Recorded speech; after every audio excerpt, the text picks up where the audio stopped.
What is going on, everybody, and welcome back to the Hangout spot where you already know it's Real Talk Boxing Talk live from my man cave. It's your boy Johnny, and I'm your host for another edition of the Hangout Spot Live. This time, the special Friday night edition. Let's get it popping. Let's get ready to rumble!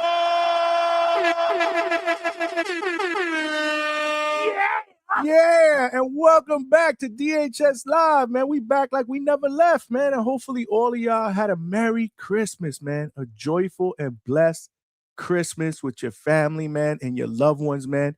We did it up here, man. We did it up Tuesday. It was Christmas Eve. We did a show, and we got it popping, man. 5 hours, man, previewing this morning's main event that will take place probably anytime between 7:30 and 8 o'clock. Ring walks are expected for the Naoya Inoue versus David Picasso main event going down in Saudi Arabia. Ring Magazine 5. Co-main event, Junto Nakatani, the man they call Big Bang, is going up against Sebastian Reyes, man, with a 90% knockout ratio. If both the main event headliners win, the main event and the co-main event, the favorites I'm talking about between Inoue and Junto, they will set up for a big mega fight, probably the biggest fight in Japanese history, which will more than likely go down in May of 2026. So a lot on the line. Will there be any upsets, man? Will any of these underdogs spoil the apple card, man? We've seen it before, man, where Turkey plans fights and they don't fall through, man, because the other guy that the favorite is fighting, they get paid too. I'm just throwing that out there, bro. But that's going down in the morning, Saudi Arabia. But tonight, it is going down here at DHS. We normally don't do Friday night shows, man. Usually Friday nights is date night with Mrs. DHS. But date night got pushed to tomorrow night. So date night is Saturday night. Plus, we didn't do a show for Christmas Eve or Christmas Day. So you know what? We got to come back and we got to talk that boxing shit Friday night, baby. And we're going to do this shit like we always do, man. Weeknights, Tuesdays, Wednesdays, and Thursdays. You know, we do the Sunday night show at 8 o'clock. We usually go live again Tuesdays through Thursday at 9 p.m. Tonight on Friday, we're going to do it up, man. Hopefully everybody comes out. Again, not everybody is used to me going live on Fridays, man. So hopefully we get a good turnout. I'm ready to rock and roll, man. I'm ready to rock and roll and put in the hours. If you guys want to, I'm here. Let's talk that boxing shit. There's plenty to talk about. Especially the undercard that was announced earlier today for the Ring Magazine 6 card that's going down January 31st, 2026 in New York City, Madison Square Garden.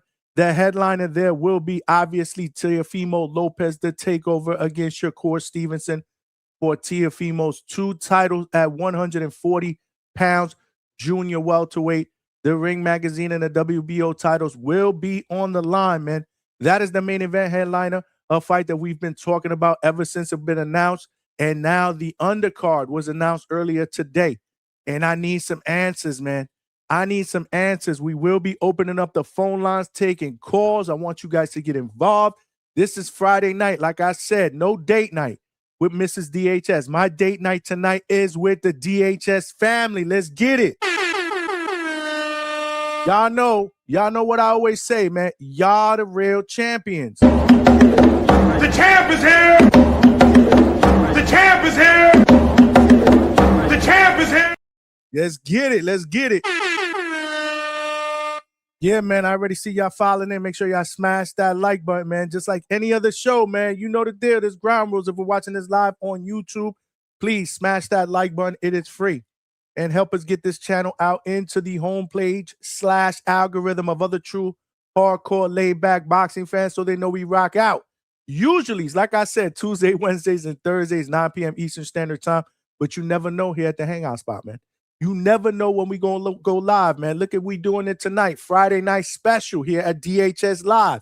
We also go live on Sunday nights, 8 p.m. Eastern Standard Time. And let's not forget, we do live fight chats for all the big fights. And we don't stop after the fights are over. We usually keep the show going, man. A couple of more hours. We open up the phone lines and we get immediate post-fight reactions. This is how we doing it up. So again, smash that like button. We have an expectation every single show. We got to get at least 100 likes at minimum. We've been doing it for the past 5 weeks. We cannot let our foot off the gas pedal, man. Like I said, you hit the like button, YouTube does its job. We've been getting more viewers, more people in the chat, more people calling in. That's what it's all about, man. 2025, we made our mark, man. We became contenders in this boxing YouTube podcast game. In 2026, we are going for a championship, baby. We are going for a championship, Mike Tyson style. I'm the most brutal and vicious and most ruthless champion there's ever been. There's no one can stop me. Lynx is a conqueror. No, I'm Alexander. He's no Alexander. I'm the best ever. There's never been anybody as ruthless. I'm Sonny Liston. I'm Jack Dempsey. There's no one like me. I'm from Nairclaw. There's no one that can match me. My style is impetuous. My defense is impregnable. And I'm just ferocious. I want your heart. I want to eat his children. I'm just ferocious, baby. Like the great Mike Tyson says, man, like I say, man, we are going for the title in 2026, but we are winding down what's been a great 2025. Like I said, great fights ahead in January, including this card. I need to get everybody's thoughts on this card that was announced. The co-main event was announced today. Keyshawn Davis is coming back, man.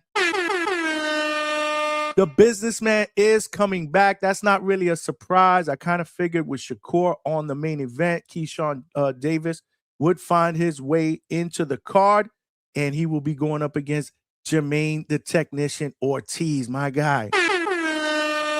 Shout out to Jermaine Ortiz, man. This is going to be a good fight that will take place at junior welterweight, 140 pounds. No title at stake, obviously, but nonetheless, a very, very worthy co-main event. I'm a little surprised, though. I'm a little surprised, but in a good way, because I thought Keyshawn Davis was going to probably go against Nahir Albright. That's what we've been hearing for the past couple of months. And, realistically, I think this is a much better fight. Now, as far as Jermaine Ortiz, again, I'm surprised there because I had heard a lot of rumblings, man, including stuff behind the scenes that Richardson Hitchens and Ortiz would mix it up for Richardson Hitchens' 140-pound IBF title. I was looking forward to that. I want to see my guy Jermaine Ortiz get a shot at a title at 140, but that fell through the waistline. This is boxing, man. That's why, again, man, we don't get too excited over the fights that we hear rumored because a lot of times they just dangle in the carrot, or if it's realistically a fight that's an option to be made, business tends to rear its ugly head, man. And as boxing fans, we constantly get kicked in the nuts. They piss on our ankles, whatever you want to call it. That's what boxing does. But this is a good consolation prize. Like I said, this is a very, very good fight between Keyshawn Davis and Jermaine Ortiz. I need to hear what you guys think about this fight when you call in. Yeah, man. Before we talk about the rest of the fights that got announced, again, smash that like button. We are streaming on 2 other platforms other than YouTube. It is X and it is Facebook. So I want to salute all my people on X and all my people on Facebook, man. Make sure you guys share the show on each platform. We are trying to build the DH family on both platforms, especially X. So definitely retweet, help us out, follow in both platforms. It takes 3 seconds to come on over here on the YouTube channel, smash that like button, and subscribe to the channel. That is a must. There are power in numbers, man. We are trying to turn this train into a locomotive. In order for us to do that, we're going to need some more passengers / more subscribers / more DHS family members. It is free, man. Help us out, man. Help us out. Last but not least, the most important ground rule, especially on Friday nights. I want to see how y'all get down on Friday nights because I don't think I've done a regular show. We've done live fight chats on a Friday night, but not a regular show where we call it. So this is going to be a true test for the DHS family on Friday nights, man. Y'all got to cook in the fucking chat. That is a must, man. I'll be bragging about this chat to everybody. I tell people all over, man, I got the best boxing podcast chat out there on these YouTube streets, man. I hear it from fighters, trainers that watch our show. They love the way y'all cook. They love y'all boxing knowledge.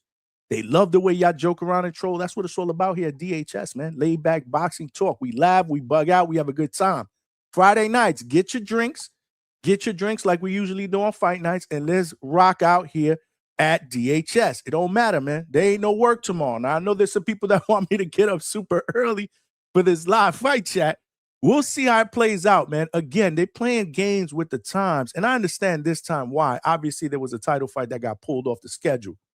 They got a title fight that was pulled off the schedule. That was Willy Baldo Garcia. His fight got pulled off the schedule against Kenshiro Taraji. Willy Baldo Garcia Perez, I'm sorry, got sick apparently, after the the weigh-ins and stuff like that, and he had to be hospitalized. So they pulled that fight off. That was supposed to be for the IBF Super Flyweight title. So that's off the table. So again, they're playing around. They had to play around with the ring walk, or the estimated ring walk time. So apparently, from the last that I've heard, shout out to all of y'all in the Discord that keep us updated. If you guys ain't a part of the Discord, make sure you jump on board, man. These guys are on point. It's a tough crowd. But they're knowledgeable, man. And they share breaking information with the rest of the family. So definitely, man, the QR code to the Discord is right here on the side of the screen. Join the free 24/7 Boxing Talk Discord channel here at DHS. And from what I heard, the Nakatani fight will probably, ring walks will probably be around 6:30 a.m. Eastern Standard Time. And I think 7:45 a.m. Eastern Standard Time for the main event, Naoya Inoue against David Picasso. So, yeah, we'll see. We'll play it by cue. We'll see how long this show goes, because I'm ready to put in the work. I'm ready to go overtime, man. I'm ready to go 5-6 hours if need be. Y'all know how we do. We not afraid to put in that work, man. But we got to do it together, man. We are the late night spot for the second shift and third shift overnight workers. DHS Live with Johnny and the chat. I say it all the time. In order for you to have a great show, you got to have a great community, great family, and more importantly, a great chat that keeps it live, man. Got to keep it live. So make sure you guys participate in the chat. But if you do have a question or comment that you want to make sure gets read and doesn't get missed, because again, a lot of these comments, good questions, they tend to get mixed. Our chats be cooking. The best way to get that across is via Super Chat. It will come up as a star message. And obviously, you showing me love, I will read it and show you love as well. It provides your boy with a little bit of a donation. And that never hurts either. So any donations are always welcome here, because we are putting in the work, whether it's Super Chat, Super Sticker, Super Thank You, Zelle or Cash App. The QR codes, I got them right here on the side of the screen. Any donation is definitely appreciated. We do have a 10 Super Chat goal up like we usually do on our shows. Let's help us get there. It could be a Super Chat of any denomination, $1, $2, $5, $10. It doesn't matter. Like I said, every penny counts, and I will definitely appreciate the love and support from the DHS family. I see y'all filing in, man. Let's do a little bit of a roll call. But before we get started, I got to show my guy Jeffrey T. D. Rowan some love, because he's getting us started early with the Super Chats, the two-piece in the building. Let's throw some woo on for my brother.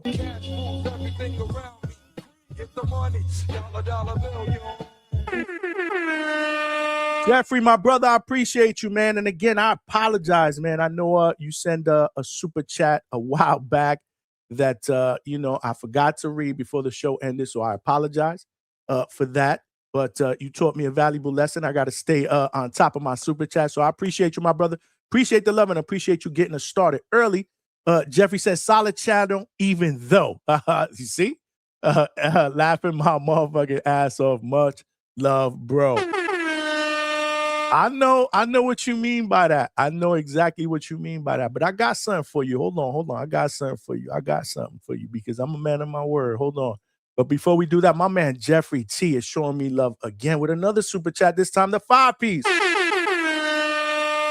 Straight cash, homie. Straight cash, my brother. He said, I was liking Keyshawn versus Haney more. Okay. Hopefully we see that later in the year. We need to see the young guard fight. Jeffrey, I'd love to be able to see that too. And I know there was some talk this past week that Keyshawn was saying he was going to move up to 147. And you know us as boxing fans, right? We have the tendency to play matchmakers, what fights we would like to see, even though they may not be realistic at this point. That's a great one, man. I'd love to be able to see that. But again, a lot of rumors and a lot of talk, not a lot of substance, right? Because he is fighting this fight, supposedly, from what I'm seeing, at 140 pounds. So he's going to stick to the 140-pound division, and he's going to take on Jermaine Ortiz. But I'm with you, brother. I think that's a fight that I would definitely want to see. at some point down the road. That will be an absolute barn burner. Let me see if I can find this. Let me see if I can find this. Smash that like button while I'm looking for something. I'm looking for something real quick. Oh man, where is it? Where is it? I hope I didn't get rid of it because I had taken a screenshot of that super chat, and I said next time I see my man Jeff, I'm gonna make sure I show him love, but I can't see it right now. Oh man, hopefully I didn't put it in a folder or deleted it by accident. But we on it. We on it. I appreciate you doing, my brother. Like I said, man, apologies, but you know, that shit ain't gonna happen again. That was an anomaly, man. I gotta get better at it. But I think that show was the show that I crashed out, man. I was charged up. I was charged up that show. I think I was charged up that show. Hold on, let me see if I can find it up in here. Smash that like button, y'all. And make sure y'all show the family some love here. Again, we are rocking out on a Friday night. We're not used to doing shows on a Friday night. All right, so here it is. Here it is. Hold on a second. I told you, man. Jeffrey, my guy. You always showing love, man. So, you know, I had to save it. I had to save it, man. I had to save it. So this was the super chat that Jeffrey sent that day that I forgot to read. And again, I'm a man of my word. Jeffrey T with the $10. Cash moves everything around me. Get the money, dollar bill, yo. He said, Johnny, I think what people get confused is that you can be pound for pound #1 in the world and still not be a star. Pernell Whitaker is a prime example of that to a degree. Crawford as well. So that was during the show that we were talking about Crawford and his greatness. And you know, I believe it was before he retired. You know, so yeah, that super chat came there again a little late, and I did not read it because I was charged up that show. One of my rare crash outs, but we here. We here. Like I said, I'm a man of my word, man. You know, I got to keep it a buck. I was like, you know what? I got to save this. And then when I see my man Jeff, I got to read it because he showed me love. Appreciate you. That's the first two super chats of the night. We need 8 more to get to our goal. Smash that like button. That is free. That is absolutely free. If you guys want to join the Pound for Pound membership, that's $2.99 a month. It is cheaper than a Happy Meal at McDonald's, and it is going to get you some really, really good perks that we're going to, you know, start to roll out in 2026. Remember, we are taking DHS out of Florida, outside of Florida. Right now, we're holding Florida down, right? But we will be going to New York. We will be doing shows in Vegas, hopefully in Puerto Rico. We taking this shit to the next level in 2026. So definitely join the Pound for Pound membership, man. But let's do a little bit of a roll call, man. Who we got in the building? I know Alberto in the building. Alberto was the first one in the building, bro. Alberto, like always, is the first one in the building.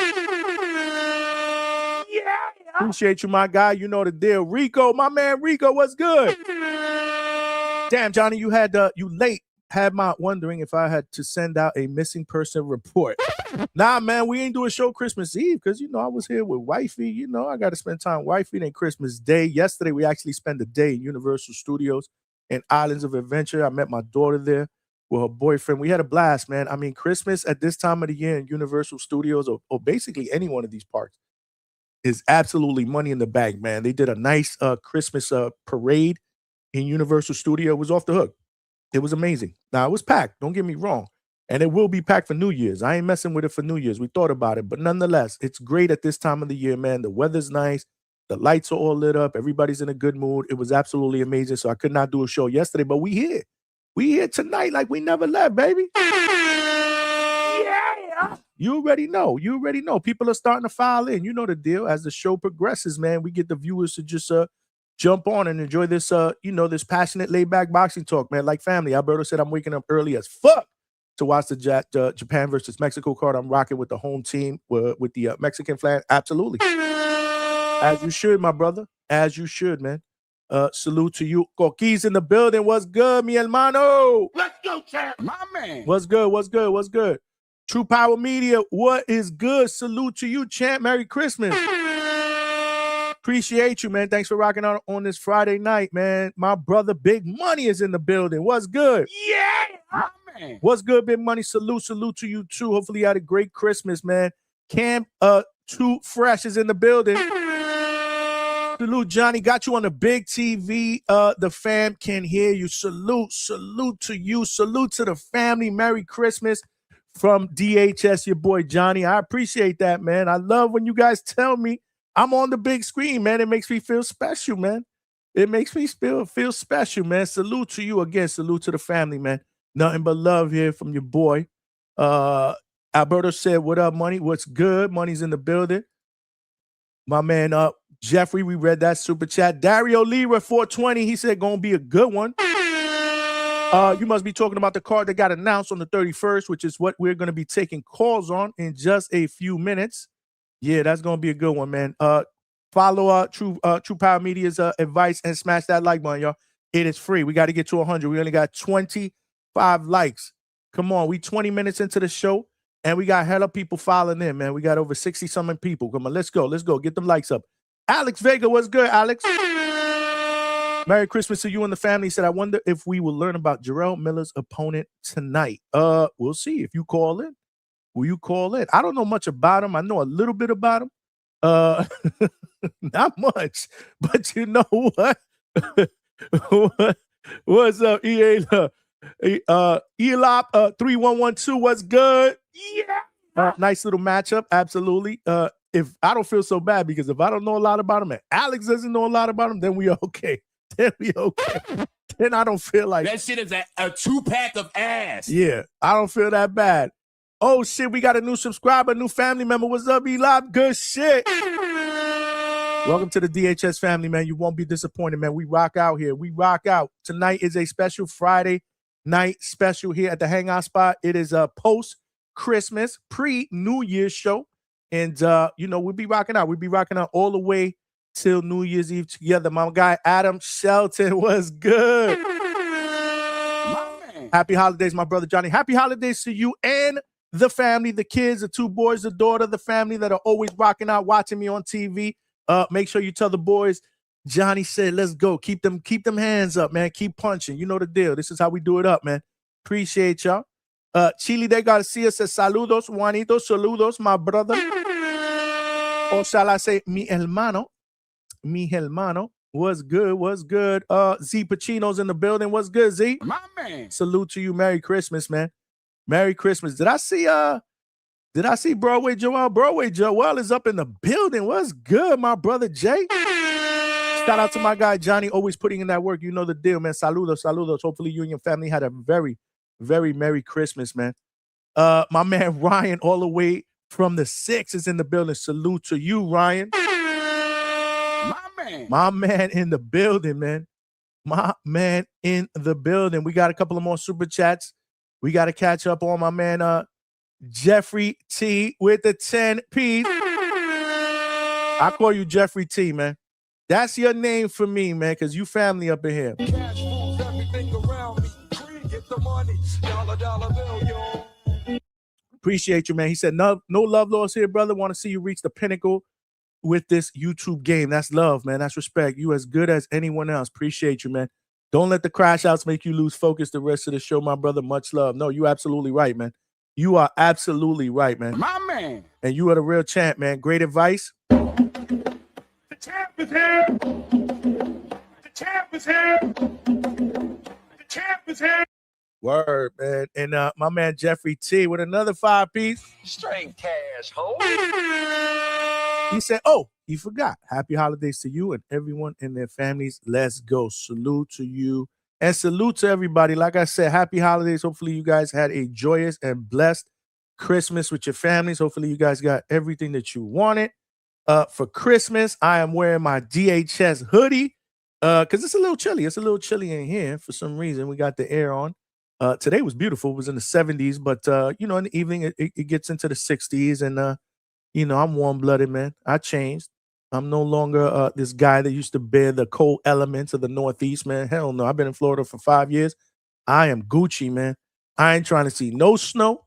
I ain't trying to put on no North Face, no Timbs no more in cold weather. I am good. Say what you want. I'm old, bro. This warm weather is where it is at for me, man.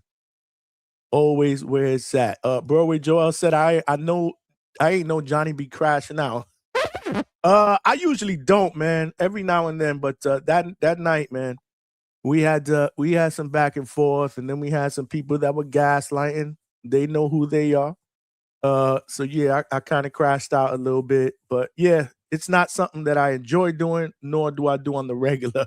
But bro, hey, I am human, my brother, and I am from New York, so you know the Brooklyn came out of me that day, man, for real.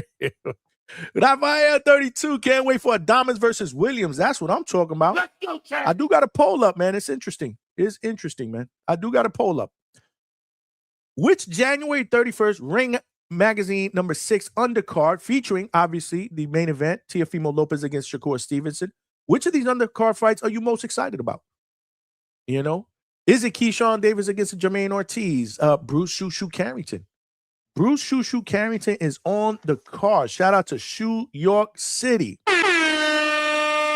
And he will be fighting for a vacant WBC featherweight championship, the belt that was vacated by Stephen Cool Boy Steph Fulton. And he will be going up against tough veteran Carlos Castro. You got Carlos Adames. Shout out to Broadway Joel. That's his guy. Carlos Adames, the WBC middleweight champion, will be going up against Austin Ammo Williams. And then you got the heavyweight battle between Jarrell Big Baby Miller, who is making his return, man. I didn't even realize it's been a minute since this dude has been in the ring. The last fight that we saw him in the ring was against Andy Ruiz, that draw, that controversial draw, a draw that many people thought he got robbed in, and he won. And that was back in 2024, man. I didn't even believe it. I thought at some point he had fought early 2025. When I look at BoxRec, I'm like, no way. Yeah, let me just double check here. While I'm doing that, smash that like button, y'all. It is free. Yeah, last fight was against Andy Ruiz. That was in August of 2023, man. Damn. Long layoff, but he makes his return to the ring against another heavyweight who is 16-2-1, Kingsley Abe.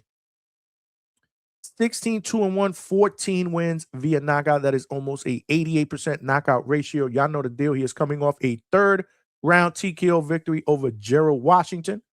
And not many, if not any other notable name on his resume that I know of. But again, you know you can't sleep when it comes to the heavyweights, man.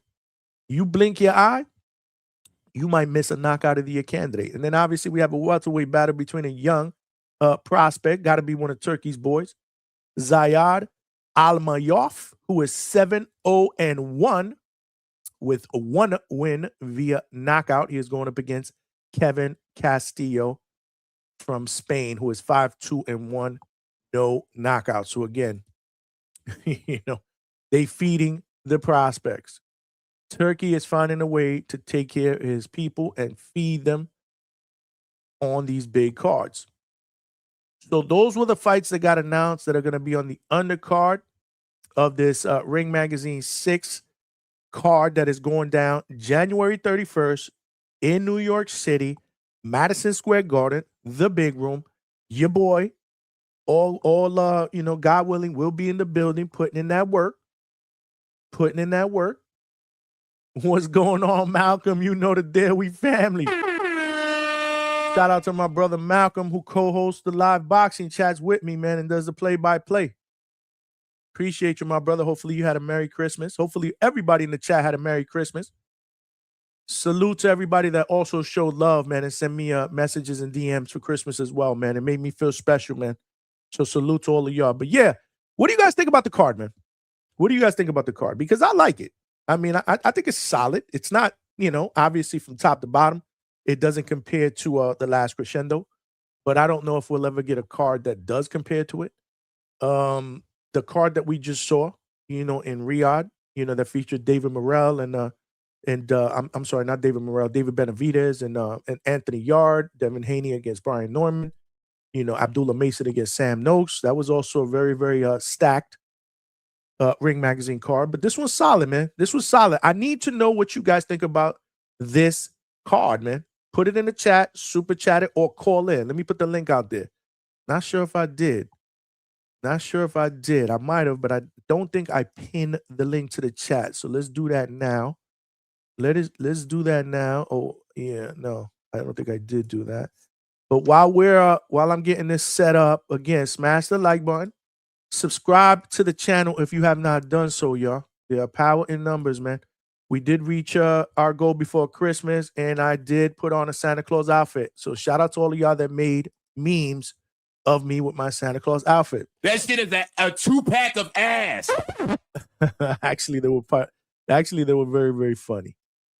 They were funny. I ain't gonna lie, man. Y'all crazy. Y'all crazy. Y'all out of pocket sometimes, but I still love y'all, man. I love DHS family, man. I love DHS family, man. We got over 80 people up in here, and we still don't have 40 likes. Now, that is nasty. It smells like a toilet full of nasty ass shit, okay? This is nasty. Come on, y'all. Let's get it popping, man. It's free, man. It's Friday night, man. Look, get your drinks on, man. Get your drinks on, and let's talk some boxing. I'm going to put the link in the chat. I think I just put the link. Okay, I did put the link in the chat. Let's take some callers. Right now, 77% of the voters are most excited about what I believe is going to be the co-main event between Keyshawn Davis and Jermaine Ortiz. Only 10% are excited about Shushu Carrington and Carlos Castro fighting for that vacated WBC strap. 13% are excited about Carlos Adames against Ammo Williams. I think that's going to be a very, very entertaining fight. And no one, and I mean no one, is excited about Big Baby Miller against Kingsley Abe. That shit is a 2-pack of ass. And it's got to be because no one knows the guy that Big Baby Miller is fighting. And combine that with the fact that we have not seen Big Baby Miller fight since I don't know when. I don't know. 10 years ago? I'm exaggerating.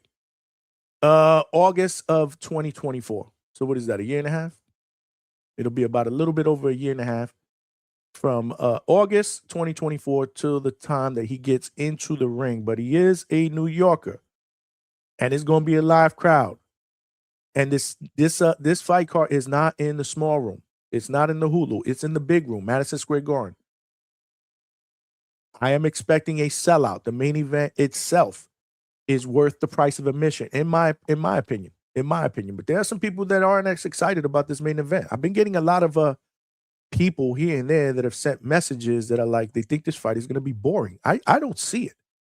I mean, I really don't see how this fight, in my opinion, can be. I mean, well, let me check that. I can't see a world where it is. I just don't think it will be. The stage, I mean, we're talking about two fighters in the prime of their career. I just don't think it will be. At least I'm hoping it won't be, right? Yeah. Raphael said can't hate on this card. Yeah, I mean, listen, I don't believe how people can hate on it, but on a scale of 1 to 10, what do you guys think about this card in totality? So there's some questions that I wrote down. Besides the question that I put in the poll, what fight intrigues you the most? How do you feel about the fights in general?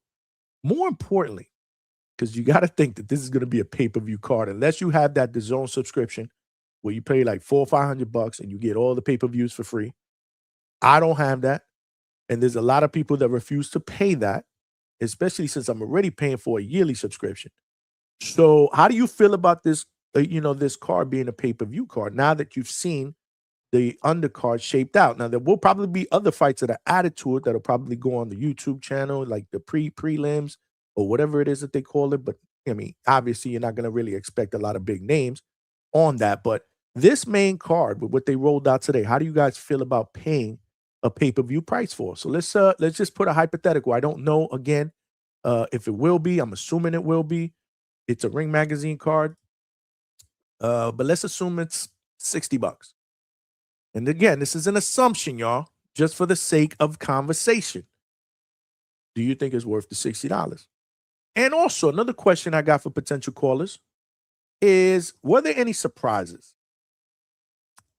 Like, were you expecting other names on the card that didn't make the card? Were you expecting other fights with fighters that did make the card? For example, I said it earlier. Not shocked that Keyshawn is on this card. I am shocked that Jermaine Ortiz is the opponent, but that's a good shock, because I thought maybe they might throw like a Nahir Albright, and that's no disrespect to Nahir, but we've seen that fight before in the past. They've scrapped before. Obviously, there's no love lost, especially what happened after the Nahir fight, when he beat his brother Kelvin, and the whole backlash being, in the locker room, and all that other garbage that went down. So again, there's storyline there, but they did scrap before in the past.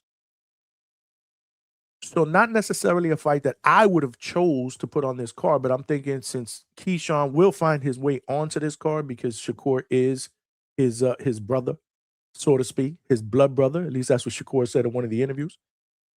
But I am surprised at Jermaine Ortiz, but that is a pleasant surprise. Now, as far as Jermaine Ortiz, man, I was really, really hoping that he would get that Richardson-Hitchens fight for a chance at that 140-pound scrap.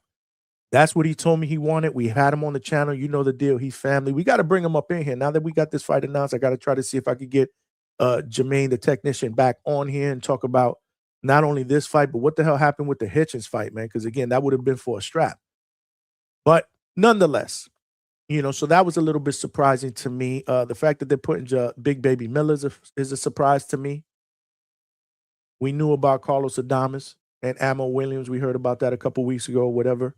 So there's no surprise there. I'm just happy to see Carlos Adames back in the ring, defending his middleweight title.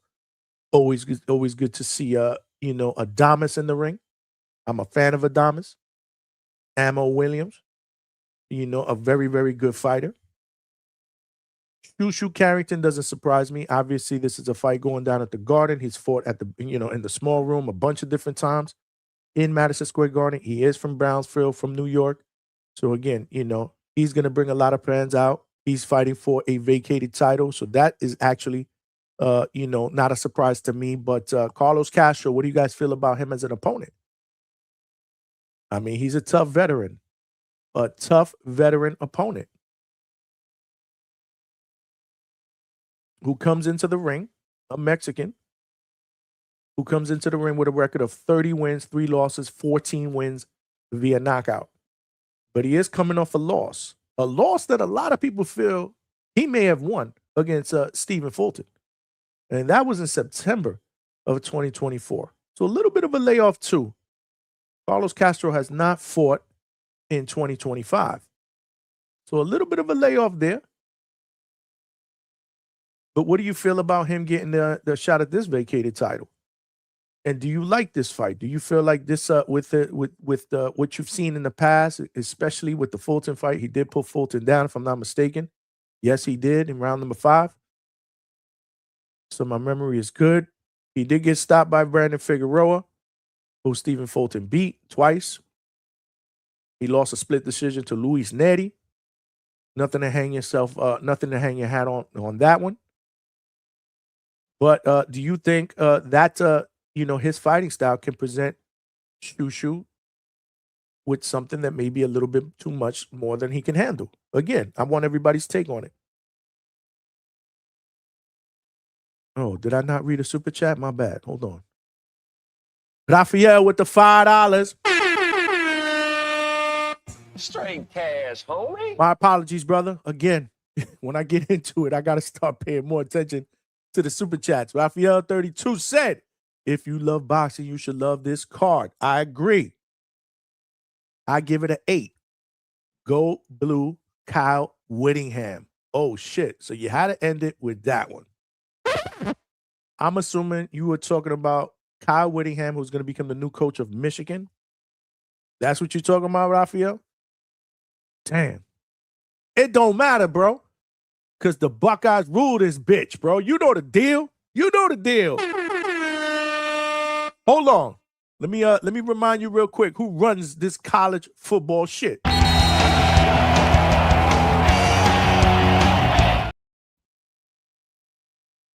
It's a little bit of a reminder, man.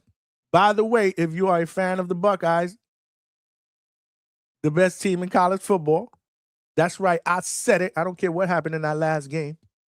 I hope we get back with Indiana. I really do. So much shit went wrong in that game that I know for a fact won't go wrong in the rematch. But anyway, we get our shot at the Miami Hurricanes. That is going down on New Year's Eve, 7:30 p.m., Cotton Bowl, as part of the college football playoff bracket.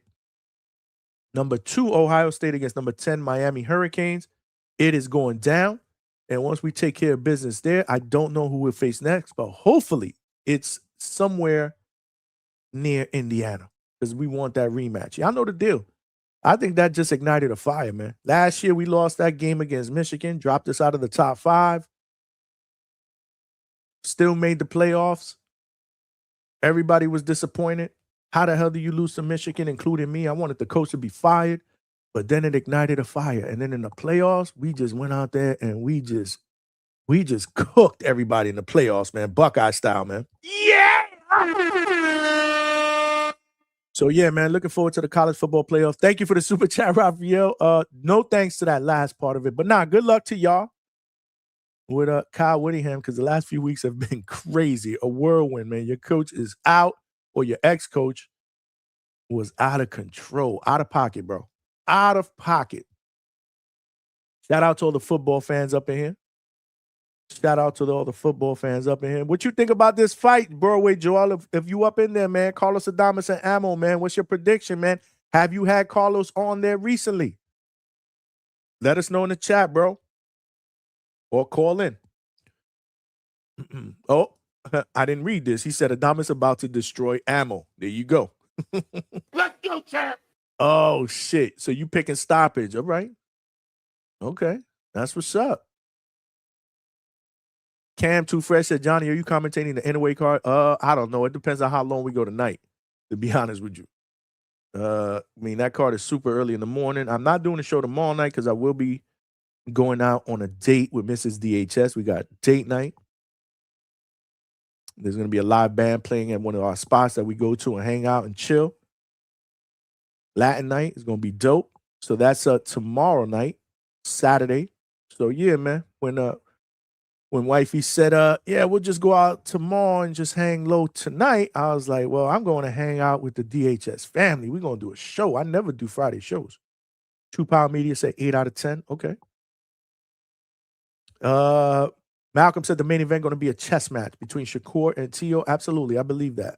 But I love chess matches. So it's not going to be boring to me, but is it going to be boring to the boxing fan that likes to see the fighters mix it up phone booth style? This is not going to be a phone booth style fight. This is not going to be rock'em sock'em. This is going to be a high level, very, very skillful type of a fight. Lomachenko Tio type of a fight, in my opinion, which I thought was extremely a high level of skill that was displayed in that fight. Very, very high level skill. This is going to be something along those lines, but I think it can be a better fight than Tio Lomachenko. I enjoyed the Tio Lomachenko fight. I've probably seen that fight about 10, 12 times, man. I just love the way Tio performed that night, man. If we get that type of Tio every single night, he will be literally almost impossible to beat. But again, man, he's facing Shakur Stevenson, who in my opinion is, from a talent perspective, a top 5 pound-for-pound fighter who is moving up a weight class from 135 to 140. You got to give him props. He's trying to get a title in the 4th weight division. This greatness shit here, man. This is legacy-defining shit going down in this main event. For real. I got to be in the building for that, man. I got to feel the energy of the Garden, man. You know the deal. There's going to be some energy, man. Listen, I love watching fights on TV. I do. I usually put the surround sound up, whatever. I mean, it's loud. It gets loud. I want it to feel like I'm in the arena, even though I'm not. But there's nothing like the energy of going to a live fight when you have two high-level opponents facing off against each other. I've been to Barclays a bunch of times when I lived in the Northeast for Danny Garcia fights, Sean Porter, Keith Thurman. I've been to Madison Square Garden, to watch Golovkin fights and some other people, Cotto and Judah. I was at that fight. Those fights, the buzz and the energy and the crowd atmosphere in those fights are just different, man. It's just, if you have never been to a live fight of that type of magnitude, I strongly suggest, man, I strongly recommend you try it. You definitely try it. It's worth it. If you're a fight fan, just the energy alone, it's worth it, man. I won't steer you in the wrong direction, man. Yeah, I won't steer you in the wrong direction. But Hectavia 499 said, Johnny, stay off the powerful shit. Tio is not that dude, bro. I disagree, man. Listen, I know he has not carried that explosiveness that he had in the lower weight classes to 140. I know that. But Tio is a high-level fighter. We've seen it, man. We've seen it. I mean, I don't really think a lot of people would have bet that he would outpoint, at that time, the best fighter in the world pound for pound. Lomachenko was number one pound for pound. Unified champion, whatever it was. Undisputed, don't know. There was a shitload of straps that he had that Tio took that night.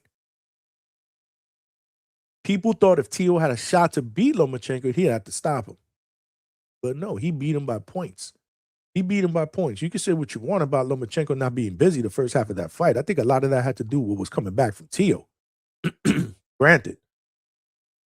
Much stronger fighter, obviously, at the slower weight classes. He's proved that. But at 140, man, I mean, listen, he's a lot of people picked Josh Taylor to beat him, moving up a weight class. And he cooked Josh Taylor, man. When Tio's back is against the wall, you get you usually get really, really excellent performances. Now, again, on the flip side, we've also gotten shitty performances when the competition level hasn't been as high.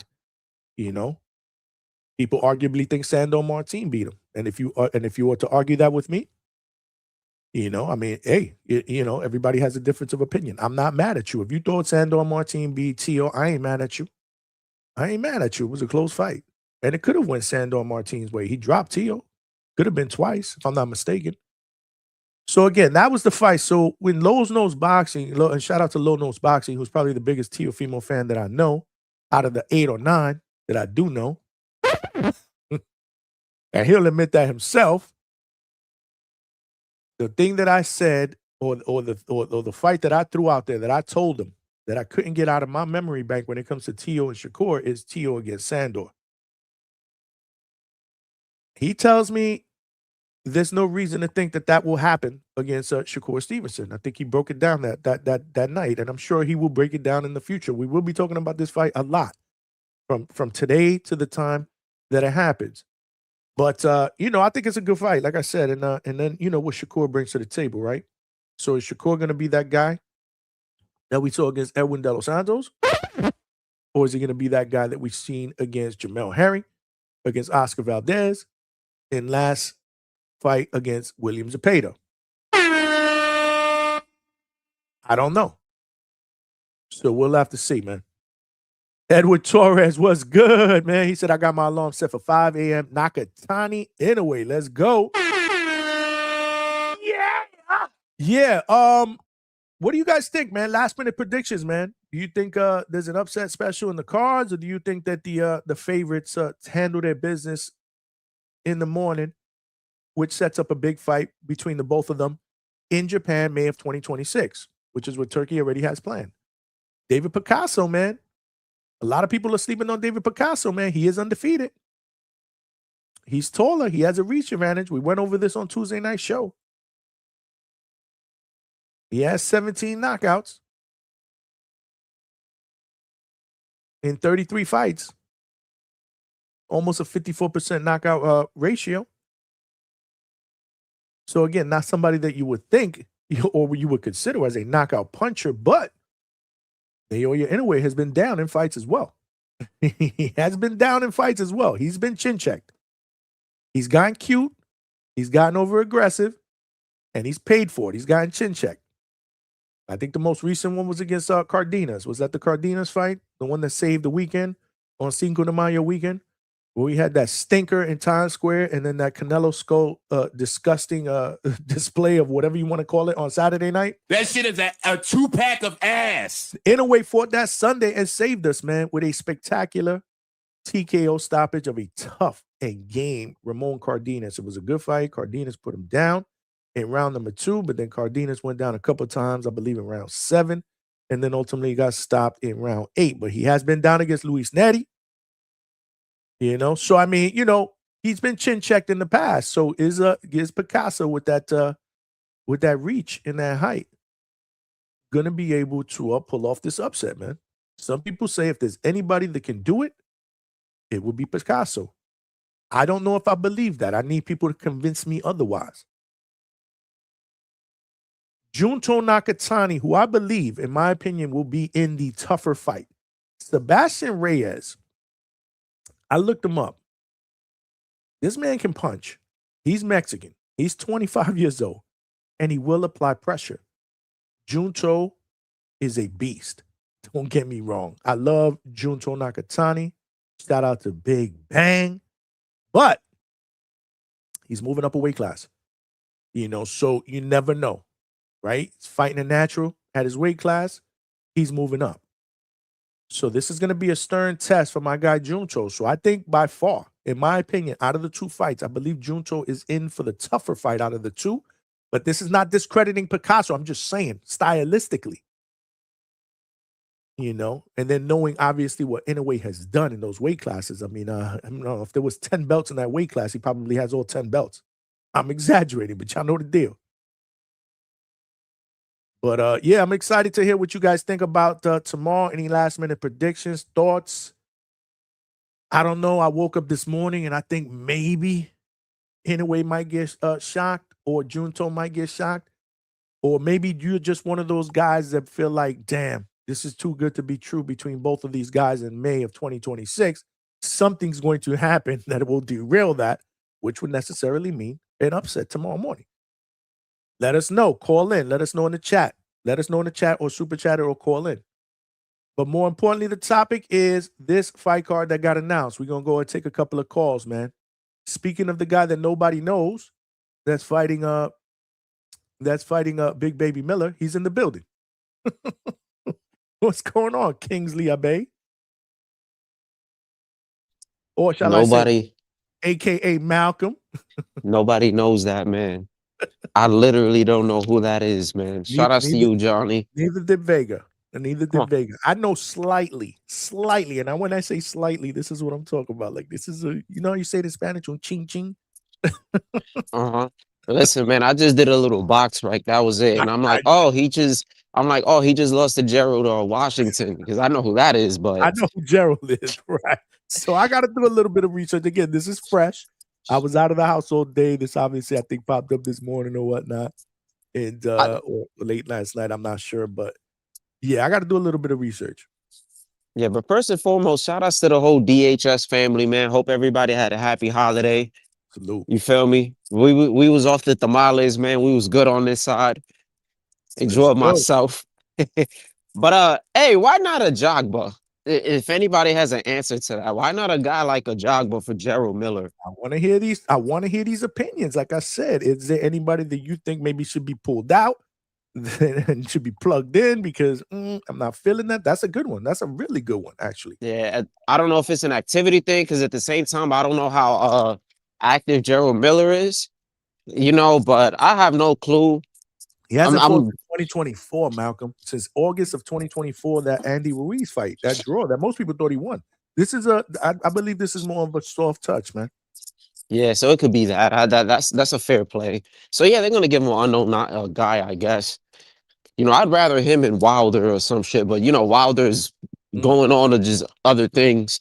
Right. They got a little history. Gerald Miller got a nice little diss track on Instagram. It's one of the greatest songs I've ever heard. But yeah, I mean, that's all I have to really say about that. Let me see what else we got. I'm glad Shu, Shu York, my boy's gonna be fighting. City, baby. Shu York City. It's a blessing and it's a curse that he's gonna get a vacant belt, like that whole situation with the WBC. But I'm cool with it. I wanted him to get a strap. To be honest, I don't know too much about his opponent. I haven't watched too much about him. I think it's Garcia. That's his last name. Castro. He's the guy that fought Cool Boy. Remember Cool Boy on that when he was on the prelim card? He was making a return back. That's who that is. Remember he dropped Cool Boy. Cool Boy might have lost that fight. We were talking about that fight before the Fulton and Oshaki fight. Remember? Yeah, you're right. Okay, you see, I'm not gonna lie. Sometimes I'm bad with the names, bro. I'm a little bad with the names sometimes. So yeah, same here. All right, but shout outs to Shu. Now, here's what I want to say. This Keyshawn and Ortiz situation. Come on, my bad. I'm walking the dog. But this Keyshawn and Ortiz situation is just horrible, man. Keyshawn has been a little quiet. You were arguing with Hitchens. Y'all talking about make the fight happen. And then I know he made a tweet talking about he's willing to fight Dev. He's on the list, by the way. Keyshawn Davis is like number 7 on Debo's list. And I'm like, okay, we might get this. This might be in the works. The Hitchens and Jermaine Ortiz fight doesn't pull through. Jermaine Ortiz does a tweet. He's saying that he's gonna fight at 147. I should have seen this shit coming. And then, yeah, Hitchens is just doing elsewhere. And then it's looking like he's going to mix it with Frank Martin. And then out the blue, Keyshawn Davis is going to fight this guy. And I'm assuming it's at 147 for both of them because, again, Keyshawn Davis said that he wanted to go to 147. I see. So I don't know. Again, this is fairly fresh. But what I'm looking at here, it says super lightweight on BoxRec. So 140? So that's what I'm gonna go with, but I'm thinking maybe a catch weight between that. That's just my opinion. That's weird because that's what I'm not getting. Because like what I was saying, Jermaine Ortiz was saying that he's going up to 147. Like he said it, like, oh, my next fight's at 147, and Keyshawn wanted to jump to 147 already. Come on, let's go inside. You're right. You could be right. I'm just going by again, guys. In the chat out there, I'm just going by what's on BoxRec. So don't quote me here because you know boxing will be doing shit like this. So Malcolm could be right. Yeah, no, a catch weight makes sense. Like that'll make the most sense. If I had a prediction, that's just me. Yeah, I'd rather he make a pit stop. It's like, why were you going to go all the way to 147? You know, I think you should make a pit stop because I was saying you can make 140 because you made it against De Los Santos. You know, it was supposed to be at 135, but you made 140. There's no way you can do it now. And I think it's more of a discipline thing, and he doesn't want to go the extra mile to make that weight. I'm not saying like it's the most difficult, but it's achievable, but you just want to chill out more. You know what I'm saying? That's how I viewed it. So Malcolm, I don't know how. What's popping? my bad. I was just gonna say real quick while you guys were on the topic. Y'all don't see the play. Shakur, Keyshawn was just talking out of his ass, saying he was going to 47. The play is him and Shakur butt buddies, so they're thinking that Shakur is gonna beat Tio and pick up that BO strap at 140, and the play is he's gonna vacate it because you know he don't fight his friends, and then Keyshawn's gonna get elevated to that title or fight for a vacant title. It's nasty work. So you think he gonna go back down to 140? Bro, Or he's just gonna coming up from 35. He's coming up. He was just talking. But the thing is, they've been saying 147, They're and just Jermaine talking, bro. Ortiz. Nah, Jermaine Ortiz don't really be chatting like that. Like he's saying Jermaine Ortiz himself said he's gonna fight at 147 next. So even if they do a catch weight, You know what? I'm gonna reach out. Let me see if he responds, man. I want to ask him what weight is this fight going to take place at. Johnny, Go ahead, if y'all don't remember, Jermaine was at 35. Like he's not that big of a frame to go straight to 47. That's some real smoke up there. I just have a funny. I have a gut feeling this is gonna be at 140. That's just Yeah, me. it is, Johnny. I've seen all of the announcements that I've seen to this point. Like Malcolm and like it's confusing because these boxers just talk. They're not fighting at 47. I promise y'all, it's gonna be at 40. And I already gave y'all the play. I mean, would this be Keyshawn's first fight at 140? Yeah, after Yeah, blowing weight. second. Remember, he blew weight. It was supposed to be a fight at 135 to defend his Yeah, title. it's his second because he made weight. He made 140 against De Los Santos. but he didn't fight. You know what? I guess you're right. It's not right, but you know what I mean. You're actually But nah, let right. me say he too, would be because 140 if he went up to 147. I just don't see it, bro. But go ahead, man. I didn't want to crash out. I didn't want to crash out about this, right? But Keyshawn and fucking Shakur are pissing me the fuck off, man. Why? And it's so hard for me to say that I like these fighters. I don't like all this DB4 bullshit. This whole I'm gonna win a belt for my brother. And I've been saying this shit for the longest about this DB4 shit. You not Shakur. I'm gonna start calling him Shakur Davis. Cause y'all not related, bro. But you acting like that's your brother. And I get it. What you talking about? Yeah, and I get it. It's like cool. You guys grew up together in the ranks and all of that stuff, but y'all know that y'all was similar in weight classes. Y'all know y'all were close in weight class. You feel me? And if you would have just said like, hey, if it came down to it, I'd fight him, but that's not my preference, you would have got less slack. But you're saying I'd never fight him. That's my brother. You know what I'm saying? That's kind of what makes it. Salute, y'all. He said for 400 mil he would fight him. Salute, Salute, Chinny. Come on, man. That's worse than what Canelo said with David Benavidez. This nigga's, come on, that's half a billy, like almost half a billion. For that, nobody paying for that shit. And I like Keyshawn, bro. My bad, Trini. I'm a Keyshawn fan. I fuck with Shakur, but I don't like all that friendly shit. Like, I don't mean to bring Dev up. Shout outs to Stock Chasers, but that's why I kind of fuck with Dev. Like, at least he ain't got no friends. Like, that nigga be in his own world. I don't like all that little buddy shit. Y'all not related.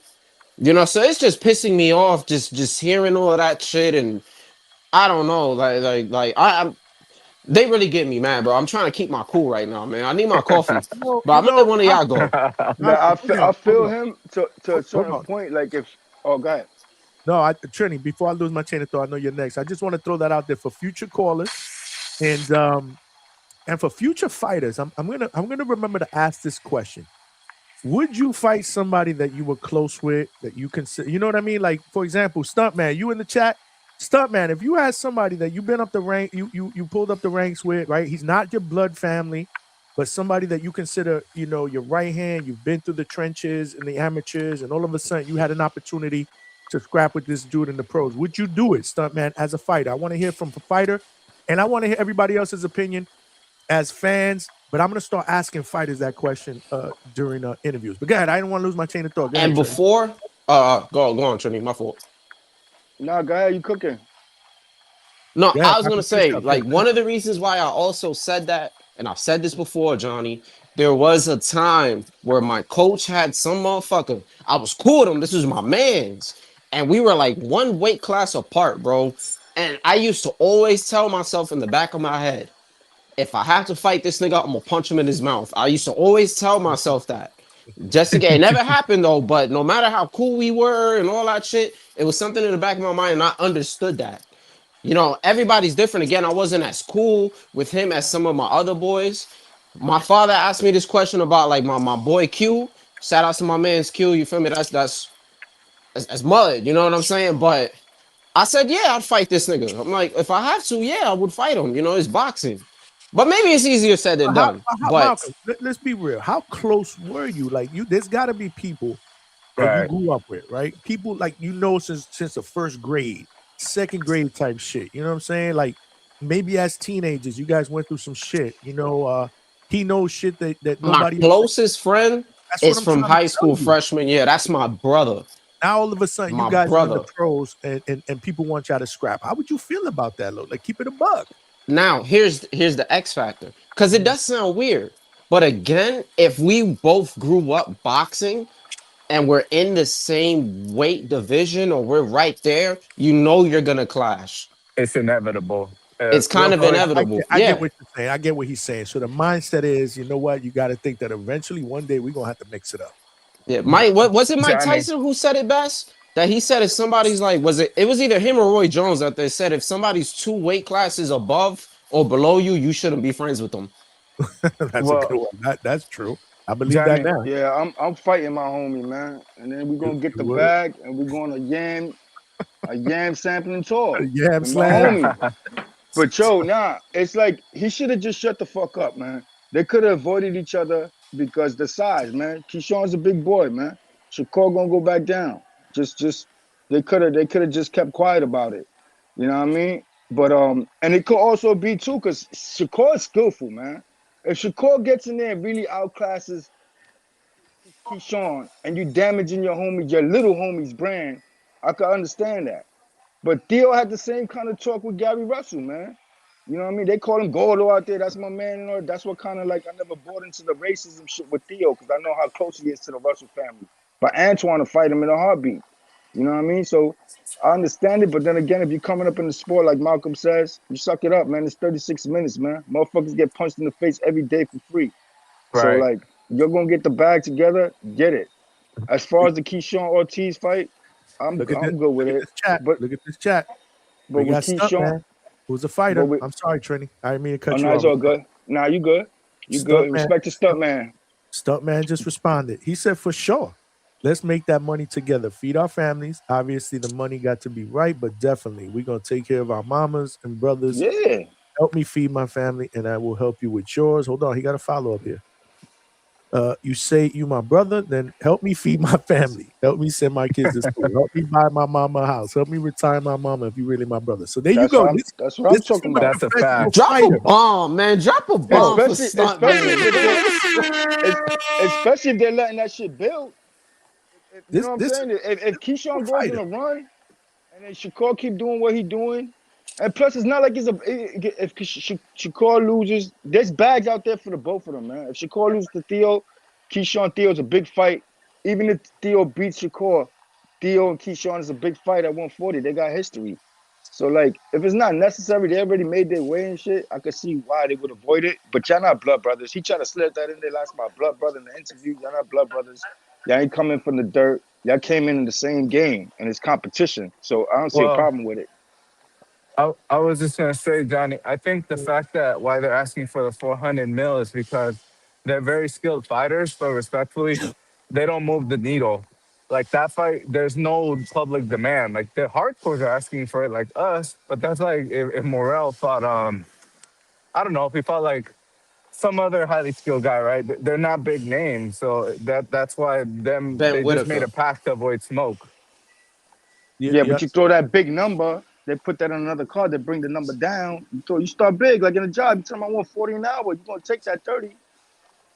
It You know kind of what? sounds like Canelo and Benavidez, my fellow man, but it sounded like Canelo and Benavidez. Remember, he threw out that number of like 200 mil, and then he ended up getting that 100 and some change against Bud.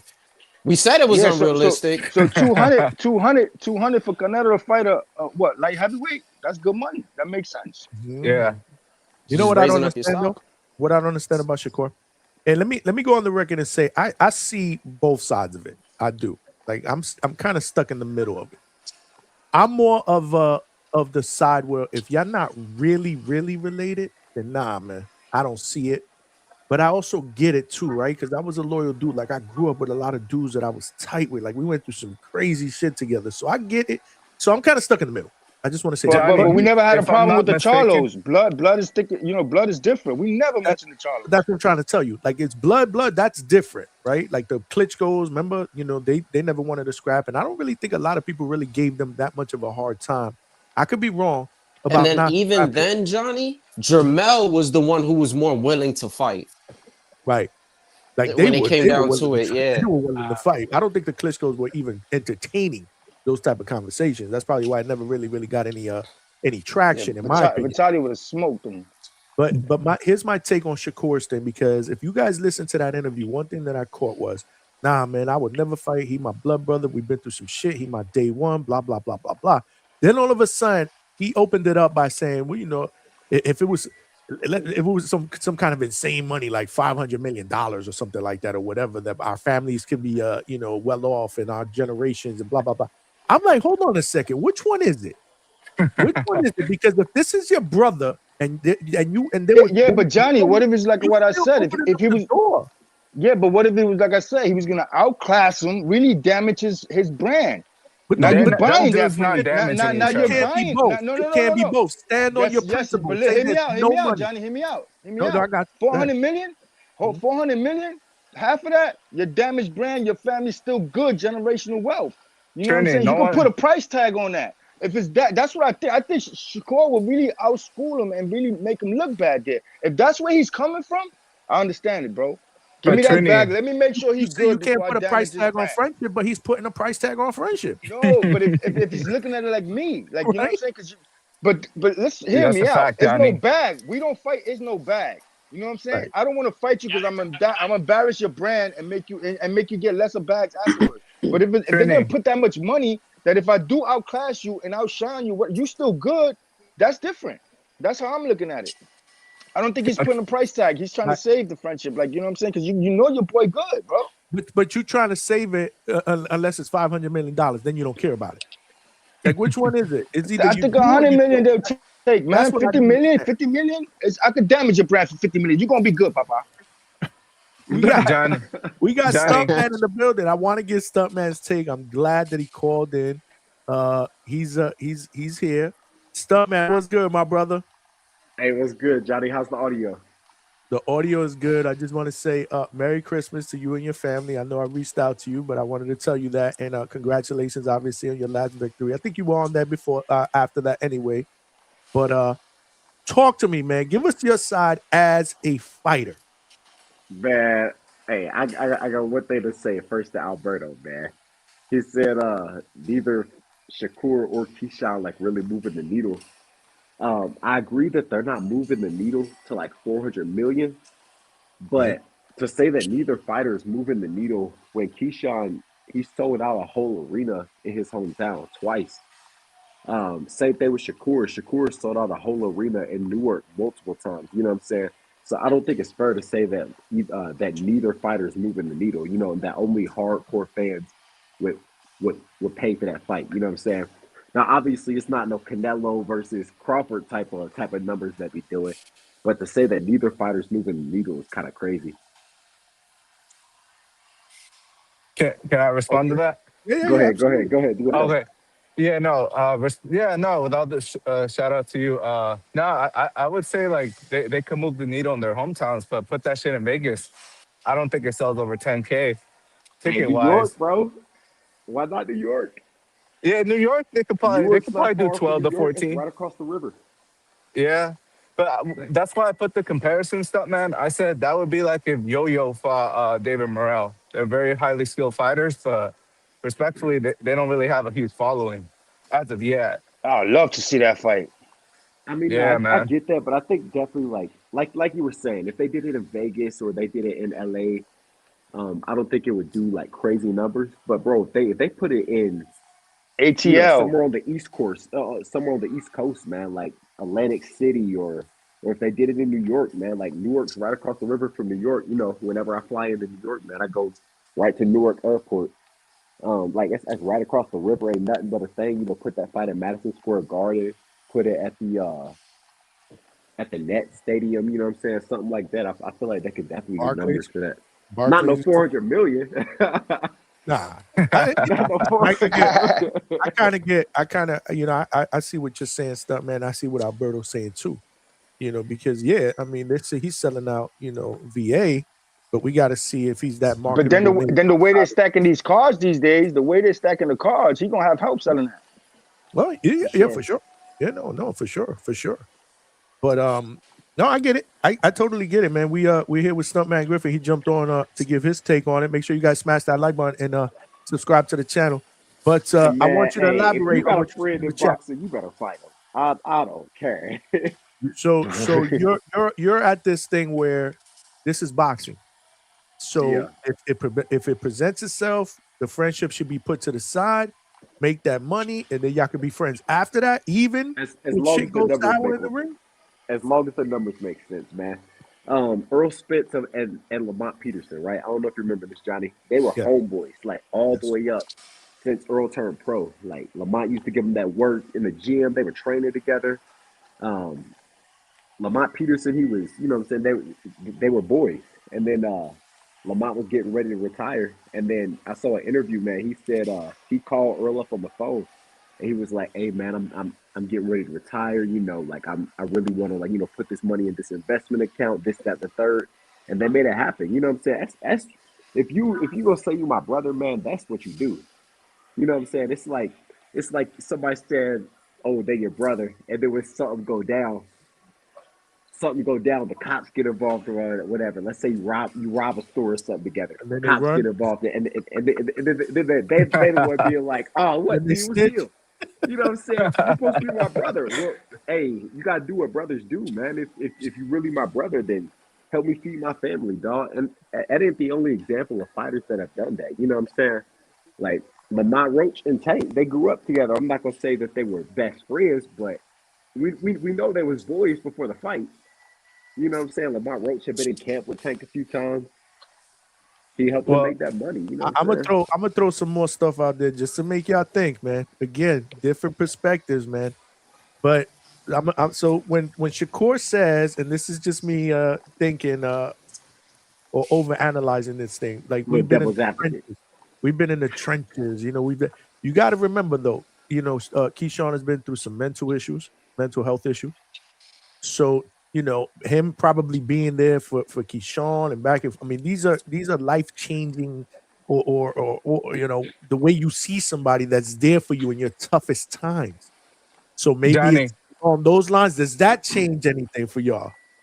can I say this real quick, I Johnny? get I that think for sure, Johnny.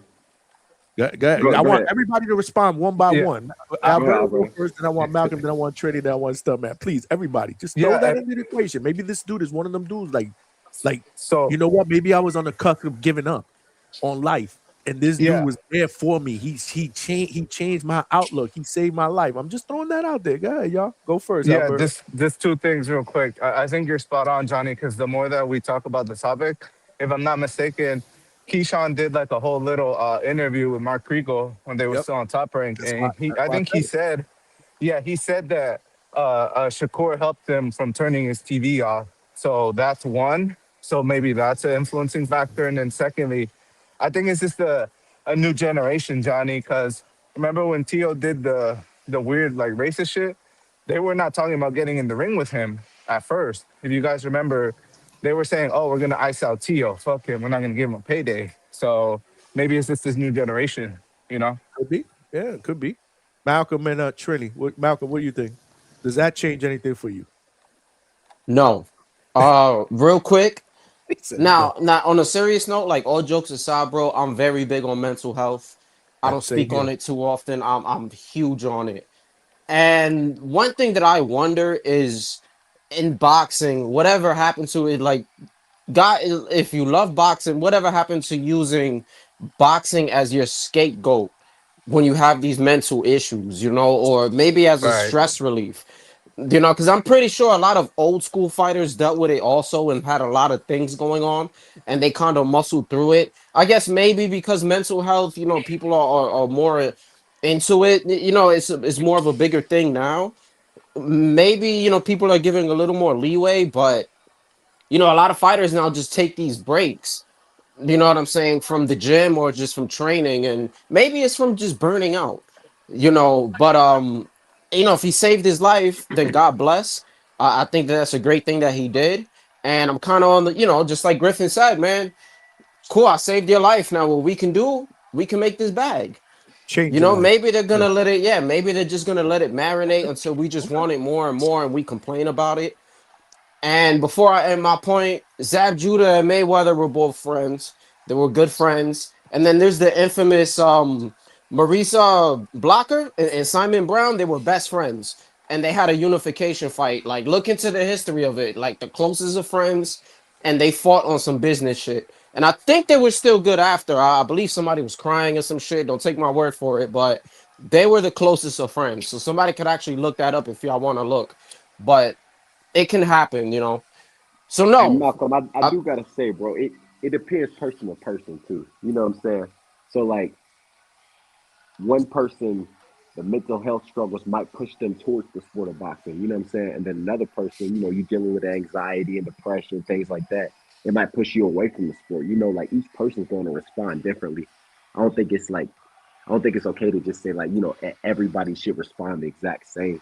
I mean, like you know, when Tank came out talking about how he wanted to go to therapy and stuff like that, I looked on Twitter, man, and I saw a lot of people talking about how Manny Pacquiao was a fighter that you know didn't fight with a lot of like malice, but he was still you know super. He was still super like he was sharp in there. You know what I'm saying? And like he wasn't in there with this like rage behind him, but he was still super effective. But you got to think, bro. At the end of the day, each person responds differently. You know, like some people they fight with like rage and things like that. You know, some people are more calculated, and that isn't what motivates them. You know what I'm saying? So I think you got to take it person by person. Like mental health might push one person to the sport, or you got somebody like Ryan Garcia might push you away from the sport. You know what I'm saying? Yeah, definitely. It's fair. Yeah, man, the mentality does play a part, especially now times. And Alberta, you're right about the generational thing. My best friends, we all scrapped in the schoolyard. These kids these days, they argue on online gaming. The bond is different. You know what I mean? And as far as Good like point. what homie was saying with the anxiety, sometimes you that antisocial thing. You know what I'm saying? And then the unification changes the whole thing. It's a bigger bag and more history making. Making history with your homie, your little man. and getting that unification bag, change these things. And to the trenches, there's different trenches. My brother trenches is probably him going to a different school playing a chess match with his homie. These guys was going to different countries competing worldwide. That's their trenches. So people hear trenches, they think, oh, these motherfuckers wasn't in the trap house, wasn't outside, wasn't this and that. It's different trenches in life that Right. build bonds like that. And I think it's Yeah, more. for real, I think dog. I just think it's a little. That's your, and it's not. They're not. That's his little homie. You got. You know what I'm saying? You going to outshine your little homie at a certain age. Now, if he gets a little older, respect to Peterson. I always respected Lamar Peterson. I got more respect for him now. Because that's different. Now you know what I'm saying? He gave his little homie a shot at the right time. And he probably stuck with Spence and built up his character for him to double back on his promotion and all that to give Crawford that shot, to want that big fight. So yeah, man, that's respect to them. Hey Johnny, one last thing before I get out of here, man. You good, bro? Dog, I can't wait for that Keyshawn versus Ortiz fight, dog. What you Hey, think, man? man. Tell me. Me Give your too, me thoughts, too. man. Yeah, give me your thoughts, man. Man, bro, I ain't got an official prediction right now. I think if I had to leave one way, I'm a favorite Keyshawn just off of the technical skill. But man, hey, Ortiz can fight, dog. Ortiz can fight. That's gonna be a good fight. I think that might be the fight of the night. They might have staged the main event. Both got a lot on the line and a lot to prove. This is both of them got a lot to prove. Ortiz Well, is slept on, man. More He's Ortiz. He really is, bro. Yeah, he's Keyshawn too. After what definitely Keyshawn just went through, this is first time back in a Nah, well, big stage. In a big Trini, stage with that mental shit. But I'm here saying Malcolm that. out. I think I know what Malcolm's talking Hey, I Yeah, about. thought Ortiz no, got I'm Lomachenko, man. I'm saying that because it's funny. I had this whole I thought he conversation. beat Tio. Yeah, I I had a thought whole he debate definitely with. beat Tio, I bro. think he beat Don't I get think me he started, beat bro. I think he beat himself in both fights. Let Malcolm go. Let I Malcolm go. told I had a whole debate with Lowe about that fucking. You can't win with him with this Tio stuff, man. But I had a whole conversation with him about the Ortiz fight. Shout out to Lowe, man. But Word. when it comes to Jermaine Ortiz, the reason why I'm saying he slept on, like, again, he's a solid fighter. There was the whole Tio thing. Some people thought he also beat Loma. But when we thought we were gonna get him and Hitchens, Twitter was just killing Hitchens, like, oh, he's gonna fight another bum. And I'm like, what the fuck? Like, yeah, they were just shitting on Jermaine That's Ortiz. And I'm like, insane yo, to y'all me. don't That's realize. insane to me that they would Yeah, that like, they would say that. and they're just saying another non-credible opponent. But I was cool with it. You know, I'd rather he would have tried to unify. But I'm like, yo, Jermaine Ortiz isn't a walk in the park. You know, he can switch stances. He can give you some kind of lateral movement. You know, I thought Hitchens would have beat him personally, you know, just because I think he got a clean one too. But it's not Jermaine. He's just not a walk in the park for anybody. So I think this is a very good fight. Style wise, I think it's going to be very entertaining also because he can mix it up. He can move. Like I said, he can switch some stances, you know, and then if it's at a catch weight or if it's really at 140, we could just see how Keyshawn fills up and then he'll be perfectly fine. But Ortiz is definitely slept on, man. And it's going to be a better fight than what people expect. You see closer than what you seen Ortiz Hitchens? Possibly just because Keyshawn's style, and then also I don't know how he's gonna be without Bomac. I think he'll be fine, but then there's gonna be certain elements of his game that's probably not gonna be there. You know what I'm saying? But I think he'll have easier of a time just because Keyshawn is more of a stationary target compared to Hitchens, because Hitchens is gonna give you more back foot movement. I just don't like him moving back in straight lines. I hate that shit. But Malcolm, who's Hitchens doesn't do it Davis's bad. trainer? I have no idea. He might be with. I have a feeling he's gonna be with Wally Moses. I have the strangest feeling because if not, he's that cool with Keyshawn. Like I mean, they with blood brothers. Shakur. They blood brothers. Gotta be Yeah, a like, right? He's got to. but it makes sense would though. think Like that. on some serious shit, it really makes sense. That does make sense, to be honest with you. But I don't know either. I love that fight, and Malcolm, you nailed it. I mean, they sleeping on Ortiz, bro. He's the technician in there, man. Yeah, I give Ortiz a better shot in this fight than I did with Hitchens. He definitely has the edge and experience, right? How many fights does Keyshawn have? 13, 14 fights? This dude has been there with 15. top level guys. Lomachenko, Tio, you know, he's been in there with top level guys, man. And he's held his own. There's a lot of people that argue he beat Tio. Obviously, you guys think that he beat Tio, and there's some people that there are some people that feel like he might have edged Lomachenko. That's too far, but I thought he got Tio. Hey, I'm just saying. I've heard a lot of people say that. I agree with you. I think that that Loma did edge him, but man, did he? That was when I really got noticed. Like, damn, Ortiz is legit. That fight, and I told him that. That was like that Lomachenko fight was like, damn, you legit, bro. Even he showed me something in that fight. I told him that in the interview. For sure. Shout out to him, man. Like I said, I'm gonna try to get him on. We need some answers, man, because I really wanted this Hitchens fight because I wanted a chance. I know that he wants a chance at that title. And what happens if he loses this fight?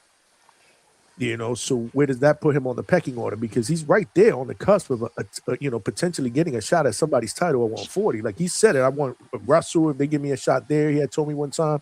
Obviously, Hitchens is the fight. That he's wanted. I think I asked a question. Sorry, Johnny. I had asked a question about Tito Mercado. I think he shitted on him, but then he also said that he's and he said he was looking for title shots. Yeah, he just wanted something to get a belt. I remember that. Yeah. Mm-hmm. He definitely said that. He was like, man, I don't really know too much about this dude or whatever. And I'm like, well, they're saying Coach Rel. They're saying Coach Rel in the chat. They're saying he's with Coach Rel. Oh, he with Rel? That's what the homie saying in the chat. He said it today on Mill City. Okay, Coach Rel. Yeah. Who's Coach Rel? Salute to but don't Coach Rel be working with Shakur also? I think so. If I'm not mistaken. I'm trying to remember who he worked with, but he kind of got a bit of a slurred speech. I don't know if he had an accident before. I'll send a video of him. I got you on the Discord. Okay. But he's solid. He know his shit. He know his shit. Like when you catch an interview, he know his shit, man. I give him a lot of props. Okay, so salute to Z Pacino for giving us that information because I didn't know about it. At least not yet. Salute to all of y'all. Smash that like button. We still need less than 40 to get to 100. We cooking here Friday night, man. I was wondering how this Friday night show would go because I don't know if I've done a Friday night show. I gotta fucking go to work, man. So far, so good, man. So far, yo, you did, bro. This is my redemption, bro. This is my redemption. This is my Friday night redemption, bro. You jinxed me last Friday with the show. That was not Friday. That fucking Friday, bro. Oh, nah, Trini, that shit was a live fight. This is the regular Red Cup Trini, but my kids ain't in the crib. So this is me regular Red Cup out. This is my day off. I'm twisted right now. This is the non-sake Trini. Nah, real shit, Trini. I'm not gonna lie, bro. That was one of the greatest calls on this show, bro. Besides the crash outs, but it's just the energy. It's the energy, Johnny. And I was stuck killed the working. vibe, bro. I killed the vibe. Trini, I'm telling you this, bro. Because I'm gonna tell you, bro. I'm promoting the stock. I want to be remembered for the stock chasers one. I used to be embarrassed for that one. I want to remember for that. Fuck this. Yeah, I'm not gonna lie, bro. I have like a bunch of the crash outs just saved. They in the stash somewhere, bro. I got them shits clipped. I know how you do. Yeah, yo, but it's that at home. It's my family. They keep cracking jokes. Yo, my brother. When we go to his crib, I walk down the hall. He always got the U-Log for Christmas. He didn't have the U-Log this time. There's an old fucking Jet Li movie, bro. That Jet Li gets beat up in the movie. Then he sees a scene with a rooster killing a fucking centipede. Why, in the karate movies, they got the parade shit. Jet Li comes back with the rooster costume. And he played that shit when we opening gifts, bro. It doesn't stop. I'm surprised I didn't get like a wrench for Christmas. Yo, Z Pacino said you was on that Coach Walker shit. Nah. Actually, talking about it, I was like, yo, at least, like, am I in the circle? I was like, yo, at least it wasn't as bad as Coach Walker, bro. Because that Chinese shit, I'm glad I ain't got to start talking about the Blanquitos, like some real canceling shit, like how I really feel about it. Because I got sons I worry about it. Shit. You were just letting it all No, out. then it was one little man, and like, it was a lot of shit, bro. But all jokes aside, Trini, bro, like, it was a healthy crash out. And I'm going to tell you, bro, I rewinded that shit like 4 or 5 times, and it kept me laughing at work, bro, because it was calm. You didn't get too disrespectful. You just spoke on your past and some shit. But the way that you did everything was very entertaining, bro. I would have no problem with you being on a fucking panel, bro, for like a whole show. Like, it was, I'm telling you. Johnny, the Vegas shit, it was just because you know how I'm hard with the fucking pro box shit. and then I don't listen to TV because they changed my schedule. Oh So no, when I Vega catch love it, it. Vega love and then Vega love E-Day, it. You was glazing them, bro. You yeah, were glazing no, Vega. it wasn't glazing. Then he It fell made it seem asleep. like that. I was Then he fell trying to hell asleep. no, it was no fucking glazing shit. But I just, he was rapping for Pro Box, man. I should have not. I should have never happened again. That was good, man. It was all good, man. Listen, bro, that's what we here for, man. We all, like I said, man, we had a good time. It was a good time. Johnny. Hey, Ernie Bailey agrees with you, Malcolm. He said, I agree with Malcolm. And Hey, shout out Johnny. to Ernie Bailey. I appreciate the Cash App, my brother. Thank you, man. Appreciate you from shout the out bottom to of my heart. AB. Salute, AB. AB. Word, man. AB always looking out, man. And salute to all of y'all as well for tuning in on Friday night. We cooking, man. What's up, Alberto? I was just gonna say with like, New Year's and shit is like next week. Are you gonna do like caller of the year, hater of the year, crash out of the year? No, I mean, we got to think about it. I don't want to copy it, off, the boxing voice like that either. You know what I mean? But one thing that I do want to do You should do at least Crash one conversation of the year because that's your shit. One I like- conversation I want us out of all the to call it- interviews. the interviews of the Oh, interviews? yeah. And call it the conversation of the year because that's your shit. Yeah, Yep. man. Yeah, exactly. I don't like to call them interviews, more like casual convos. Damn, how many we've done though? Yeah, that would be up to y'all. Oh, I Y'all know pick what my shit is. I got like 2 off the bat. Well, don't say it now. Maybe we'll do something after Chloe the movie. Chaos. Oh, my bad. Yeah. Chloe. You got to put some thought into that one. tell you, Definitely, it was a It's lot of good easy. ones. But I'll tell you anyway. Who you got? Just give me one. I'll tell y'all Fuck it, anyway. just say it 'Cause right now. the first 2, and I'm so bad with names. One of them is what's her name? The cut lady, man. I keep forgetting her name. Paula Vargas. I personally, I love her energy. I fuck with Paula that Vargas. interview, so that'll be like one of mine. But Okay. I'm sorry, but that Jim Lampley shit did it for me. Oh, The Jim Lampley shit. one did it for me, bro. I was locked in, forgot. and when they ended, I was pissed. I'm like, yo, the nerve of Johnny. I'm like, the nerve of this Bro. guy. And let me tell you something. An hour and 40-something minutes, he stood on with me. Can you believe that? Like we've done Joe Rogan, all these people, he don't stay on that long. An hour, Damn. I think it was an hour and 40 It was- minutes, if I'm not mistaken. Hey, let me Johnny, tell didn't you something, I say his want it to end publicist? either. I did not want it to end. I was loving it. What was that, Alberto? Yeah, I missed. I got to go back to Argo. I got to catch that tonight. You had mentioned that his was that public. this year? Yes. Yeah, it was right after the Cinco de Mayo debacle that he called, remember? Because he was critical about it. he was critical. Yeah, you caught him at the right time, Johnny. Two-tone the superstar is calling me from his show. He must You be got to calling answer me. that, Johnny. How am I going to answer him? I'm on live. Oh, you Oh, gotta live. ask him about that Yeah, Alicia Just put the video. phone up to your speaker. Stay doing that Hold shit. on a second. Hold on. Damn, I don't know if I could Bluetooth connect. Just hold the phone up to your mouthpiece. Pause. All right, hold on a second. Hold on. Let me Nigga see if said I mouthpiece. let me see You if know I you in a can- two-tone show. You gonna say some shit like that, Berto? Come on, bro. Hold on, y'all. Hold on. Can y'all hear? Yo. Yo, can you hear me? Yeah, what up, gang? I'm actually on live. You on live too? Oh shit! Yeah, I got no, we switched it up. Date night is tomorrow night, yo. So I decided to go live tonight. So I see the phone. I'm like, hold on, I'm live. He's live. Let me put him on speakerphone. Oh shit! Yeah, we was calling to do fuck shit, man. What's the topic over there? What's the topic over there? What's going on? No, we trying to. Tip might not fight the border wars. We just trying to split. What's Orlando? Is that South Florida? No, that's Central Florida. Oh yeah, we taking our talents to Central Florida, man. Tone and Tip weekend, man. Tone and Tip weekend, man. Let's get it. But yo, he can't be slithering out of that fight, bro.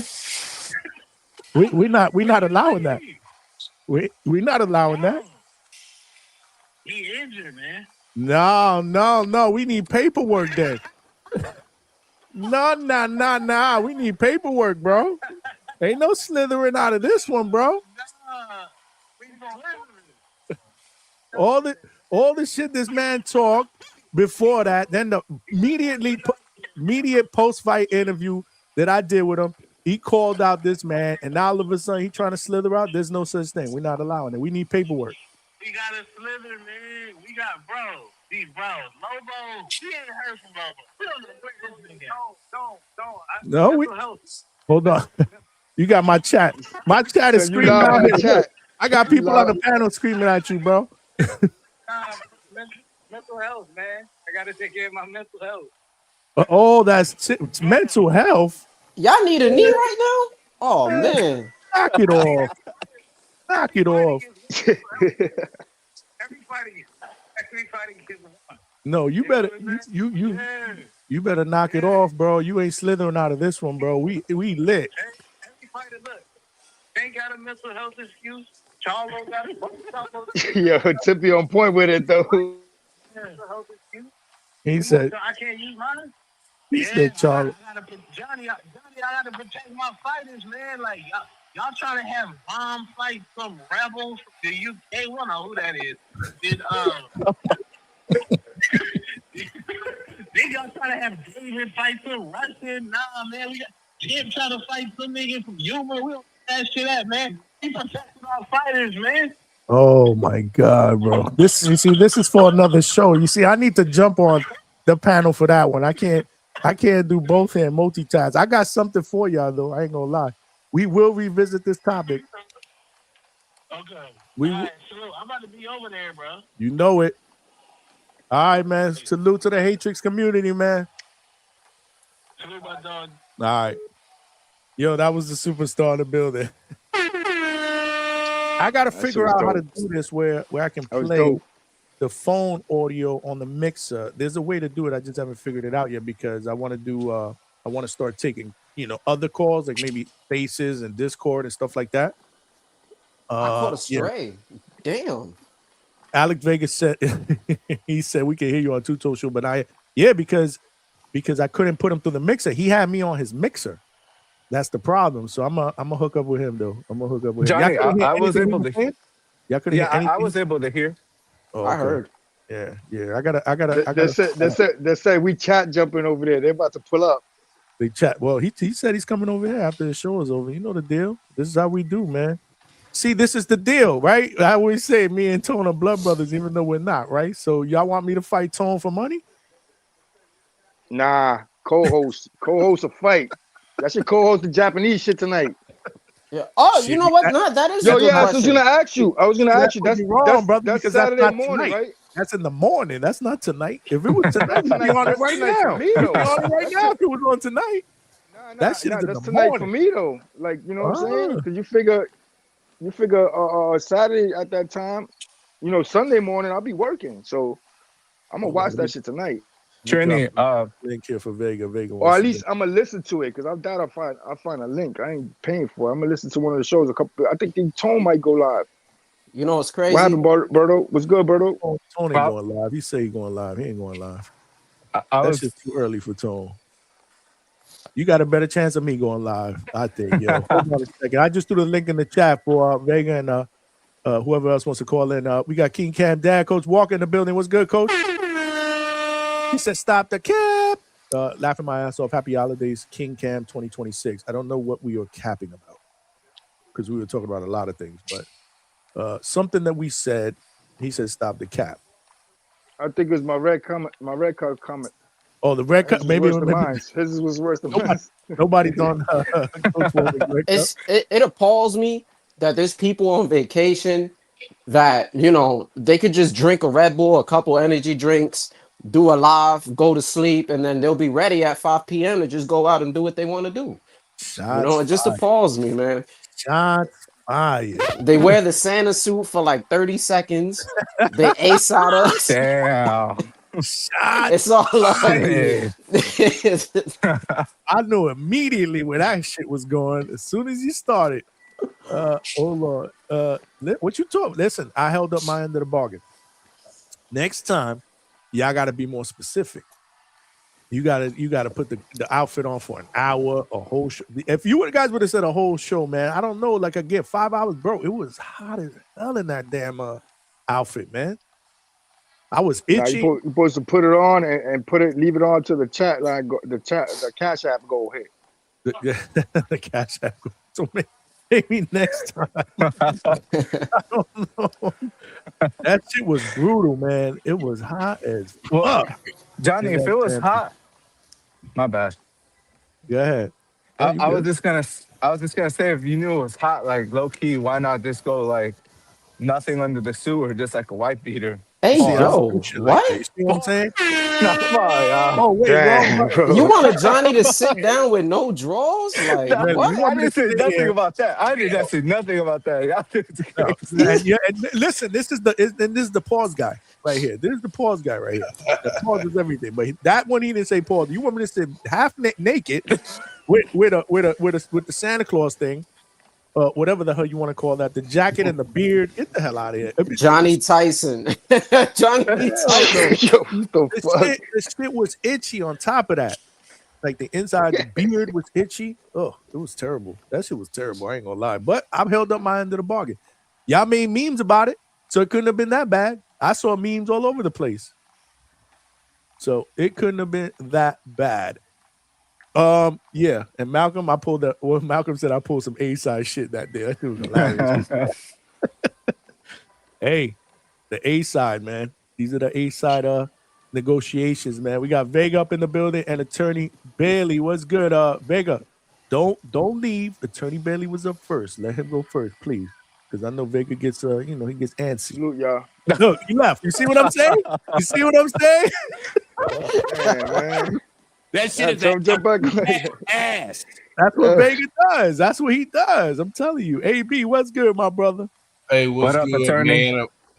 What's good, man? I'm almost about to say let Vega cook, but I'm gonna be He's on. back. If you want to give him your turn, he's back. But what's fair is fair. Well, he got to learn. He got to learn. I mean, I like listening. I like learning, and I just like listening, man, because that makes you smarter. I feel like I'm a smart dude. You got like-minded people around you, and if you listen to everybody else, you might have a different perspective. That's why I let people go before me, and then I'll chime in. But real quick, Malcolm, man, I always knew you was that dude, man. You said something that brought me back. I'm gonna talk about that in a minute. But from the perspective of a fighter facing another fighter that he's close to, man, this is something you guys got to think about. I've been in the fight game a long time. I've seen all kind of stuff. Some guys can turn it off, that killer instinct. They can turn it off like Foreman or Jones. They can say, okay, I'm not going to hurt this guy anymore. Come wave this off. And they can go into the fight like that. But some guys, some fighters can't. Some fighters have to take their mind to a certain mental state, and this game is 100% mental.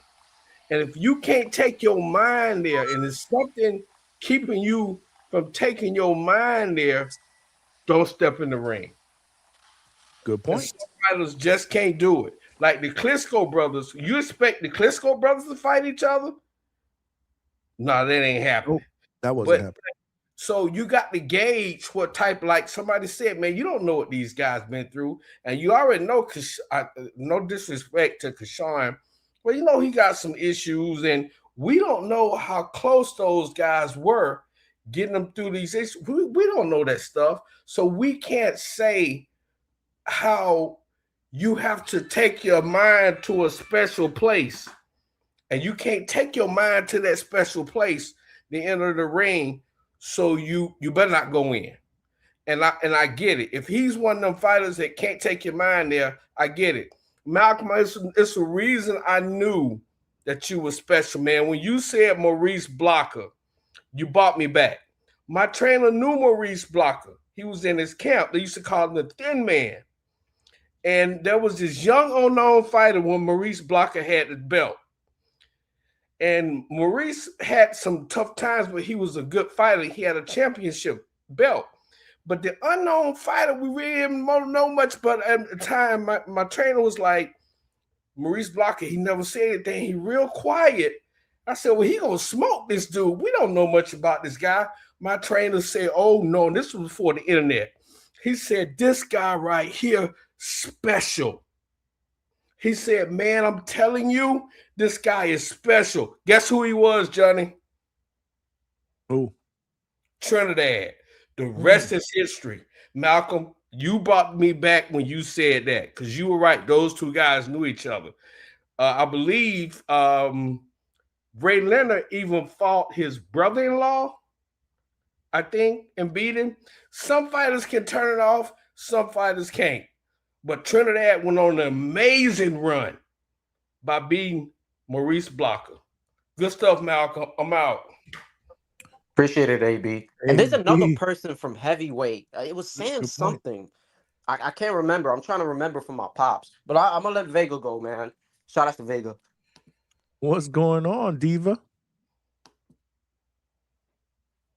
Mic check. Vega, did he fall asleep? That's nasty, Johnny. He knows what I call him. He knows the nickname I got for him. What's good, Vega? Where you at, bro? Oh, Lord. Trying to work out this headset. Oh, okay. I was like, there you go. Since we didn't let him go first. What's good, Vega? Merry Christmas, bro. Yeah, if that's what you're into, sure. What's up? I'm just here to hang out. I don't really have anything You to sound say. like you just woke up, dude. No, I'm sick. Oh, you probably one of them Sick. dudes that get really, really babyish when you get sick, right? My name's not Johnny. I knew you were gonna say that. Hey, Johnny, a I would Stuntman's say that's comment was cap, crazy. my wife will tell you otherwise. I would say that's cap, but my wife will tell you otherwise. I know. My girl would do the same shit. I don't know what the fuck they be talking about. Like, No, listen. she said I was exaggerating. I'm like, you want me to stop coughing? Like, what the fuck? That's exactly what they say. You exaggerating. The fuck? I'm dying over here. I'm dying. Yeah, for real. What's good, my brother? No, I'm just chilling. I'm just here to hang out, man. I got nothing to say about none. What you mean? You ain't got no takes on what we're talking about? We I need don't the even know what Vega y'all take, talking man. about. I don't know. What are y'all talking about? We are talking about this card that just got announced. We've been talking about the fact that, and we had Stuntman on here to get Shout his out perspective. Stuntman. If you were, I like listening to Stuntman. He articulates himself very well. I like his boxing takes as well. Yeah, no, for sure, I do too. But we asked him the question, since he's a professional fighter, if he had a close friend that he considers like a brother, they've been through the trenches, whatever, amateurs, would you consider fighting him? Because the whole topic of Shakur and Keyshawn came up. And that's a question I'm gonna start asking fighters in general during my interview. And he said, absolutely, bro. Let's get this money. Let's feed our families. Let's buy mama this house. Let's buy, take care of the brothers and sisters. Let's get it popping. So everybody's been giving their perspectives on why they believe they should. And let me just clarify something, y'all. I'm giving y'all both sides of it because I see both sides, but realistically, I'm on the side of they should fight. They're not blood related, but I see both sides of it. So. What's your thoughts, Vega? My thoughts, I think personally it'd be hard for me because like when I get in the ring, I kind of get into like a kill mode. You know what I mean? But I think it's situational. Maybe you're kind of looking to break through to stardom, and the only way to do that is to maybe fight someone that you're cool with. So I can understand that. But I don't think it's just cut and dry yes or no for everybody. But I respect everyone's opinion. Not everyone's the same.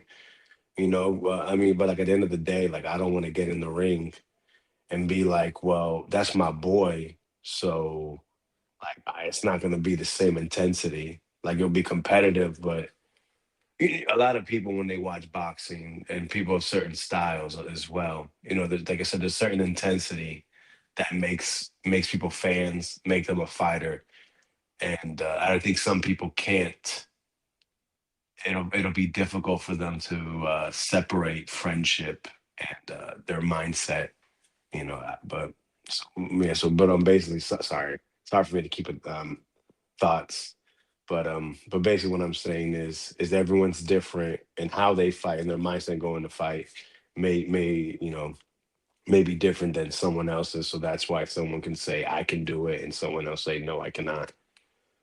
It's like that switch, right? That a lot of fighters talk about, like that switch that goes off when the bell rings, like you calm before that, something like that, right? Because too many boxers talk about the switch for it to be like some legendary shit. There's got to be something to that. Yeah, like think about Nick Ball, like trying to fight his boy. When Nick Ball, I mean, maybe he can, right? Maybe because that's the way the way he is. But like, he fouls you. Motherfucker kick you in the nuts. Good point. Put you in a headlock, punch you in the face. Can you do that to his friend? Yeah, or like a Matias fighting his homie. Like you can't scale back certain styles. Right. Oh, those are good points, man. But Because Shakur, he fight his friend all day, probably. Yo, didn't he fight like his girlfriend's brother at the time or some funny shit? Yeah, but they didn't like that was each other Joette. allegedly. Yeah, Wasn't they that didn't like each other. Joette Gonzalez? Mm-hmm. That was he was with his sister, right? I remember that. Oh, good call. Yeah, out. that had to be a rough conversation after. Like you gotta talk. Yeah, to but your they weren't sister. cool. They No, weren't. And the father, it was like some drama with the pops too, I think, or something. I don't think Joette's family wanted her with him. That's my guess. If I remember those interviews, like, there was hostility between them. So Shakur was like, "Nah, fuck that. I'm gonna beat your brother's ass." And they ended up getting problems. Yeah, that's actually a good call out, Trini. But I get what Vega's saying, man, because and this is why I tell everybody I see both sides of it because you got to mentally prepare yourself to want to beat this other dude down. This is a fight. Are you going to be able to do that? Like Attorney Bailey said, this is all mental. Are you going to be able to turn that mental switch to be able to say, you know what, I'm going killer mode for the next 12 rounds, and then I can turn it off after that. Some people can do that. Some fighters can do that. Some of them can't. So I get both sides, man. I totally get both sides of it, man. Like, why would I want to see Shakur and Keyshawn, two of the best fighters currently active, right, talent-wise and skills? Why would I want to see them? They're just gonna fucking play I love yous in there, hit each other's gloves every time. Like people say you want them to see them fight, but when they fight and they're fucking playing patty cake with each other, then you're gonna blame them, but you should blame yourself for knowing they're fucking, eat at each other's houses and kiss each other's moms on the forehead, and you expect them to go in there and try to kill each other? Yeah. Look, Big Boss said, yeah, Joette. I'm sorry, he said, yeah, Johnny Shakur offered Joette step aside money, but the Pops said no. Yeah, I think the Pops wanted Joette to go in there and beat Shakur's ass, but that ain't happened. But yeah, that was the Olympics, though, right? I don't think there was step aside that was money. a professional fight. That was like an interim or it was for a belt, I believe, or a bacon belt, something like that. Might have been. Yeah, no. Vega, you like the Keyshawn Ortiz fight? Yeah, it's a tough fight. That is a very tough fight. For Keyshawn, first move to 140, new team, short notice, announcement. Maybe he knew weeks in advance. Maybe he didn't. He claims that when he saw the exchanges online between Jermaine and what's his name, Richardson Hitchens, he was like, well, I'm fighting Ortiz. So it's quite interesting exactly how that all panned out. And how, now he's the co-feature when Hitchens was the one that everyone seemed to be looking as being on that card, and it's been Keyshawn who was there too. So I think most people want to see Hitchens versus Keyshawn, but I mean, again, new team, new beginnings, new division. That'll be tough to jump in there, but I think he would have got a lot of praise. But if he would have lost, well, everyone would have clowned him, especially, he seems like he's off his rocker still. He says he's mentally in a better place, but I mean, I could say whatever. I could tell you I'm a millionaire. Does that make me a millionaire? I'm assuming that you're making that assumption based on that little rant that he did on social media today. Bro, I literally watched it live, and I was like, what the fuck is this? That shit was crazy. I mean, he was excited, so I can get that, but I mean, Did you guys all see that? Did you guys all see that? They was in the comments saying he was acting like Martin, bro, and that had me crying, bro. Hey, we went from ESPN to Turkey. Johnny, you caught the Chappelle shit? No, not yet because we've been out. But I will catch that. That shit was all right, man. Hey, Johnny, his last one. I will. What's up, Alberto? Am I the only one who thinks that this fight's actually an upgrade? Like, personally, me, I don't really care for Hitchens and Jermaine because Chas is gonna be fucking two counter punchers, technical guys that's in there. Not really. It's gonna go 12. I think with Keyshawn might stop, dude. Honestly, Keyshawn loves to come forward. He's kind of like a pressure fighter, so I think it's not even gonna be close. To me, Keyshawn's gonna wash him out the water, but I actually think it's Wow. an upgrade. I disagree, bro. Hell no, bro. You obviously have not seen Jermaine Ortiz fights. Like, who's realistically washed him out like that? Well, Los likes to say that Tio No, washed him in the second round. don't listen to Low. When it comes to who? Wait, are we When it talking comes- about the same guy, Johnny? Is it Who Los? are you I'm talking about? You Los, talking about the dude Jermaine who Ortiz? loves- You think Keyshawn's just gonna walk over Jermaine Ortiz? That's what you're saying?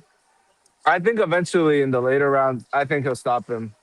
He's a big kid, Johnny. Keyshawn, he looks like a middleweight when he rehydrates on fight night at 35. So This man said a middleweight.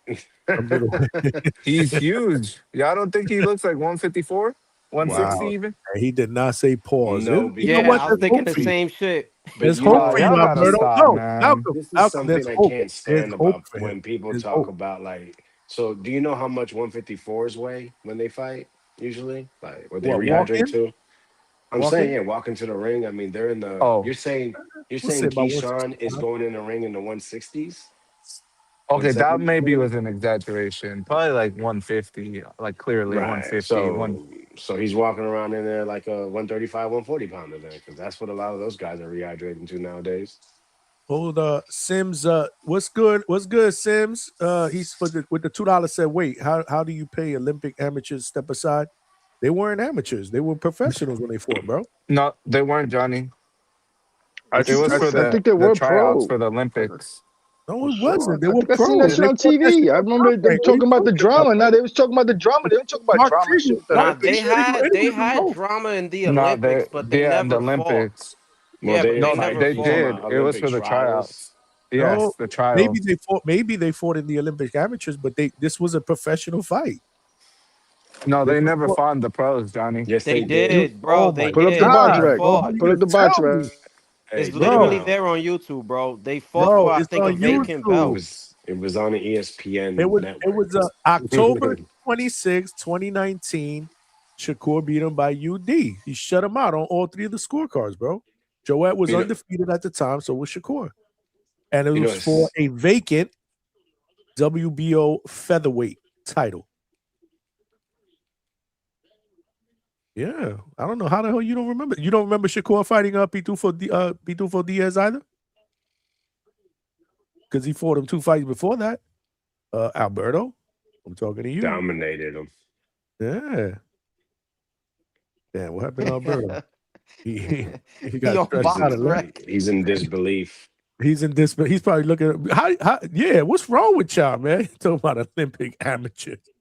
Nah, their history goes Shout back out to them. Joette's sister. She had a win in the Olympics last cycle. She was trying for years to make it, and she finally did. Lost to a French woman, probably a robbery.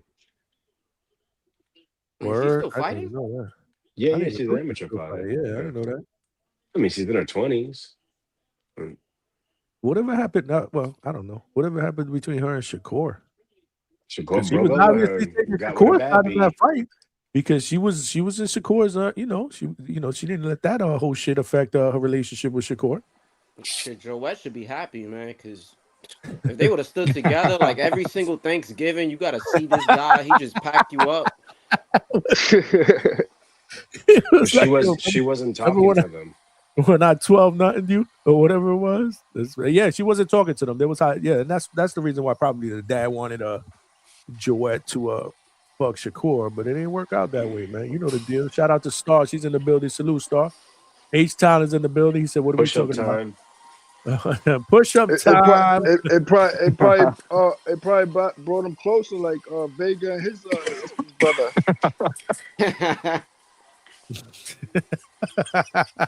Vega. What? Is your brother-in-law still? Did he come over for Christmas Eve? Yeah. He did. Did you guys put on the gloves? No. I guarantee you, one of these, he's probably working out right there. One of these days, he's gonna challenge you again and fuck you up. Probably. No, it's funny that you mentioned that. So, and no one knows. I had 5 sisters, right? So, we have my youngest one's 18, and she has you got brothers though? You got brothers too, or you don't? No, I got one older brother. Oh, okay. So she's dating somebody new, and I'm not gonna lie, I have plans for them gloves. Let them walk around. That's how Vega feel comfortable with them walking around with his sisters, man. Fuck that. You gotta test them, bro. The family's complaining about him that he's a cocky little son of a bitch. So no problem. He's on Vegas hit list. There you go. He's on Vegas hit list now. But Vega, yeah, I was sick, so I didn't get to really be. I kind of stayed to the corner in my house. So we do Christmas at my house. I just made sure everyone was fed and had drinks and whatever. But yeah, I have plans. And then make sure you give him extra drinks. No footage I showed him. No. So that when he does put on the gloves, you wash him even worse. But let me ask you this question. So what if one of them comes home with a dude that's like 220 pounds that outweighs you? Because I know you're The other dude outweighed me. What are you talking about? The other dude Big did Bambalang. They all get tested. She can't be walking around. He gotta get tested too. She can't be walking around with no big Bambalang ass nigga. The other guy was like. But the other guy wasn't nowhere near 200 pounds. Yes, he was. You think so? He looks small in the video. I gotta pull that up again. Hold on. We gotta analyze this. Where is this? Bro, that's not a little guy. Hold on. Do y'all see how he's punching? Who, Vega? Yeah, y'all ain't see him sitting on those shots. Them shits was fucking thudding punches, man. We're gonna pull it up again. Hold on, I got it here somewhere. Johnny, but we're gonna analyze. But homie in Border Wars was bigger than Vega. Vega ran at him. Facts. No, I mean weight wise. But Joe, Vega, any of them got the best of you? Who? Throughout, like any of the, anybody pulled up and was like, got more of your respect. No, I've only done I got it. I'm gonna show the clip. Polo Bug, I got the clip. You sent it to me a while back. Hold on. You gotta analyze this. So you're saying this dude was 200 pounds? For sure. Okay, so I know he had tight pants on. Pause. He did, bro. You got tight pants. We're not looking at his legs. No, look, that shit was hilarious, man. No, listen, I'm comfortable with my sexuality. I ain't no pause like y'all do. Hold on. We gotta share the screen. We gotta analyze this. Man, seeing him yesterday, he like 240 pounds. Did he want to fight? Did he want to fight you again? Did he ever talk about maybe getting a rematch? Nah, never. No? So, okay. All right. That fight don't deserve a rematch, man. Listen, if you're him, you will probably want you to get back, wouldn't you? Probably not. Hold on. It wasn't competitive. Yeah, he cracked. Look at Vega with the left hand down. Look.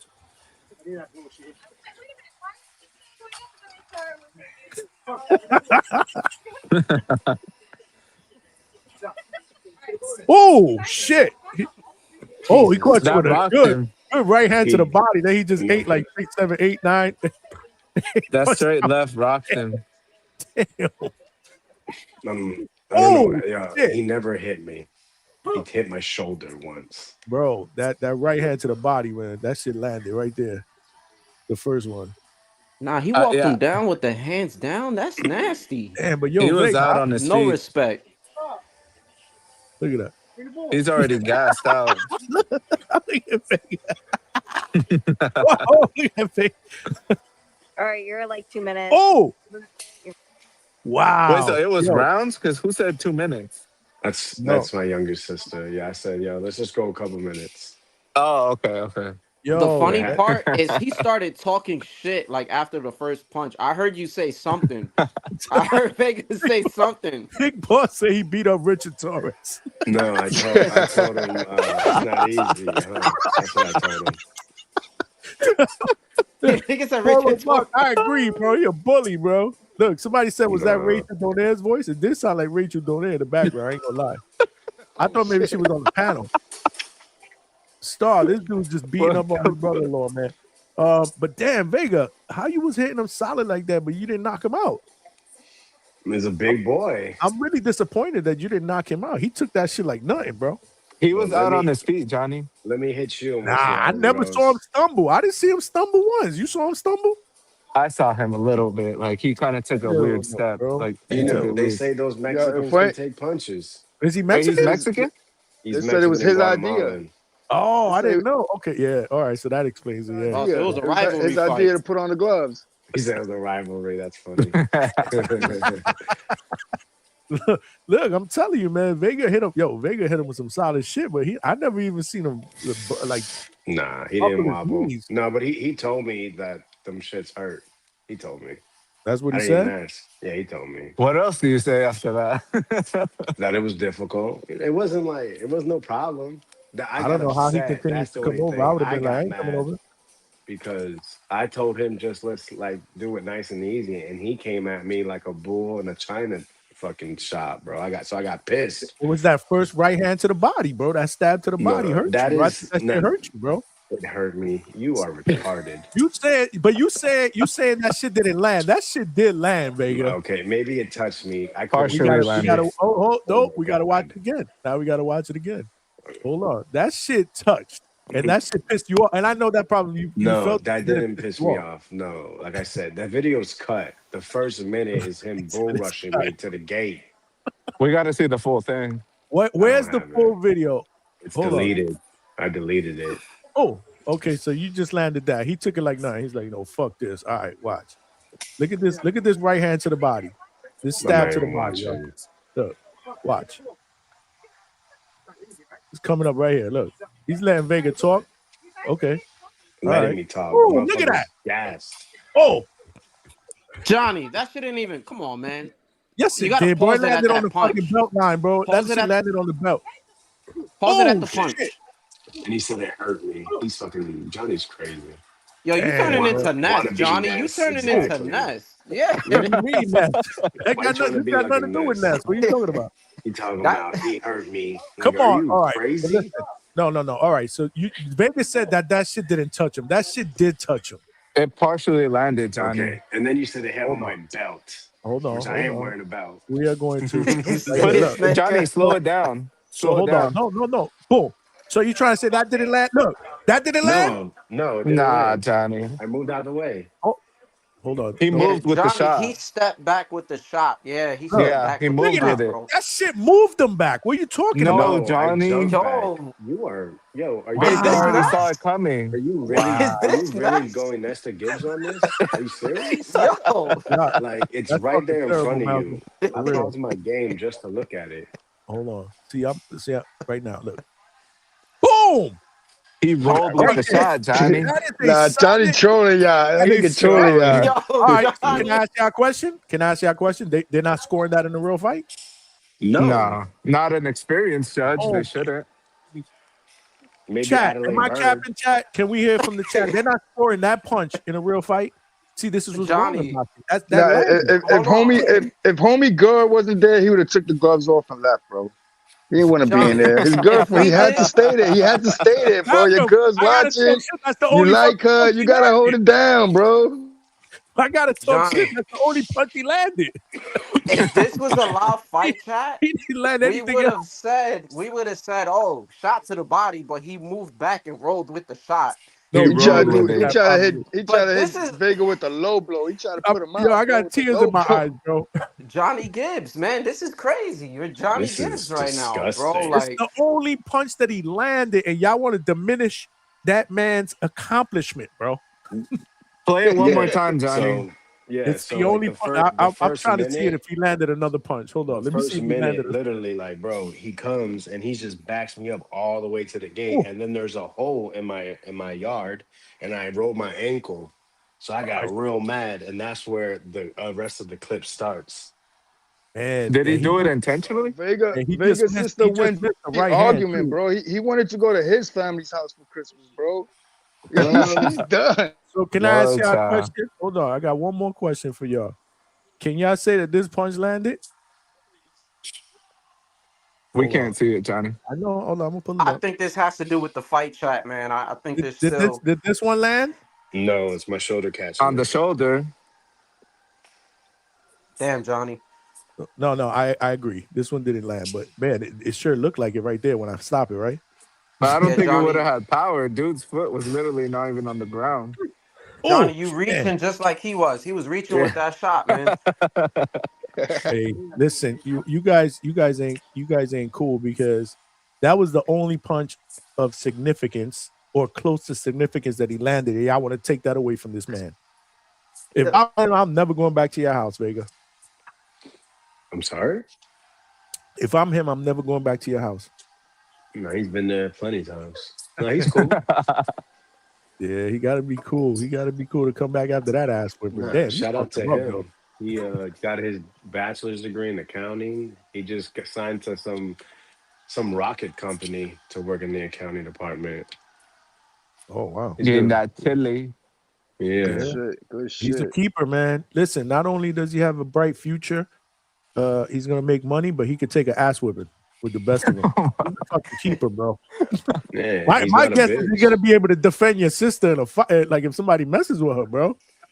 I mean, I know he can take some punches till the motherfucker tired. At But can he least. deliver anything? Well, I mean, you know that He'd be all right against the average Joe. He'd be all right against the you average guys, Joe. you guys are Shit be wrong lasting though. 2-3 Like, for saying minutes, that man. didn't land. That totally landed on the Bro, you're annoying. and you're not giving you a taste of your own medicine. I don't tell lies just to Mic fucking check, get a mic reaction. check. Hey, listen, I H paused time it. Hey, salute, is man. that Hugo? Salute No, it's the Yo, flu I hope, spot. do you know that we got H-Town cameraed up the other day for like 2 seconds? Yeah, I heard it. I didn't Hey, watch it though. we done. Everybody got the goddamn flu. Been in bed all fucking day. You too? But last two, Boy. me and my little boy. Damn, that's crazy. Damn, man. Hey man, Stay in telling you man, yourself. with no boxing podcast is sick for 2 days, bro. H-Town, Yeah. do you think that body shot landed on Vegas hip? Nah, man, that didn't With the land. headline? That's the total. That video is a total bully video, man. It makes Vega look like he's a dick. It did make Vega look like he's an asshole. I was like, this guy, he's trying to throw Superman punches. He's not. I'm like, what is this dude doing against Vega? Vega just he Man, don't. I give him credit for even trying it, bro. Hey, the other guy, He can't fight. He probably if you never look, been he in a don't even have his fight eyes before. open when he's That's what I'm swinging. saying. It doesn't even look like this dude's ever been in a fight before, let alone Did he put on know a that Vega glove. fights or no? That's Yeah, what you I'm know. trying to tell you. You had to have known that before they put on the glove. did. No, I was boxing my little cousin before that. That was like my third, fourth round.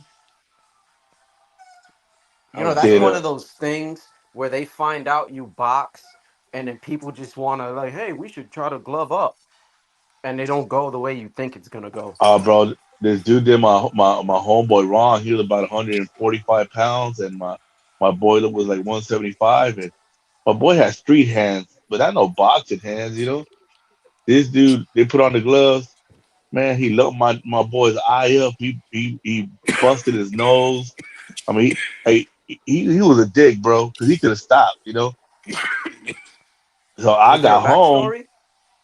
Nah, man, they were just boxing in the yard, and then my friend was like, "Hey, I'll go around with you," you know, because everybody's going rounds, but he was going easy Did on you beat him up? everybody Did else. you bully him too, like Vega bullied his brother? Nah, he was going easy on everybody else, Malcolm. But when my boy got in there, you know, my boy was 5'10", had a 6-pack, looked like he like a tough dude. This dude, he went off on him. So I got home from work, right? So you know, you're in the hood. They come knock on your door. Hey, Leo, this dude put hands on our old boy. Come on, let's go. Box him. I was like, all right, cool. I'm over there. I'm in my already in my shoes all tied up tight and no shirt on. Cause I was a 180-pound kid, you know, I was all in shape. And then the guy was like, nah, I ain't putting on the gloves with you. I was like, nah, come on, put on the gloves. Cuz I said, you did my boy wrong. He's like, nah, you way bigger than me. I said, bro, my boy's like an inch or two shorter than me, and we about the same size. He's like, nah, but because he don't know how to fight, you know what I mean? Like, That's some whole shit. yeah, he did him wrong, bro, wrong. And this you could tell this kid's been training. Like, I was like, man, but he didn't want to box me. Everybody, that's how it was when we were kids. Everybody be like, hey, go get Leo, because I get my ass whooped by the older dudes, so the kids my size were like, you know, I was whooping them. But like I said, but when we were kids, everybody put on the gloves for no reason. Like, Everybody, come on, yep. just for the fun of it, Yep, absolutely, man. Absolutely. you know. Oh shit, hold on. I got a super chat here I didn't read. Oh, my bad, Lou. Lou Boogie NYC with the 2-piece. To me, Ortiz beat Loma. Vega made him eat leather. Vega made him eat leather, Lomo. You talking about what Vega beating his brother-in-law the way Lomo? Man. Lomo didn't beat Ortiz that way though. That was a close fight. You said Ortiz beat Loma. Vega made him eat leather like he did Loma. Yeah, that was That's what it Bud was. Spence, Lou Boogie. man. That clip is Bud Spence. Lou Boogie, I appreciate the super chat. My bad, man. Again, I'll be cooking with these dudes, man. I got to get better at checking these super chats out, man. But I appreciate everybody that has sent one in. So far, we still need about 24 more likes to get to 100. We cooking on this Friday night, man. I actually like this Friday night shit. I ain't gonna lie. This is the first Friday night that I've done well. We did last Friday night, but that was a live fight chat. That was a little bit different. Man, I told Tone we need to get him with a Miami intervention, but you know. Did you tell him? Did you tell him? I What told he him, man. He just laughed. He said, "I'm just a fan." We gotta get him up here. He tried to call me while I was doing my live. Well, he did call me and I put him on speaker, but I don't think you guys weren't. Well, they were hearing it on the panel. I don't know if everybody was hearing it. He had me on his mixer. I got to figure out a way to get my phone connected to the mixer because there's a way to do it. I just haven't done it. Polo Buck with the $5. Appreciate you, my brother. Say salute, man. Showing love. Polo Buck, salute. I see you trying to cook my hairline in the chat, bro. Now you trying to say salute me, huh? I gave you the middle finger. I know you saw that. Yo, H-Town, you caught that Chappelle shit? Nah, what happened with that? It's on Netflix. You got a new special. I know you sick up and shit. Check it out. Oh man, yeah, I tried to watch it the other day, but I started and fell asleep, man. Damn, somebody. You know who Ali Sadiq is? Yeah, man. I watched some shit with him too. Bro, you talking about you getting didn't in the check ring out. with somebody? Yeah. He used to box when he was a kid. He's from Houston. He's a legend in the city. Yeah, I fuck with her. I like comedy a lot. You know what I mean? You need to watch all of his. They're on YouTube for free, bro. Watch all of his, dog. Hilarious. No, bro. I'm up on him. He talked about his jail shit and all that, but he talked about stepping in the ring with the dude that fought Ortiz, I think, or something, and hit him with a body shot. he said he didn't get to warm up. He just jumped in the ring with him. That shit was funny. Speaking of comedy, who was that dude? I think you guys had told me, but I forgot. Who was that dude during the live fight last week that kept pulling up his shirt? That weirdo? Oh yeah, that's Brett something. He's a weirdo. Yeah, he kind of. I don't really rock with him. That's Bert Chrysler. I don't know, but who is he? Is he a stand-up comic? Bert, yeah, he's a comedian. Yeah. That's his thing. Shirtless doing his I never heard. Shit. So that's his thing, pulling up his shirt, showing his nipple. Yeah, he's Joe Rogan. He's one of Joe Rogan's guys. Oh, okay. I thought that dude was weird. So I brought up Chappelle. I brought up the Chappelle shit for H-Town so you can see how like he was kicking that boxing shit, but only a few boxes graced that screen, bro. I heard some boxing he spoke shit on Jack Johnson and Crawford. You know what I mean? Yeah. Mayweather got mentioned, but it was like. Yeah, no, I heard he was talking a little bit of that boxing. I got to check it out this weekend. You know what I did see though? I hate to push the topic to movies, man. We got to get back to what we were talking about. I saw the Christy Martin movie though yesterday. Was it good? I thought it was all right. Yeah, I thought it was all right. I enjoyed it. That means it's trash. Nah. Listen, I was expecting it to be worse. To be honest with you, I ain't gonna lie. But no, I was intrigued by it. It's crazy though. It's crazy the shit that she went through, man. That shit is fucking. It's one thing for her to talk about. It's another thing for them to play it out on a movie screen. One question I want to ask her, and I'm trying to get her on, was everything 100% accurate? Because you know when they do these remakes, sometimes they exaggerate a little bit. I'd like to be able to ask her about the relationship with her mom because that was kind of out there a little bit. I won't spoil it for y'all if y'all want to see it, but it was kind of weird, the relationship. But other than that, man, wow. It was I thought it was good. I thought it was good. You seen that one too? Which one? Nah, that one I haven't seen. I got to check that one. I seen that one. I haven't seen it. This shit got to be good to top that because I don't want to. It's the time, like I'm doing the show, and then the weekends we going out. So it's like for me to sit down for 2 hours, like I just haven't found the time to watch it, but I do. I found the time to tricky one. I wasn't gonna That's good. watch it because Tone was shitting on it for the longest, and then I'm just like, oh, it's probably trash. Just to find out he never watched it, and then I Oh, end up you catching never it, and did. I'm like, oh shit, this movie was actually good, but it wasn't enough to make me fucking cry. Like they bugging with that, but it was good. It's a good movie. I want to check that out too, man. But I liked it. I thought this Chrissy Martin movie was good. It was good. It wasn't great. I think it'll win an Academy Award, but it was good. It took me back to the days of Don King. Whoever played Don King did a pretty good job. You know. Hey, what's the best boxing movie, Johnny? You think? Man, that's a great question. Man, that could be a show topic. For me, it'll be Rocky. Probably They're all Rocky. pretty trash. Nah, Rocky wasn't, bro. That won an Academy Oh my Award, god, bro! Raging That Bull. first one, Raging Bull. Rocky's Well, overrated. actually, I like Rocky 2 better. Raging Bull is pretty decent. Raging Bull. You got Rocky. You got The Fighter. The Fighter. You got The Fighter's good. Which is the one with Clint Eastwood and the Hillary Swank. Oh, $1 Million. Oh yeah, Baby. $1 Million That's a good Baby. one. Yeah, I like good. $1 Million Crazy. Baby. Is the Yeah. fighter or the one with fucking Yeah, Which one is that one? Well, Wahlberg. Christian Bale. And, Who's the Christian one Bale with and Wahlberg. Yeah. Okay, those two. I fuck with the Yeah, that's a good fighter and $1 Million Baby. It's So just the fighter- Rocky's the fighter was about- iconic, Rocky. It's so bad. but it's nothing- overrated. It's a Who the bad fuck fights movie. like that? Oh, you Bro, bugging. it's Fight not like Yo, even that? the UFC one with Tom Hardy, the Harden screenplay, was it's good. bad. With the guy that played Venom, the UFC joint. That A shit was Warrior. Oh, Yeah. I love good. Yeah, Warrior. that shit was dope. Hold on. Let me stop right there. How could anybody in their right mind say Rocky was trash, bro? Bro, John, you Hey, have to bro. watch it. It's a shit movie, bro. It's Rocky not. 3 is my favorite What are you movie. My talking favorite about, movie, probably. Wow. Even though I The love first Rocky, Undisputed was Rocky fun with is Wesley Snipes and Ving Rhames. terrible. That shit was fun. That shit was a good movie. let me say, Johnny. They talked about a little history with the bare knuckle when they try to make it bare knuckle. And the old gangster dude was like, "Nah, it's gonna make for a boring fight. They don't throw punches." That shit was dope. It was entertaining. I'm about to What's agitate Undisputed. everybody. what's Johnny, up, Marcus? I think you're showing your age right now, bro. And here's what I mean. There's this thing of you guys are so attached to that movie because it's so iconic. This man, like, there's scenes where this nigga is holding them against the ropes with one arm, just punching them and punching them. That shit is not realistic. Bro, that's It's a not what I'm very talking over. about. Of Malcolm, course, Nah. how nothing can you is going to forget? look the way it looks today. You see, now you're showing your youth. Now you're showing your youth. Hey, I may nah, be I'm showing my talking old about days, but now you're realism. showing your young buck youth, bro.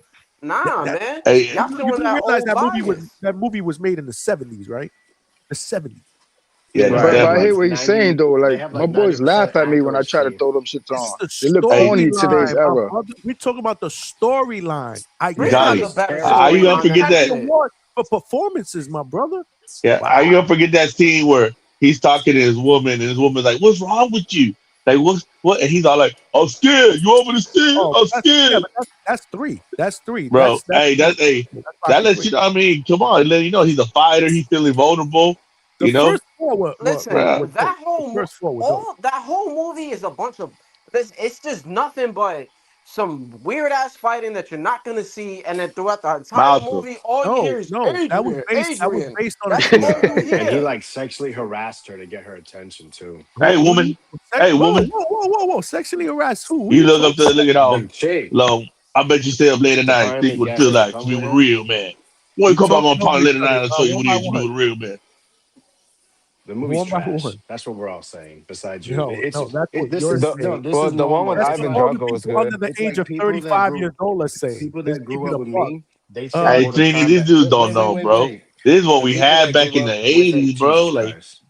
Those are Johnny, real movies, bro. you Johnny, know? You just your jumped off. next Look, you got Vega interview. mad. He jumped off. What? Johnny, who jumped off? Vega jumped off. He know he wrong. We got him And mad. other than Raging Bull, who was investing money in boxing movies back then? They'll say that I'm just being old when I say Raging Bull is one of the best boxing movies ever Bro, that's created. a badass movie. Did you watch that movie? Fighter was better than that shit. The Fighter. I've Get never the watched fuck that. out of here. You see what I'm saying? Come on. Oh, you crazy. You Nah, the showing, Fighter was good. you I showing like Remember your listen. Southpaw? I like Remember realism. Southpaw?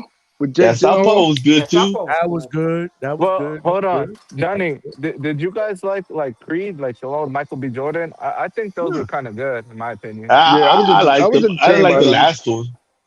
Yeah. I mean, Yeah, I liked last the one was first one. I ass. thought it was good. The second one was what was the second one about Drago? Yeah. Drago's son? Yep. Yeah, the son. That The was good. Son. The last one, this dude comes out of jail, gets a shot at the title. I mean, But yeah. Johnny, I meant in terms of like the way they show their combinations, the way like the actual fighting No. in the ring was Production, like the way the action looks in the ring, absolutely. Creed is it going to was be way better amazing. than Rocky. I mean, Rocky was created in the 70s, bro. It's different. It's different. Production, And that's why camera angle. boxing is in a bad state. Because everybody thinks boxing is about fucking looking like Rocky. They want Rocky fights. I don't want to No, see man, that shit. and Rocky, they had no defense. Remember when they was jabbing? When it was for a jab? Hey yo, I was hey, man. rocking sock'em, Johnny. That's all Apollo Creed. That's all Apollo Creed was doing, which he was like that movie's version of Muhammad Ali, and Rocky was a Wepner, Chuck Wepner. Listen, Remember that? Johnny, Hey, your next hey, interview. What's up? Malcolm. Rocky was the first movie to shout out black slick American fighters. You don't remember when they take him to the gym? He's like, yo, I can't move like them. How you move like that? I can't move. He got no movement. He can't fight like a You colored know? fighter. One of Listen, them. that's not gonna work with me. The race thing, that was cool though, but it's not gonna. Hey, shout outs to that though. You know what I'm saying? But nah, that movie's The music, overrated. the soundtrack with the music, today's iconic, the Rocky song. All Yeah, this you got shit, those Eye of the steps in Tiger. That's all Philly. iconic shit, bro. You know But how many Remember people that? go All to I'm saying, Philadelphia and run Johnny, up those stairs? Their You know Johnny, how I next. many think people you run up fell those in stairs? love with it because you were a kid when you watched it. The Rocky statue. You know how many people go to Philadelphia just to stand in front of that shit, take pictures, to run up the stairs of the. Can you do me a favor, Johnny? Back on Do the me a favor. street. What? Every interview, you know what? No, I'm gonna start asking this question. All your interviews, I'm gonna start asking fighters if they ever went into a fucking meat freezer and started punching a fucking dead cow. I'm gonna start asking them that. Hey, Just to motherfuckers used to see. do it back in the day. That shit was badass though. Johnny Like, is one of those guys that think And chase the Rocky chickens, Balboa chasing should the be in the Hall chickens, of Fame. cutting off the ring. I think you know Motherfuckers what? really chase He is, chickens. Alberto. nah, Roy Jones did that Alberto. shit. What I was think that, he Johnny? is in the Hall of Fame. Then he shouldn't be, Johnny. You know that. Yo, you ever see? Remember the The Hall comedy of shit Fame. where Eddie Murphy played a boxer with the white boy Owen Wilson? You ever seen that, Yeah, Malcolm? I forget the name of What that. film But was that? I forget what It was I some know comedy he's- shit. I know what he's He talking played about. like a real shit talking boxer that was like undefeated. Oh, This was funny. The fight Martin's scenes is funny when he though. got in the fight with y'all talking about Martin? Nah, Eddie Murphy. Eddie Murphy. Eddie He had a Murphy, movie. man. Oh, The white okay. boy. Some spy comedy shit. You know, The fight the scenes was king of stupid, though. comedy, Shit was Eddie Murphy. funny. Nah, Rocky 3 was the shit with Mr. T. That was the shit. Hey, man, you can't beat it, bro. Hey, I'm gonna Right. tell y'all right before I leave, because I'm about to hop off. Right, pause. Damn. I'm about to How was get that a off the. pause? How was No, that no, a no. on, Listen, that's Malcolm. New York How shit. was that a No, trust me. pause? That's Yeah, a pause. Trust in me. That's New York Nah, you shit. going too far, Malcolm. Y'all got to I'm do going better too in far. 2026 with this pause shit, Y'all bro. don't know Yeah, what because, hopping off okay. is? What? Wait, what? Because I said What? I'm about to hop off. I said pause. Who, Hopping off is a pause. Oh, you how mean is like that a hop pause? off a urinal? Okay, I get what you mean now. But Damn. Wow. okay, Nah, but I was your mind is so far to be even thinking like that. I think both of y'all need pause intervention. Nah, listen. I 2026. trust me. I slow down on the pauses when I'm up here, cause I do that shit on the I say that shit on the regular. But here's what I'm gonna say before I log out, whatever the fuck it is. Right? Rocky is overrated because I always have these three takes. Rocky is overrated. The Notebook is fucking overrated. And Denzel Washington is not as great as an actor as everybody says because he's always fucking serious. That's all I'm gonna say. People don't Get like your me saying fucking hands that. off me, Malcolm. Denzel? Yeah. What'd Yeah, you say, Denzel Denzel? always fucking serious. Every fucking role. Majority of his shits. He's not as versatile and as great as everybody thinks he is. Notebook is overrated. The Rocky series is overrated. That's all My I'm gonna man. say. I'm out of here. Salute to you, Johnny. Salute to Trini, Berto, and H-Town. I'll holla at y'all. Malcolm, Respect, I don't know the respect, Michael. Have a Denzel good day at work, standard's bro. crazy, bro. One by one, yo. One by one. Yeah, that overrated shit was a 2-pack of ass. That shit is a 2-pack of ass. How could anybody say the Rocky franchise is overrated? That's a boxing fan. I could see if my wife that would say that. You know what I mean? But damn, that's crazy. And then you say Denzel's overrated. He didn't see the Hurricane. Overrated, bro. Like you know when I knew Denzel was legit when I saw what was the one that he was the crooked cop? Yeah. What was that one again? With Ethan Training Day. That shit was that role was totally not what I expected. He was saying like versatile, like if you stick Bro, him like in a comedy role, could he hold it down? How many actors, at that level can you really say can do them all? Like Tom Hanks probably can because he did comedy in the beginning. I remember Leonardo DiCaprio, Tom Hanks. There are some, but I mean Denzel is just amazing at what he does. And then that Training Day, bro, that shit was off the hook. Yeah, that Man on Fire was Man tough. on Fire. That goes crazy. That shit won him an Academy Award. Training Day, didn't it?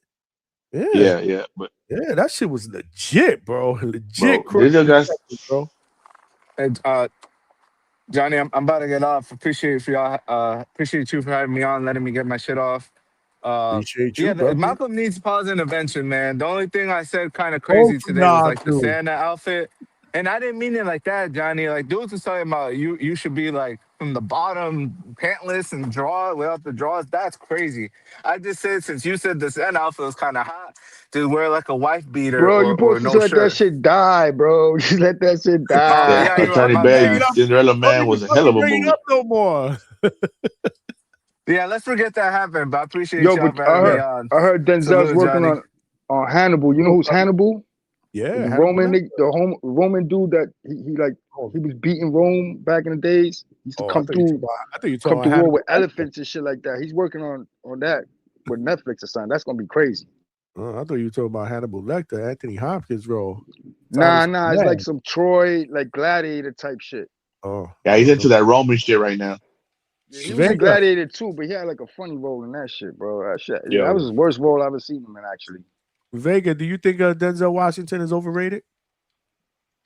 What are we rating him on? Malcolm said he's overrated. He's not versatile. He's an all-time great actor. Yeah. He is an all-time great actor, but he's talking about versatility. Is he a complete actor? I mean, he doesn't do comedies, but I mean, whatever role he's in, he does a great job of making you believe he's that character. And that makes him a great actor. He's a master at that, right? I mean, I don't see Leonardo. No, I don't hear anyone say Leonardo DiCaprio's overrated, but he doesn't do any fucking comedies. But I see what he's saying. I think there's a way to word it. But I agree, right? Like Will Smith, I never in my life would say Will Smith's a better actor than Denzel, but his movies, he does so many different. Right, he's extremely versatile. So does that make him better? You Maybe. see, now that's it's how you measure it. See the way Vega's wording it, but Malcolm just said he's just overrated, and I don't agree with that. I think Malcolm's mom probably loved Denzel. Respectfully, Denzel fan, bro. Denzel's son nice too, though. His son nice on the low. Yeah, I think I'm gonna buy him the Rocky box set and send it to his house too. He need to watch Rocky, bro. Yeah, he did. He did that shit with the girl, the that actress. First Rocky is terrible. You got to stop. Which it's one? like Okay, so let me ask you a question. Which one did you like the best? Because you can't. No disrespect. No disrespect. Malcolm, no be honest. You can't say they were all the terrible. one that I enjoyed the most is Rocky 3. 3, okay. But I liked the first 4, and then I thought it went downhill from there. Rocky 5 should have never been made. In fact, I saw an interview that Stallone did one day somewhere, and he was like he regrets even doing Rocky 5. And then forget about Rocky Balboa when he comes back like 80 years old to fucking fight Tarver. Was that I think that was 6, right? Rocky Balboa. Did they call that Rocky Balboa? Right? And then, Rocky 5 was Tommy Gunn. Yeah, that was terrible. I don't even think I've ever seen Rocky 5. Well, you ain't missing anything. If you want to say that shit fight in the street, that shit was garbage. It ended with a street fight with Tommy Gunn and some promoter that was trying to be like Don King. I forgot what his name was. But he was, they try to make him like the Don King, the trash talking promoter. I liked them at the time they came out, though, man. That's when I caught them. Them shits is not rewatchable, man. Yeah, the Rockies aren't. It's like I was trying to say I earlier. watch them all the People time. think that the Mortal 1, 2, 3, and Kombat, 4. All the jeez, time. the first Mortal Kombat that came out, I think it was like the late '90s, early 2000s. That movie's a shit piece of film, but because the young, I was young, it was so cool. But that movie's terrible, terrible production, terrible acting, terrible everything. But it was the video game, and it was in real life. So when you ask someone that's between 30 and 40, they're gonna say that movie's amazing when it's fucking shit. Right. I think that's Vega, the just same like thing the with the Rocky Resident Evil, movie. just like the Resident Evil movies. Right, yeah. But I don't know if anyone ever says those movies are good though. But those are meant to be that way. They're not supposed to Video be, game was good. you know. The game was good. I remember that. Back I played then, that game like 2 or 3 times, that was especially pretty part good. 2. Back in the days, that was pretty good. I just seen the trailer to the new Mortal Kombat shit they come out. Mortal Kombat Hey, 2 now. Bloodsport is one I'm of the not best fighting movies. I'm not into all that. But They just did the Bloodsport, Street Fighter one too. That Yeah. shit looks super campy. that shit was whack too. Bloodsport, one of the best. Yeah. Hey, Yeah. hey, I'm Bloodsport's watching The Beast Within on Netflix right now, that series. So that Salute, shit's G-Wall. That was wild. a good one. Oh, speaking of since we're talking about cinema and boxing, have you guys watched 1,000 Blows on Hulu? Nope. No. I have not. So that's Should that's we? an Should actual we? boxing show. Yeah. I enjoyed it. I'm Okay. looking forward to season 2. But it's Oh, about it's a this series. Yeah, Okay. it's about these 2 Jamaican guys Damn, that I ain't leave got Hulu. Jamaica. My bad. It's about 2 Jamaican guys that I gotta do my Disney. I got like I just buy the Disney Plus one, but that has like a triple pack. And that's because I don't ever watch Hulu. Like I would never buy Hulu by itself. So I feel you on that, bro. I got you, H-Time. I'm gonna send son to Johnny so he can send to you. Yeah, appreciate it. But yeah, it's about this Jamaican guy that comes to England and gets caught up in like underground bare knuckle boxing. Fighting that turns into real boxing. Like so, it kind of shows how like it changed in England. And he uses boxing to make a living so he can survive in England. Oh, And he's, Yeah, I started that and I fell off on it, and it was going good. Yeah, man. Yeah, and it's like the girl thieves that they actually Yeah. existed. The thieves actually was a real thing. Mhm. And then the fictional boxes are fictional, but it's a good storyline. Yo, I'm gonna get up on that my next couple Yeah. days. Yeah, he gets caught up with a group of bitches that are thieves. Okay. Yeah, no, that intrigues me. That intrigues me. Vega, Coach Bermudez wants to say what's up to you. Your best friend is He on the said, line. big up to Come Forward Vega, who got caught with a body shot and don't want to admit it. Let's see if, you know what? I want to see if Coach thinks that's a that You know that's a what it landing is? shot. All right. My abs are just so made of steel. I ain't feel it. I mean, so does it count if you can't feel it? I mean, it's like you ask a girl, like a girl be like, I didn't feel it go in. So did it go in? Damn. Now you capping, bro. But About what? Shit, never been there. Let's just leave I it seen at it on that. TV. He said, Coach Bermudez wants to show you love because you're the only one that he says what's up You to on made the that panel. shit up. He's your best friend. He's he don't even say yo. He don't say Johnny, what's up? H-Town, Trinity, nobody, just Vega, bro. Word. That's not true. Yo, yeah. Now that I'm thinking about that show, damn, I'm mad. I forgot about that shit. The dude that played in Boardwalk Empire, Al Capone, he's the dude that was fucking everybody up that he stepped into the ring with. Oh, I never saw that either. Boardwalk Empire. Yeah, Johnny, you like Yeah. that shit. The fight scenes in that, I'm sure. it's official. I'm sure because I'm a big Sopranos But it's fan. old school though. This is like, like the gloves, they probably had like light gloves. Yeah, Wild this is days. like late 1800s, early 1900s, maybe. Yeah, Gang the of show. New York times. That movie time, that setting. So, all right. Yeah. All right. Remember that fight scene in Gangs of New York when DiCaprio fought, the way they was throwing their hands Yeah, up? when he fish Put hooked him him. up, put him up. Yeah. He caught him with the old fish hook. Yeah, I He tried watched to throw that. him, he But tried to that hit him show, with that boot. He tried to drop that boot on him. That shit would have finished him. You know what movie I need to watch, man? This is a movie called Traitor with goddamn Don Cheadle. Man, that's a good ass movie, man. Is he still alive? Don Cheeto, yeah. Don Cheeto, yeah. Why would he be dead? Who was it that? No, I'm mixing him up with the guy from The Wire. Oh yeah, he he's passed dead. away. You know who I'm talking about, right? Omar, Yeah. right? Yeah, I'm mixing them both up. So he's okay. So yeah, I know who Don Cheeto is. The other dude, yeah, okay, he passed away. The one from. Hey, but that's a good ass movie, man. Like I need to watch that. Y'all all seen Snatch, right? With Oh Brad Pitt yeah. and, that shit was dope. The fight scene. You in see that shit Lock, was dope Stock, too. and Loaded. Nigga Polar Buck. He said send Coach a link. He needs it for the last 5 minutes of the show. Well, if I send it to him the last 5 minutes, it won't be the last 5 minutes. It'll be the last hour and a half. What Coach ain't got picks for this fight tonight? Yo, Coach, what's going on with the picks for the morning, man? Somebody asked me, you got picks for tomorrow? Well, man, what time is this Tonight, this morning, whatever you want to call it. Yeah, it'll be on in 5 hours. I mean, Johnny over here like, I might go live. Shut the fuck up. Where the hell you ain't? why you got to say it like that? So you mean there's absolutely no chance that I go live? Very little. Zero? You mean zero? Malcolm with the $2 was good. He said backdoor sluts 5. Watching that shit.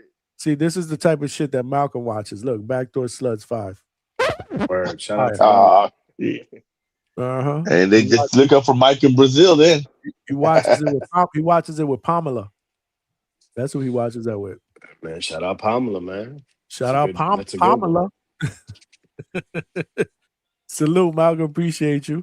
Malcolm. She always keeping you warm when nobody else will. Who, Pamela? Pamela. She's faithful, right? Yeah. She's faithful. Yo, Polo Buck, did you like the damn, I don't even know how to say this without y'all with that poor shit. What's going on, Papa? Senor Sabor? Did you like the Senor Sabor? We'll just keep it at that. We need your take on the Senor Sabor, because I know you bought a box, if I'm not mistaken. Damn. Vega, did you get a box? No, I never sent him my info. I'm not I'm not gonna make him do all You don't like nuts? That's what you're gonna say? You're not a nuts guy? No, I have to stay away. My body just doesn't digest it well. I'm not gonna make him waste his money and time. Buck said, hey, 3 bags in 2 days, stay away. So that tells you that they're actually very, very addictive. Yeah. Oh, they're good. I thought they were really good. I gotta order another box though. I'm waiting for Coach to give me a damn discount code so I can share with the DHS family, man. They're good. They're good. They're really, really good. But yeah, if you're on that health shit, I don't know if you want to rock out with that. They're just so damn addictive, bro. They're really good. Coach, where you at? I threw the link up in there. Jump in here for a little bit. Say what's up to your guy Vega. He's on the panel. He working on that Yam Slam seasoning for the next version. No, I think then he put a super chat at the end when I logged off that said the next flavor is yams. Yams flavor of the That's South crazy. Port. That's Yeah, crazy. As soon as I logged off, I saw the super chat jump up, and I didn't get a chance to read it on the last show, I believe. He said, yeah, like yams flavored Senor Sabor coming soon. That is crazy, man. Malcolm said too much sodium for me. Listen, I don't know, man. You health freaks, y'all disgusting. I'm not a health freak like that no more. So. But I wouldn't go through a whole bag in one sitting, though. It's a little bit. Just keep it moving. Like that whole box, that shit lasted me a minute. Yeah, man. Let me see what we got. 15 more likes to get to 100, y'all. Let's get there. Vega doesn't seem to think that I'll get up early for this live fight chat. Should we prove Vega wrong? What you think? At least for the last 2 main cards, you think? It depends. I think the last. I think this guy does his ring walk at what 6:30 in the morning Eastern. Yeah, Nakatani. Junto. Shit, I've been asleep most of the day. I'm gonna be up right now till that So damn you're fight not going starts. to sleep at all? You're not even going to take a nap before that? Nah, God, I've been sick all day, bro. Like I had no fever, but I had the body aches real bad. See, that's the problem. If I take a nap, I won't get up. I'll say, you know what? I'm going to take a nap. I'm going to hit the alarm. I won't get up. I'd have just go to sleep now. Yeah. Man, you know about that health nut shit, man. It's good to worry about your health, take care of yourself, but enjoy life. I got a homie that was all into working out, super in shape, and my boy died in doing his job. You know what I mean? So yeah, I mean, Yeah, I you never know scaled where you're back gonna on go. certain shit. Like I just like Is, before the doctors tell you like are with you my saying all sugar and shit that like is that. why you So don't eat like healthy? when I'm Nah, older and man, shit, I nah. want to be able to eat what I want, So I'm scaling back now, like in certain shit, like get an old man. I'm still around. You know what I'm saying? You be I all want to right, be able bro. to eat what I want to eat, type shit. Hey, I You be made it all to 46 already, bro. You know how many people ain't made it in the hood to 46? Nah, right. yeah, I outlived my dad for a year. I told my sons I did my job. Leave me the fuck alone. I signed 47 years, bro. Like my pop. Leave me the fuck alone. I was 48 now. I gave you an extra year. Y'all good. That's that hood fucked up mentality though, man. I was going through midlife crisis in my 30s. You know what I'm saying? Shit. But my whole, I'm overcoming now. Like I developed my mind, pushing through. But like my 20s and shit like that. Once my pops died, that's what I thought it was. So I did a lot, like to secure shit and all that. So now I need a break type shit and let me In the regroup. fire, homie, he was a firefighter. That's great. Rest in peace, man. Yeah, for real, man. For real. Polo Buck, salute to you, my brother, with the $5. Johnny, you have to play mental chess with Coach. Play like you ending the show. Watch him emerge with the thinking emoji. He'll beat me in chess. He'll beat me in chess. That's for sure. He won't. I don't think he'll beat me in pool or dominoes. I doubt it, but we'll see. We're gonna figure that shit out. I used to be a bad dude at chess, but I ain't played it so damn long. And I gotta practice that. I'm not good at chess at all. I don't I play used to chess. be the Asian I kid didn't at grow up school. playing chess. I didn't grow up playing. We didn't want to be in the house playing chess. Like we wanted to be outside.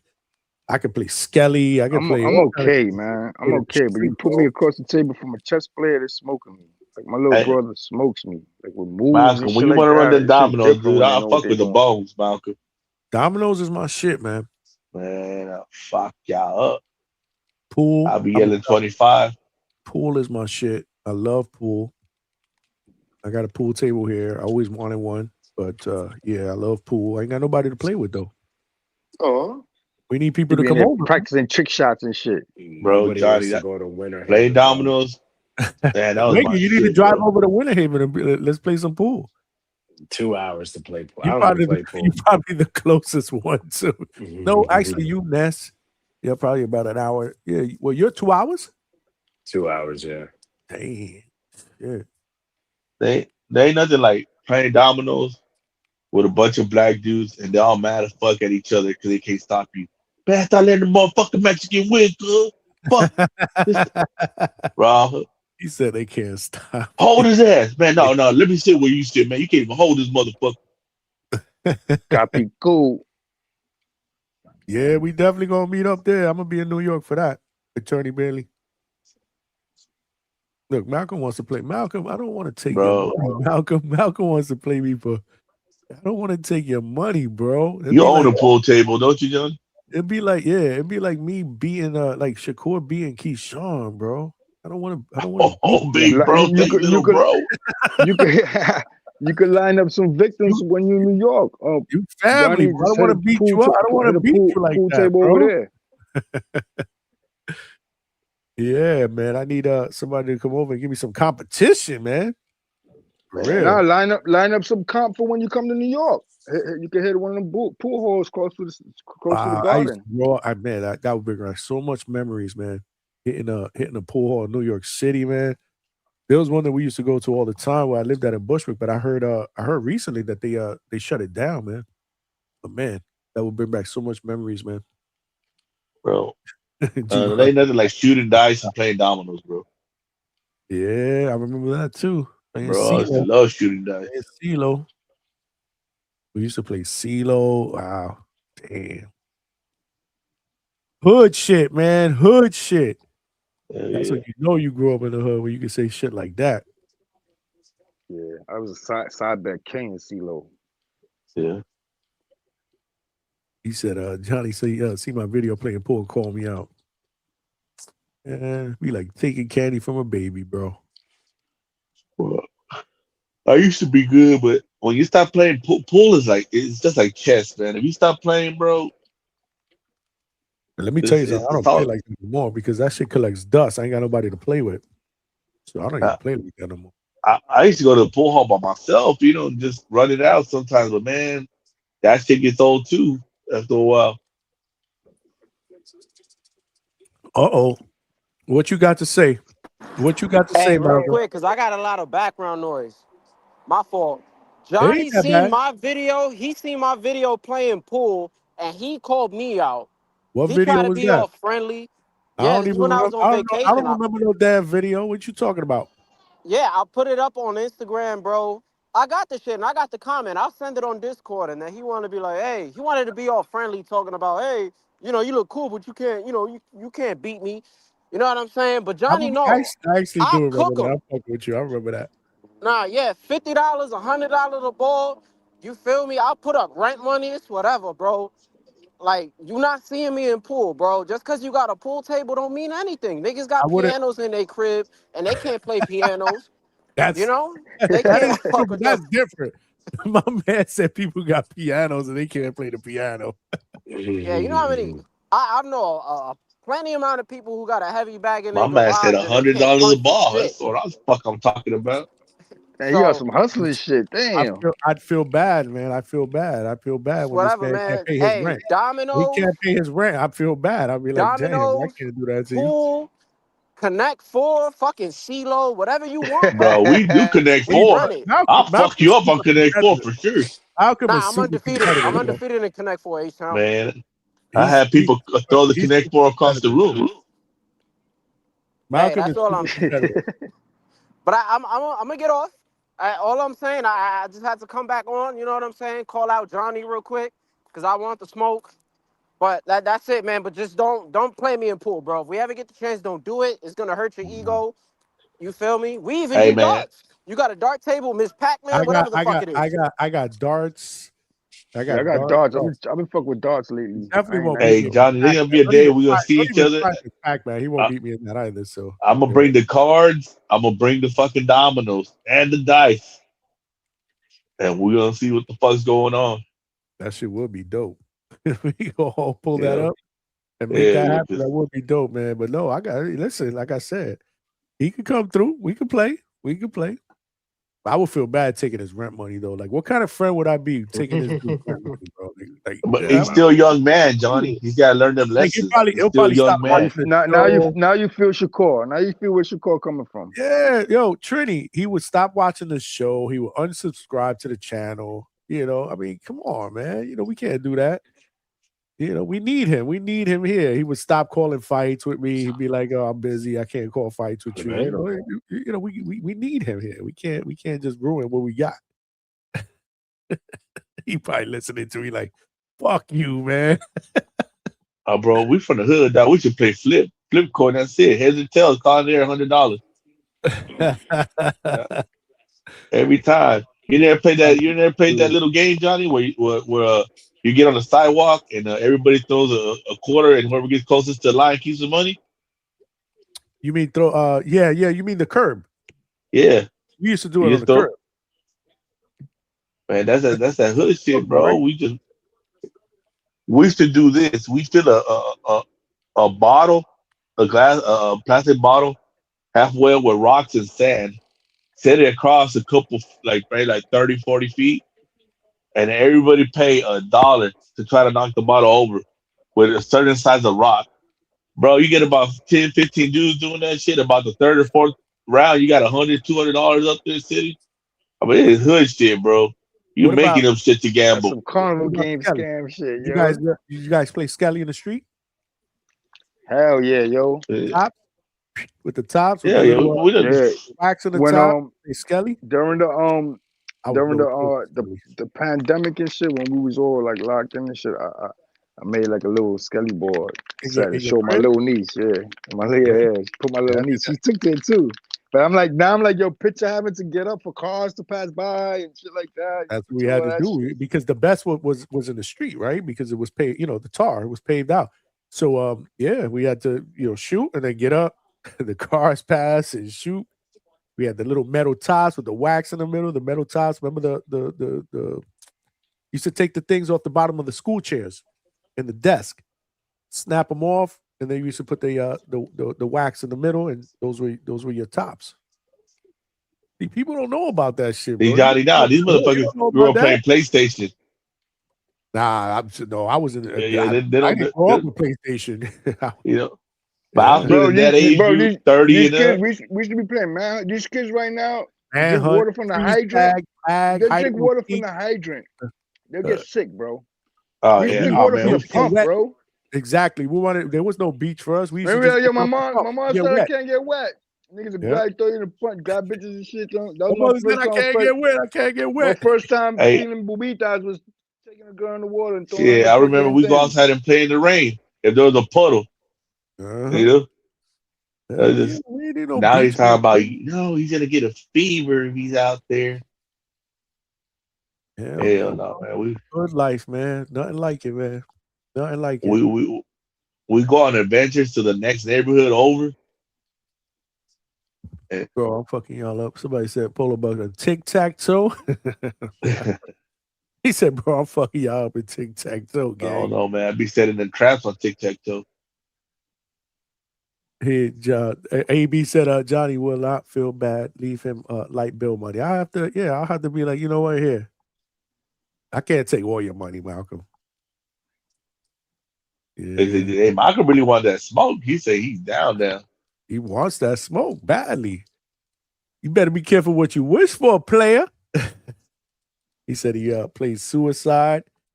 The shit with handball, man. That's that East Coast shit. The handball's the shit. Man, handball. I forgot about that, yo. Keep cooking real quick. Let me, and handball and ping pong big time in the East Coast. If everybody ever been from the East Coast played handball and ping pong or racquetball. That's where you got your game up. Pitches in the handball court. Down here, man, we're in Houston, man. Everybody was shooting dice, playing dominoes, cards. Everything was about gambling, making money. It's crazy because, like, Texas is weird because like a year back or two, my homie was trying to get him a come there on some invest and shit like that. He be doing some like slot machine shit out there. Oh yeah, that yeah. shit illegal. It'd be illegal. It's like little loopholes. But he been fucking with it for a minute, so he be fucking with like the towns and shit. He be like, yo, slapping the wrist shit and all that. But man, when you get out of shit, bro, I don't want to do nothing illegal, bro. If it's even a little bit illegal, that shit's at every gas station over here. See, the only reason they don't legalize gambling in Texas because they'll cripple Oklahoma, cripple New Mexico, cripple Louisiana. Because everybody from Texas goes to New Mexico, Oklahoma, and to Louisiana to gamble. You know, like everybody from Dallas goes to Oklahoma to gamble, and everybody in Houston goes to Louisiana. So they legalize it in Texas, bro. Shit, you know how much money they lose? Since when the fuck Texas gave a fuck about anybody else, bro? Nah, man. But they've been talking about it though. They've been talking about it. A couple people put plans up for casinos in on Indian land in Texas. There's no state tax out there? No. Oh, so it's like Florida. Yeah. Okay. But so, hey man, only gambling, like I said, the Indians can have casinos and shit out there. Yeah. They got one or two in Texas, but they're not like you gotta drive the hell out of the city, you know. But if they put one close to the city, man, that's because everybody goes to those little game machine houses. My mom used to live in the motherfuckers. Nah, he caking up. He caking up off those shits. Yeah, man, they make money. He just put another one up. H-Town. And you live in Houston? Yeah. How far are you from where the Texans play? The Texans? I stay maybe like 15, 20 minutes. Oh shit. So have you been to Texans games? Yeah. How is it? It used to get I haven't been recently, but I stopped going after the Texans Cowboys brawl happened. A big old brawl, man. Reliant, right? Yeah. Polo Bucks and Reliant, Reliant. yeah, Reliant. Oh, A bunch of Cowboy fans because we should do it real big, right? In the tailgating. word. I heard his back. I heard his back again. But bro, before the Cowboys and Texans fight happened out there, bro, it was lit, dog. I'm talking about big bitches in bikinis, fucking. It was crazy, bro. Food everywhere, everybody drunk, ass out. It was the shit, bro. I mean, you go to meet women, you know, and man, a whole bunch of Cowboy fans came into town. They started talking shit. A couple of dudes got hit with a bullwhip, fist fights. Damn. Somebody got stabbed, and then they shut because before you could just go to the tailgating for free. Now you got to buy a ticket. They get drunk tailgating right before the game. Oh yeah, bro, it used to be badass. Mm-hmm. But to me, that's the best part of going to a football game. I wouldn't go to a football game if I didn't go to tailgate. But dudes be wilding out though, and that's what I used to go to MetLife in Jersey for the Jet games. Never been to anything like in Houston or even Cowboy. How far are you from when the Cowboys play? Man, I'm pretty far. It's like 6 hours away, 5-6 hours. Damn. Yeah. I mean, I've seen the stadium. I've never gone. I mean, bro, if you know anything about Houston, we hate the Cowboys. Yeah, we hate Dallas. Yeah, I know. You know, I know. but they're a real rivalry. Yeah, I know. I know. Dwayne Styles is in Mexico. He's still out there in Mexico, man. Went out there for the holidays. Has been training, man. Salute to you, my brother. Man. Enjoy that shit. He out there, man. He actually called us from the rooftop. He actually called us from the rooftop one show that we did in the evening. He said, I trained 3 times today. Keep working, bro. Keep working. Keep putting that work in. We got to see you at Border Wars, champ. Hey, Paulo, you never went to the Astrodome back when it was $1 to get inside the game? Oh, the Astrodome. Wow. You taking it way back now. Yeah. Hey, Johnny, that was the shit, bro. Oh, I love all the old stadiums. I'm a nostalgic sports fan. Man. The old Yankee Stadium. I love Fenway. I've been to Fenway a couple of times. Wrigley. All Wrigley. The old, nostalgic, historic stadiums. I wish now they building these shits and they all look, state of the art shit. But I'm old school, man. I'm just. Yeah, man. I always want to go see a Mets. Sorry. I always want to go to Shea Stadium, bro. Because let me tell you something. That shit was terrible, but it was disgusting. It was disgusting, Shea Stadium, bro. Vega. Going up, I was a big Strawberry fan. But I tell you what, the new stadium, Citi Field, is really nice. We've been to a bunch of games when we lived in the Northeast. We went to a bunch of games there. They got like a party section, beers. I mean, food is good. It's different. But Shea Stadium was just a dump. But it was who the Mets were. You know what I mean? Like that's their history, is what I'm saying. I don't mean it in a bad way. But like the Bad News Bears of baseball. Well, I mean, but when they won in '86, that's what they were playing as Shea. That's my first memory of a World Series, Johnny. '86. '86 World Series, but Boston and with Doc Gooden and all that. Doc Gooden, Strawberry, the Mets had some names, man. Bill Buckner's legs. In comes night, and the Mets win it. Vince Scully announcing. Yeah. Bro, I was a baseball fan, hardcore. I watched that shit, man. Kiki Hernandez. Can't fuck with it no more, though. Cannot fuck with baseball like that. It's way better now. Oh, it's not way better, bro. Absolutely. Johnny, baseball. It's way better. No way, bro. Shit, you wrong on this one, brother. Nothing you can say. They got the games rolling. People are stealing bases again. Nobody's stealing bases. Yes, they are. Shit, bro. How would you know? When was the last time you watched the game? The leader in stolen bases this year probably has like about 60 stolen bases. That's a lie. Bro. This ain't fucking. Not when you had Ricky Henderson that was stealing 130. Ricky Henderson, man. Remember that dude? Vince Coleman that was stealing 110 a year. No, it's not Ricky Henderson is probably the best leadoff hitter ever in the history of the game, bro. Okay. Stop. Willie Tavares was pretty good and shit. Bro, this dude Ricky Henderson had the most stolen bases and the most leadoff home runs. Yeah, he has like 81 or something. I know my baseball. I know my old baseball. I don't know anything about this new shit though. I ain't gonna lie. Y'all fell off on baseball. I think it's the time shit. Nigga didn't get no time. My boy Johnny was down with the Bash Brothers. The games were cut short now. They're less than 3 hours. Tony Gwynn. These were hitters, bro. Yeah, Ozzie Smith was one of my favorite shortstops, bro. Ozzie Smith, bro, at shortstop, bro. Like these Yeah. dudes, you know. But I used to like the pure hitters, the guys that they hit opposite field, hitting the gaps. Yeah, like Pete Rose. Pete Rose hit when the ball was pitched. They throw you on Craig the outside, Biggio. back to the outside. They couldn't shift you. They couldn't shift you because you hit to all fields. These guys, They weren't shifting as much as they were in the fucking 10 years ago. This shit got Like out George of hand. Brett, bro. George Brett was a It got so motherfucker. out of hand that hitters were complaining about it that they changed it. Now there's no Yeah, shift, good right? thing because it got out of hand. There would be like 5 outfielders. Like it was Yeah, getting Cal Ripken ridiculous. Jr. Hell yeah. That reminded me of when I used to play softball. That's what we used to play with the softball. Right. Yeah, yeah, like a short Horrible fielder or some Major shit. League. Like it was different. But yeah, when I was growing up, you took pitches, you hit the ball where it was pitched. It was different. Everybody swings at the first pitch now. Nobody works the count. It's all about launch People don't angle, analytics. It depends on who it is and why. Like, no, they're heavily into analytics. I will tell you, the athlete today obviously is a lot more gifted as far as That's what baseball's lacking. I mean, look at Aaron Judge. He's like 6'7". That's what I'm trying to tell you. You didn't see shit like that back in the days, but I mean, and then you got O'Neal in Pittsburgh.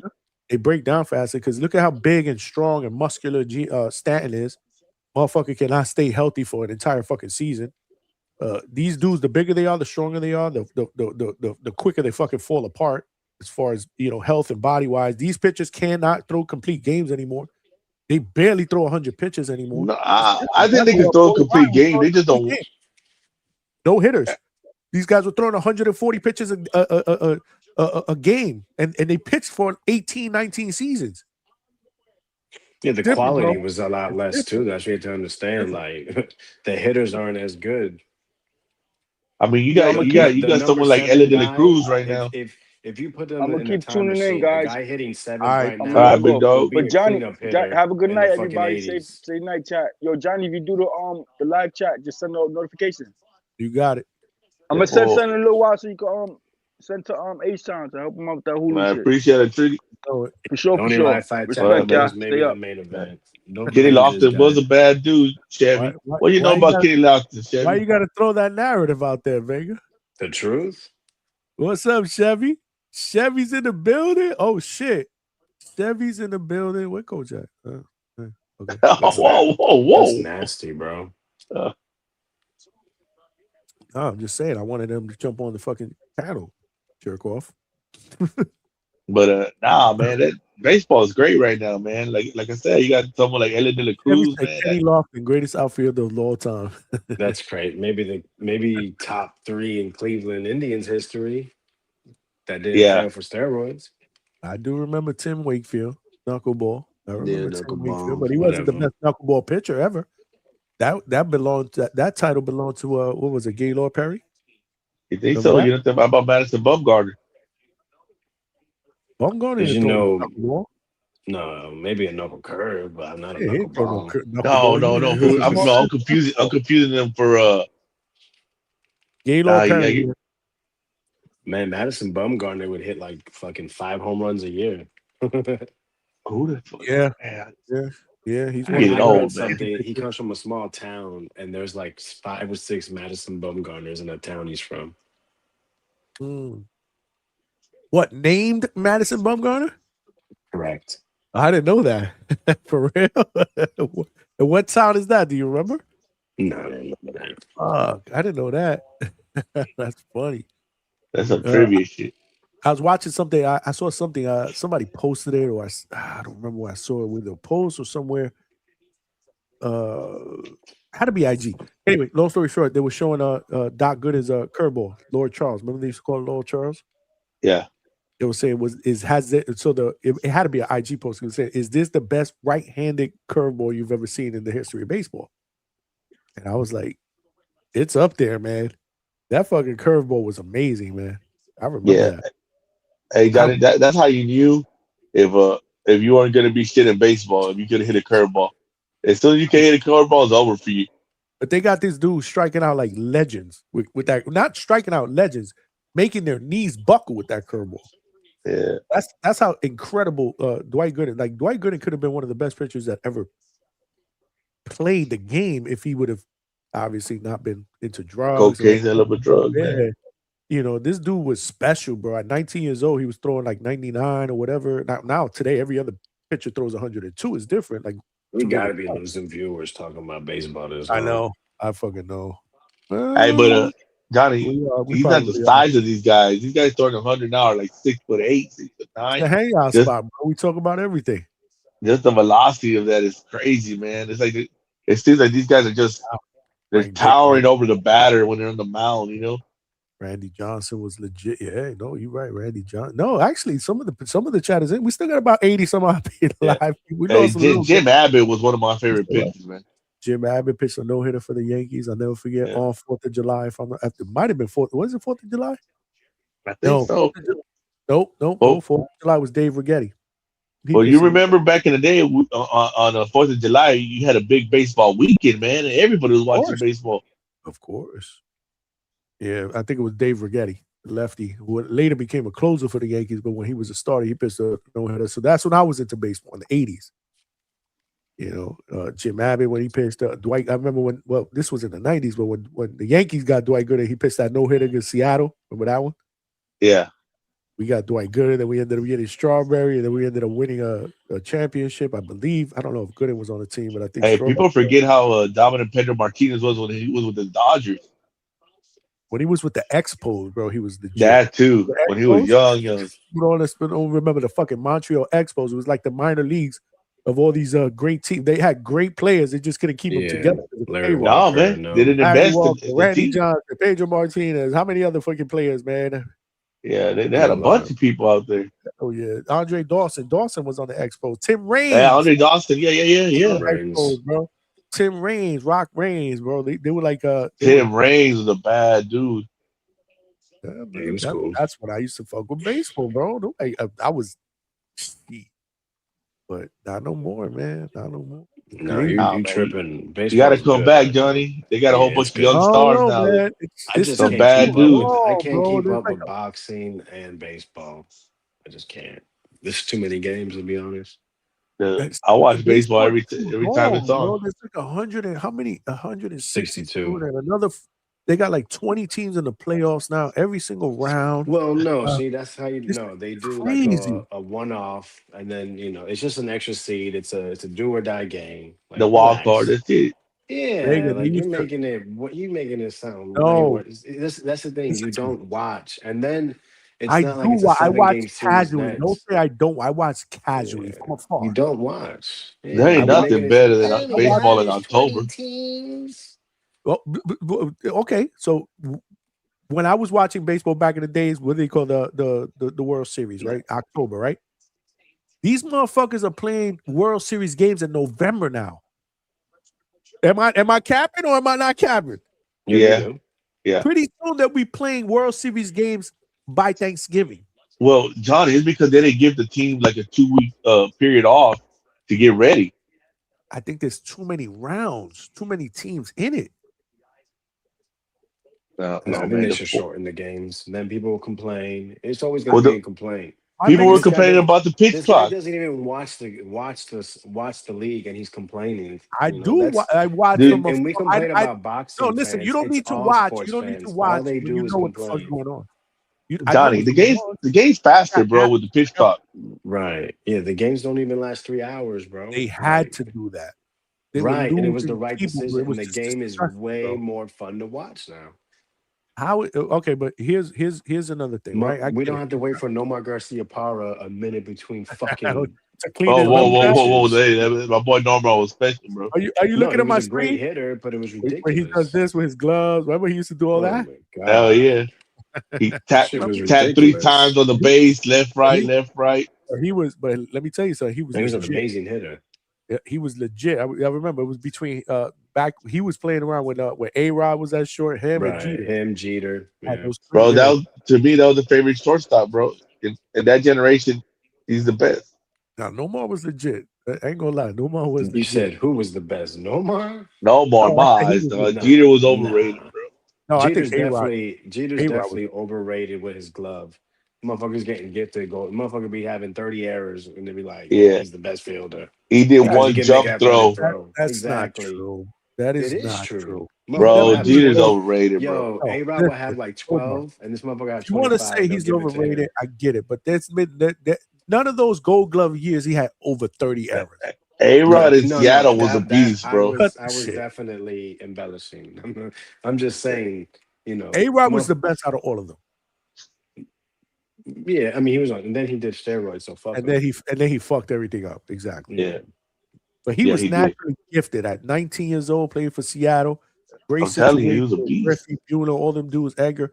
Great situation. He fucked that whole shit up when he went to Texas. When he started juicing in Texas, right? We got that 200 Yeah, that's where he admitted to contract. juicing. Yeah. That doesn't make it Oh, true. my boy Roger Clemens was hooking the whole league up. Well, but he was never he never was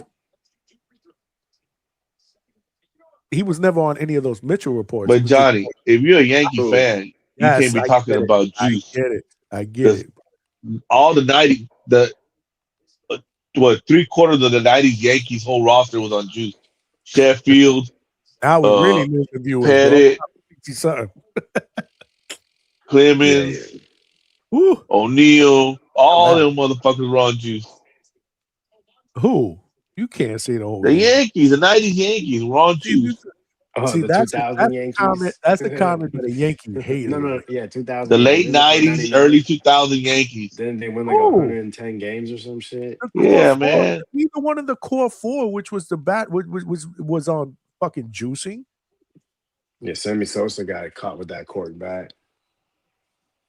Yeah, man. Sammy Sosa was juicing since with McGuire, bro.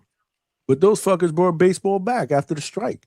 Oh, that's, you know what? That is so stupid. People, brought motherfuckers are viewers cheating, back. and people said, but he brought it back. No, Hey, motherfucker, they but hey, die. If you look Let at the it fucking popularity and the viewers, they did bring it back. These But home Vega, runs- before we cheated, and they cheated the game. No integrity. I'm not Who gives a fuck advocating if they for brought it, it but I'm back? being They're honest. pieces They of bring the shit, game and I back. hope they never touch the Hall of Fame. I hope they're not even allowed in the fucking building. If Pete Rose ain't allowed, they ain't allowed. Everybody was juicing back then, Vega. You can't just No, erase no. the era And of baseball. that, You I can't don't give a erase fuck an if it era. was 65%. Ban them all. Hey, but when they were on that chase, bro, how exciting was baseball, Johnny? That's what I'm trying to tell Imagine you, if they would bro. have did it like Aaron Judge fucking did it. Yeah, clean. But we didn't know they were juicing at the time. Yeah, we did. But, We didn't fucking know it. No, it was known. The league knew. We had an inkling. bro, look at my boy Jeff Bagwell's forearms.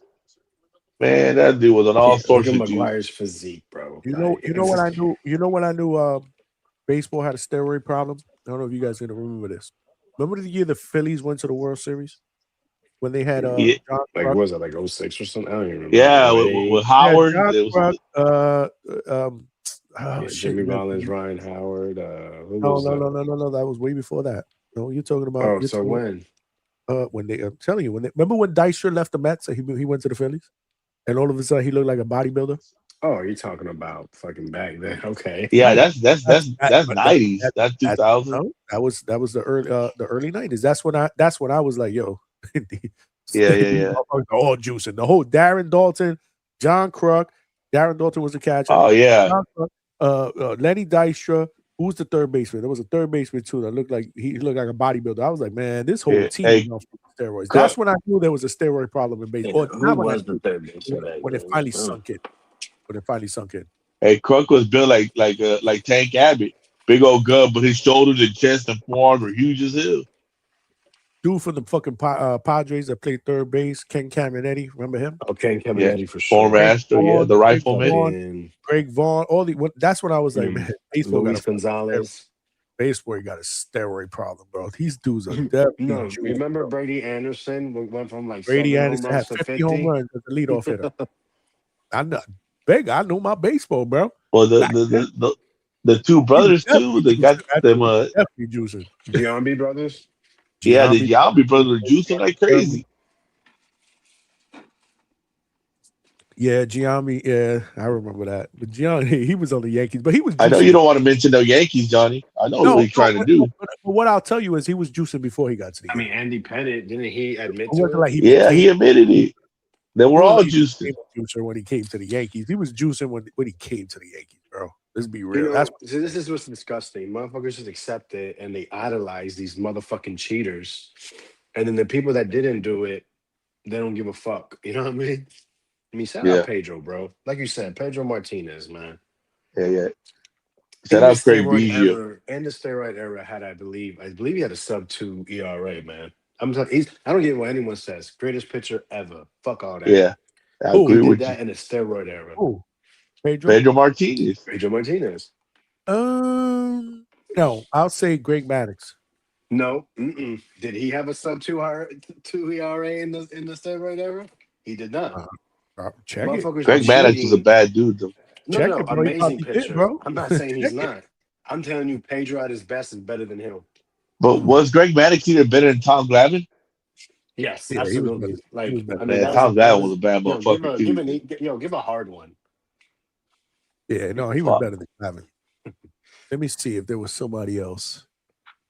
Oh man, that time we had Pedro Martinez, we had What are you gonna say? Glavine, Fucking we had Sandy Smoltz, Koufax, who you never saw play? Colfax. Yeah, I never saw those guys. He what's your come favorite? back to the I ain't that old. 50s. I ain't that old. I ain't see those guys. I ain't that old. Fuck that, bro. I'm never gonna say someone I ain't watch. I is think fucking the better than best, someone I watch. the best pitcher Cy Young. that I ever seen. Who's the guy for the Washington? Walter Johnson. But Nolan Ryan was a motherfucker. Bob Gibson, Nolan Bob Ryan. Gibson. I did see Nolan Ryan a little bit. I saw Nolan Ryan. I ain't gonna lie. I saw Nolan Ryan beat the shit out of Robert Ventura. I saw that Oh, too. Put him in a headlock and beat the shit out of Don't mess with Texas, baby. So many Nolan Ryans up there that I've seen. Nolan Ryan, former even New though York Mets, tail on end the his 69 career, championship team. It was a tail end. Yeah, man, Pedro, Maddox. Yeah, Pedro's better than everyone you named. Yeah, but Pedro had it all, bro. He had even Wes finesse, he had Andes, speed. Yep, speed control. Pedro had everything, bro. Randy Johnson is, And then Pedro's stature too. He didn't have that advantage. These guys that they're 6'5", 6'6". Exactly. I like Pedro's killer instinct. Like he didn't mind being the enemy. He didn't mind. Bro, and then he go right to your head. Men, women, and children. Yeah, over here, you're gonna drop you know, them, he would especially hit if your you're a best bum-ass player. Yankee. And senior citizens, Vega. Yeah, I hate it. You see, that's another reason why I hated Pedro Martinez, because of what he did to Don Zimmer. That shit was put. Y'all remember watching that shit? I wanted to jump in the of course. TV. It was a day game. I wanted to fucking jump in the TV and fuck him up. You should have told Don Zimmerman to keep his old ass in the fucking dugout. That's what he should have said. How you gonna run up on somebody, dumbass? Hey man, what the fuck, bro? That's what the Yankees were all about. Well, hey, You hit one of our guys. He found out what, even 80-year-old coaches life is coming out means. trying to fight you, bro. He found out what it meant. Consequences. I would say Greg Maddux, man. Greg Maddux was a beast, bro. Greg Maddux is no. Greg Maddux is great pitch. Oh man, I amazing. seen a stat, Mr. Control. Stat, bro. It's not even about the stats. Watch the fucking games. Pedro no, there's was a stat. No, there is murderous. one stat that I would pull out that you'd be like, wow, he did that. What fucking like 20 walks in a season, Greg Maddux? No. I don't even think it was that. Oh, what was it? I gotta find it. I remember. I was like, yo, this shit is crazy. Nobody will ever repeat this ever again. Damn, I forget what it was. Anyway, it was all these great hitters and his average or something with it was phenomenal. It was crazy. I heard John Smoltz, he was talking about Barry Bonds, right? And he was saying like me and Tom Glavine, Pedro Martinez, Greg Maddux, and someone else. Tony Gwynn. He was talking about Tony Gwynn. He's like, Gwynn had a career 444 batting average against us. We only struck him out 7 times. He said Pedro and Greg never struck out Tony Gwynn in their career. I said, damn, that's insane. Well, this is why when I talk about hitters, I always bring up Tony Gwynn. There'll never For be another sure, Mr. Single. It's just, regardless of what it was, bro. I mean, this dude, you couldn't strike this fucker out. He hit the ball where it was pitched. He was Fat just as amazing. fuck. He was amazing. Amazing. Best hitter I think I've ever seen in my life. Yeah, probably. And I've seen a lot. Best right-handed hitter that I've seen as far as like gap, average, line drive, probably Edgar Martinez. Edgar was cool, yeah. He was good. A lot of people don't really know about him because he wasn't the most popular player on Seattle, even though he batted cleanup on all those teams that had Griffey, A-Rod, Buhner, Jay Bruner, Mike Blowers, who was a former Yankee. One of the best, the sweetest left-handed swing I've ever seen probably is Ken Griffey. That shit was sweet, man. That home run swing, that long home run swing. no with the one arm, steroids. no steroids. What else? What else? One of my favorite hitters to watch when I was growing up was Don Mattingly. That's before my time. Wow. Let me see. Before that, when I was a little kid, that I really didn't know a lot about baseball. I love Reggie Jackson, but I didn't really know about Puerto him. Rican. No, I just love Reggie. He was Reggie No, I'm just Jackson. saying, He had a fucking candy I'm just bar. saying he's part Puerto Rican. Yeah. Relax. Yep. He's at Puerto Rico, but he also had a candy bar, the Reggie bar. He had a fucking candy bar. That's how popular this dude was when he came to the Yankees from the A's. Who else? But I was more little. I didn't really know the game. I was just a fan of his. But when I started to, like, when I was old enough to know the game, Mattingly was probably the best Yankee. And then after that, obviously, I when I got older, Jeter and those guys. Well, that's when I loved baseball, man. That's what. Yep. AB said, Griffey swing. That shit was just sweet. George Brett. Wow. Yeah. H-Town. That was a good George Brett. I remember watching the Pine Tar game live on TV, of course, on Channel 11, WPIX. The Mets still play on that.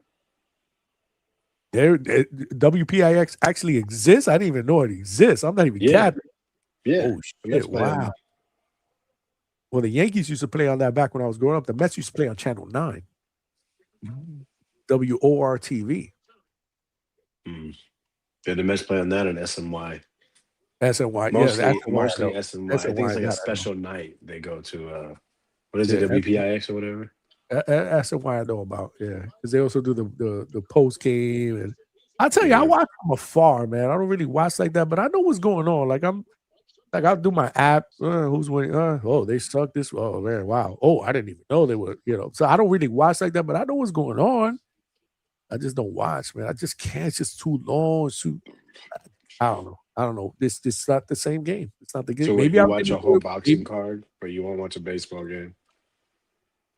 I watch a whole boxing card, yes. But you also got to understand, I'm in this now, so it's different. So before you didn't used to watch a whole boxing card? Not all the time. Most of the time, not all the time. I ain't gonna lie, not all the time.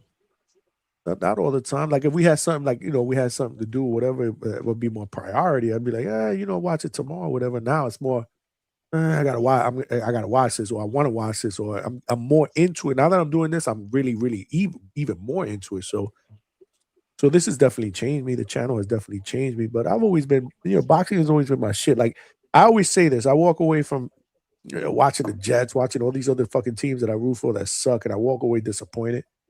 I rarely walk away from watching a boxing card disappointed. I mean, I may be, it wasn't that good, or that decision sucked, but I never want to fuck this shit. This shit sucks. Like I had with the Jets and all these other teams that I was mostly invested in. Like boxing never does that for me, man. It's weird. I enjoy watching boxing. Sometimes I don't enjoy watching sports or other sports. No, yeah. I don't, honestly. No, I used to be obsessed with baseball. That was my shit. I used to watch every game. It didn't matter that was on Saturdays, any night. It didn't matter. It didn't, and especially being down here, I had to watch whatever was on, like the fucking Marlins all the time.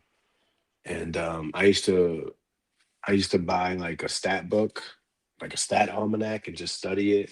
Like I remember going on a plane to visit my pops, and I would just study all the stats. And my dad used to take me all over Baltimore, Washington, national games.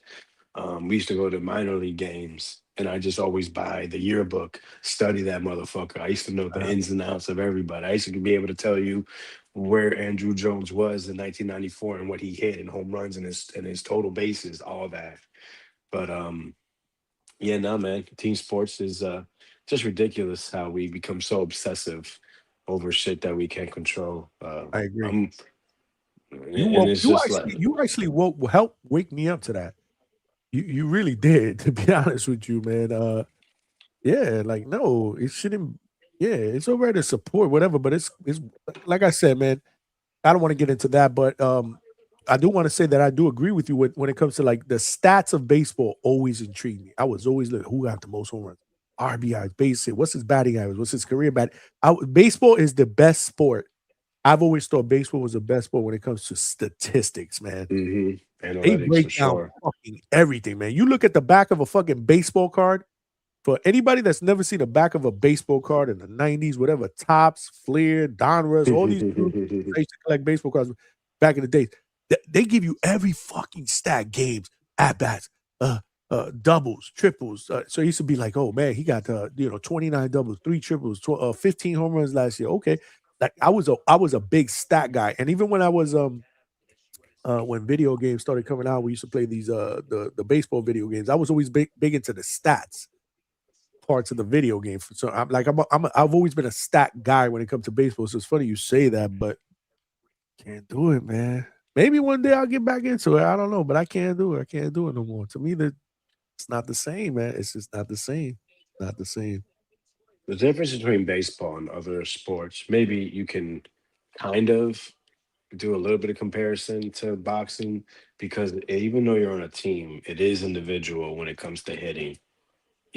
For a certain to a certain extent, right? It's literally you have an at bat, and it's your job to get on base. Then when you get on base, it's kind of out of your hands, and obviously, unless a pass ball, you steal a base and whatnot. But that's what it is. There's not like a scheme. It's not like, well, this team, we run a certain kind of playing style per se.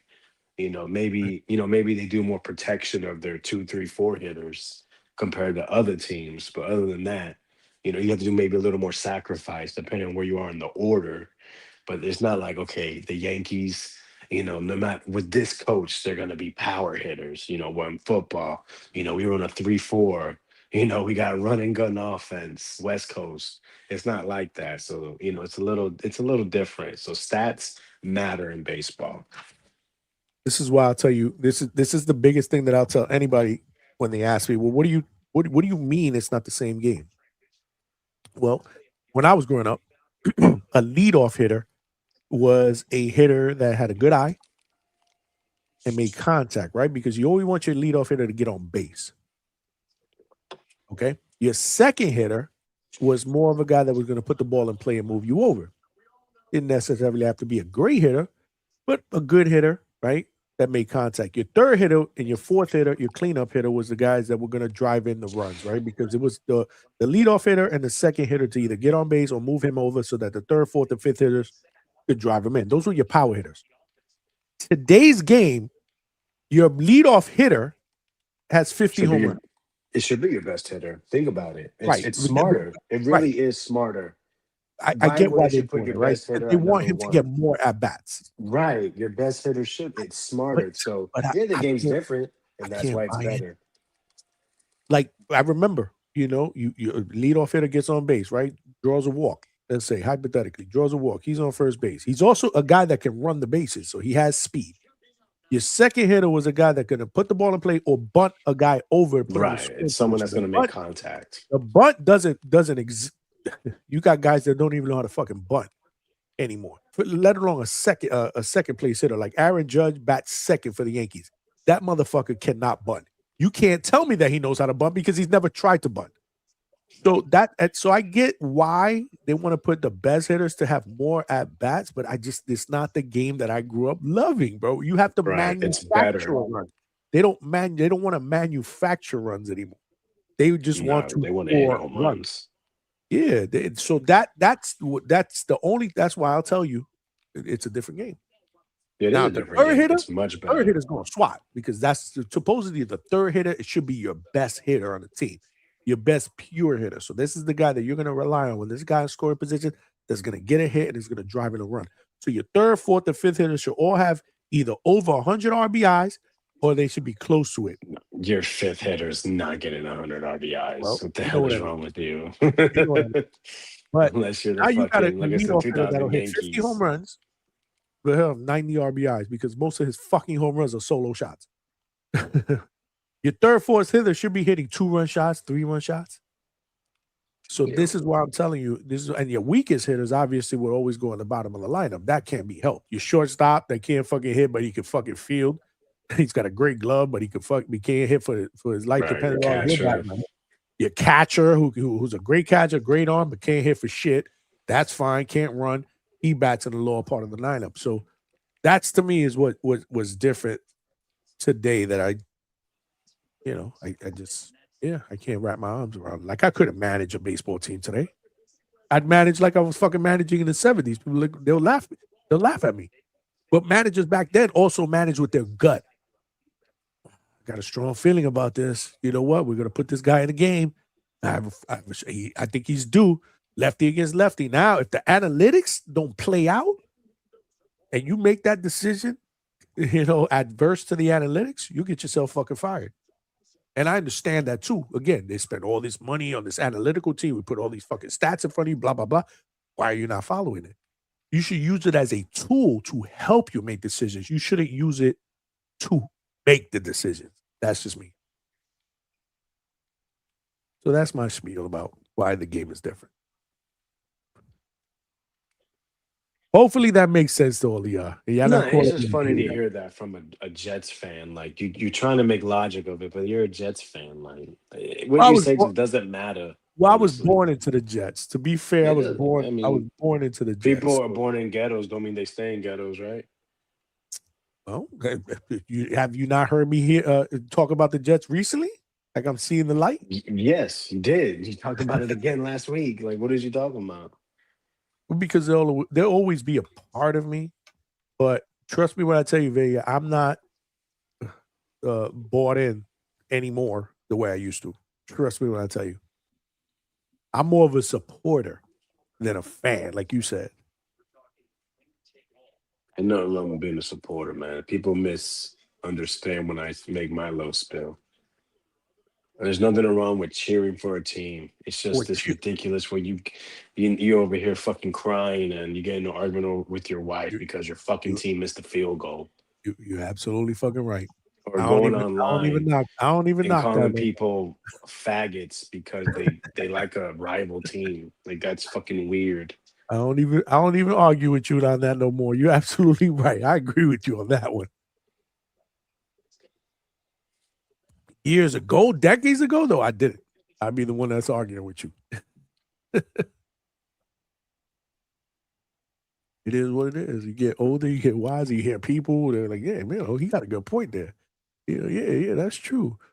But, it is what it is. It is what it is. I'll give you an example recently. So speaking of this card, since that is the subject of this today's podcast. What was the subject? I even forgot about today's podcast. So we need 5 more likes, by the way, to get to 100. Should we stay on until we at least get the 100, or should we just shut it down after I do my spill?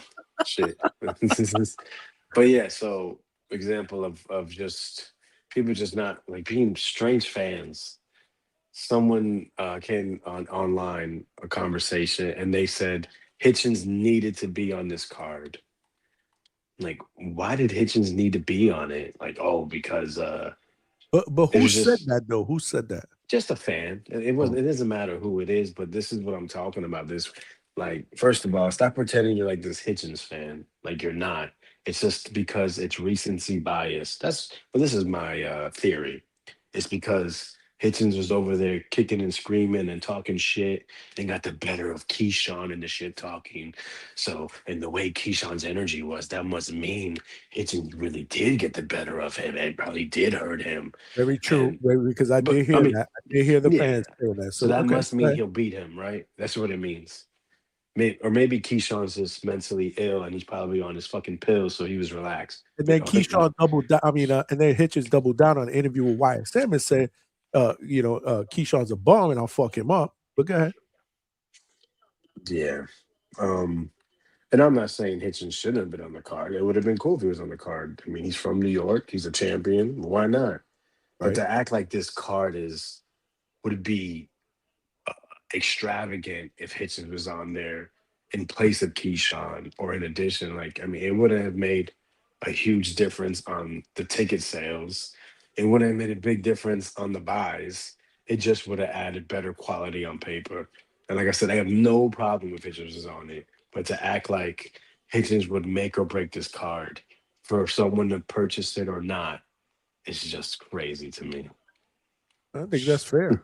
I think that's absolutely fair. Oh, and I I agree.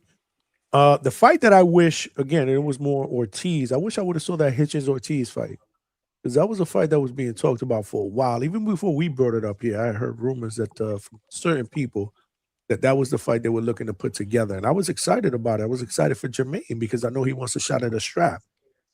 So that one caught me by surprise. Can't believe that fell apart. For Jermaine, I think that would have been a good scrap as well. Again, can't go wrong. Hitchens is a New York guy, like you said, putting him on there. But I agree with Vega. I don't think it would have made it like, oh my God. It would make sense for him to be on it. I don't understand why he's not either. But I mean, we're getting, and then Keyshawn Ortiz. Honestly, I mean, like I said, most of these people that say they're boxing fans, they want some type of excitement.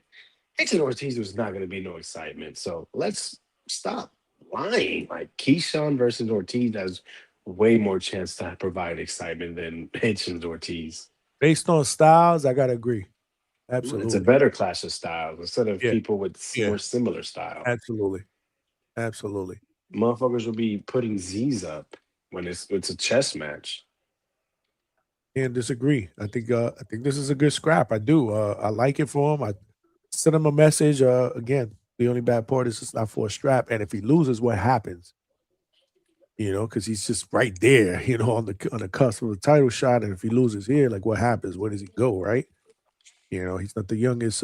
He's not a spring chicken either. So, but yeah, we'll see, man. No, I like it. I like this fight. I like this fight. That's I a don't good see how. point.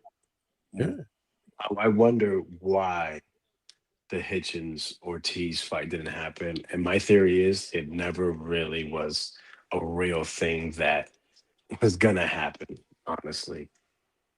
I think maybe not to say they didn't have contact, but it never was like contracts really sent and signed. I don't Maybe. believe them. I Maybe. I think they're all liars. Yeah, you might not be wrong, but the only thing I will tell you, there's a lot of people that also heard about it that are people that we know very well that were thinking that it was close to happening as well. I'll leave it at that. So it wasn't just us; it was people that we know that are connected that thought that that fight was going to happen. Just because a phone call happened doesn't mean it was gonna happen, though. That's all I'm saying. I get you. I get you. I get you. Get you. Because these guys say I signed my contract, which means they verbally fucking said I'll take the fight. Like I bet you a lot of people understand that. Like that's literally them saying they. Not all cases for sure. I'm just saying for the most part. No, I get it. I get what you're saying, man. But this is why, when we hear about shit, right?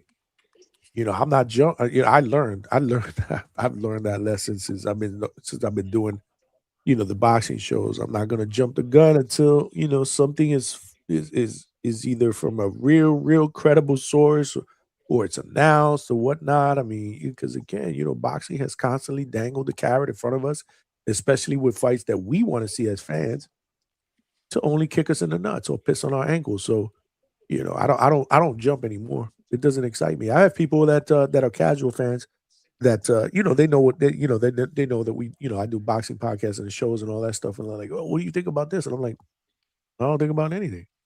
Ain't nothing official. They're looking at me like, what do you mean? I'm like, there's nothing to think about, bro. Like this, and they look at me like I'm weird, but yeah, I'm built differently now. I'm wired differently now. I'm What do starting you to. think is better,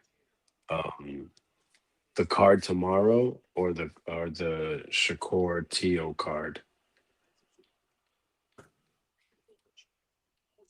What do you think will be better at the No, when it's no, all no. said and Just done? on paper, what is better quality? What better quality card? And so let's see. This is one thing I think we need to start doing more. It just takes too much time. So when someone says this is a quality card, what does that mean? Does that mean we have champions? Does that mean these guys are good? Does that mean it's going to be No. excitement? Because that's what a lot of people think is what's quality. Am I going to be excited? I mean, because we can watch. I mean, bro, you want to see two guys throw down? Stay up till 1 in the morning on the East Coast and put it on Telemundo, and you're gonna see two guys bashing each other. Right. No, tomorrow's card, tonight, or this morning's card is going to provide some really, really quality fights, man. Like I believe, like people get caught up with the, well, like you said, Vega, like they get excited because of the names. But there's guys on this morning's cards that we don't know that I guarantee you will produce really, really entertaining, good boxing fights, man. But again. So I asked, which is better, Ring 5 or Ring 6 card? What do you think is going to be better? Well, I'm going to be optimistic. I'm going to say Ring 6 because I'm going to be there. So you're saying you're giving a biased opinion. I think Ring 6 is going to be plan better. on being there. Yeah, I'll give a biased opinion, but I wouldn't be surprised if Ring Magazine ends up being much better than Ring Magazine. These are slaughters tomorrow. If you look on paper, they're slaughters. So I seen someone say that Ring 6 is the least quality card provided by the Ring, and I disagree. I think this Saturday, I mean, bro, these guys are like negative 2,000, negative 3,000 favorites. Like, I want to see, Shakur and Tio is one of the highest quality fights that have been made. So, I can't wait for that. I'm so excited about that fight. Absolutely. And people that are looking for a phone booth type rock'em sock'em, you're going to see a very, very high skill level fight, I believe. That I think is going to be very, very entertaining. That's just me as a fight fan. I think it's going to be very, very entertaining. I don't think it's going to be very entertaining. Let me keep it real. I do. You know why? Because I compare it to Tio against Loma, and I thought that fight was very entertaining. You thought that fight was boring? I wouldn't say it was entertaining. For me it was. So then maybe we have a different way of viewing fights. I thought it was super entertaining. It was a high level skill I fight. enjoyed it, but I mean, but what's your parameter? If you enjoyed it, you thought it was entertaining.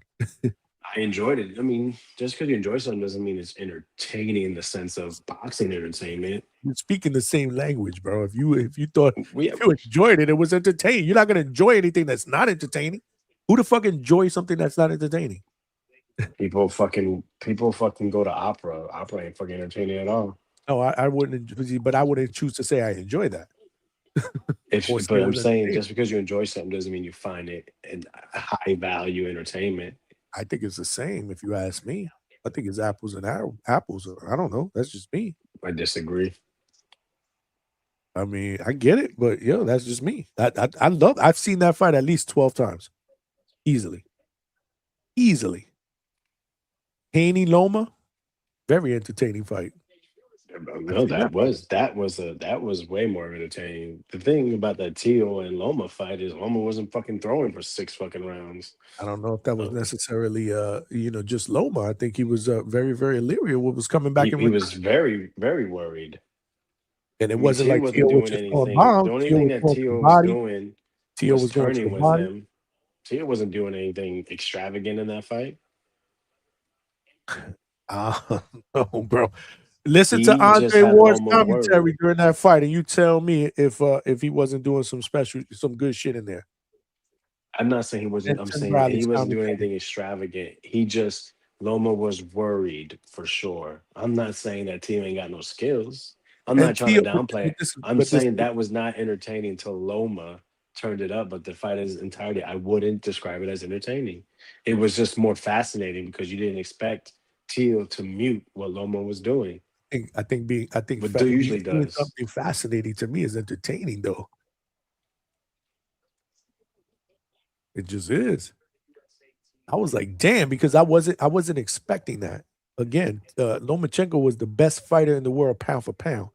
Teofimo was what people were considering as very, very green. He only had 15 fights, 15 pro fights at that point. Definite power advantage. So people thought if he had a chance to win, he would have to win by points. And he didn't go out there and try to knock Lomachenko out. He actually went in there with a calculated approach in the first 4 or 5 rounds of that fight. I thought that was very fascinating. And if for a young fighter to be able on that stage, there wasn't even fans in that fucking arena. Remember that was during COVID. Remember there were probably like fucking 30 people up in there. Mm-hmm. It was to me, it was a sensational performance, a type of performance that I said if Tio fights like this as focused, you can see the way he was focused as well. You know, he'd be a tough guy to beat. I remember saying back then he'd be a very, very tough guy to beat. I put him in there against you know, some of the best fighters in the in the division and whatnot. So I thought it was fascinating, man. I thought it was a good fight. I really loved that performance by Tio. I thought that was his best performance, if you ask me. Nah, I think the Josh Taylor one. That one was good. That was nasty. I can't argue. That one was good too. But if I had to pick the only reason why I say was a way bigger win. Lomachenko was better when he fought. No, yeah, it was a better win. There I'm were just saying people- Tio there was were more people- impressive to me. Yeah. I mean, he disarmed Josh Taylor. Yeah, no, I disarmed can't his disagree. ass. I can't disagree with that. Again, my only rebuttal, you know, and it's not you as anybody, would be I think he beat a better version of Loma than a better version of Josh. Even though for I sure.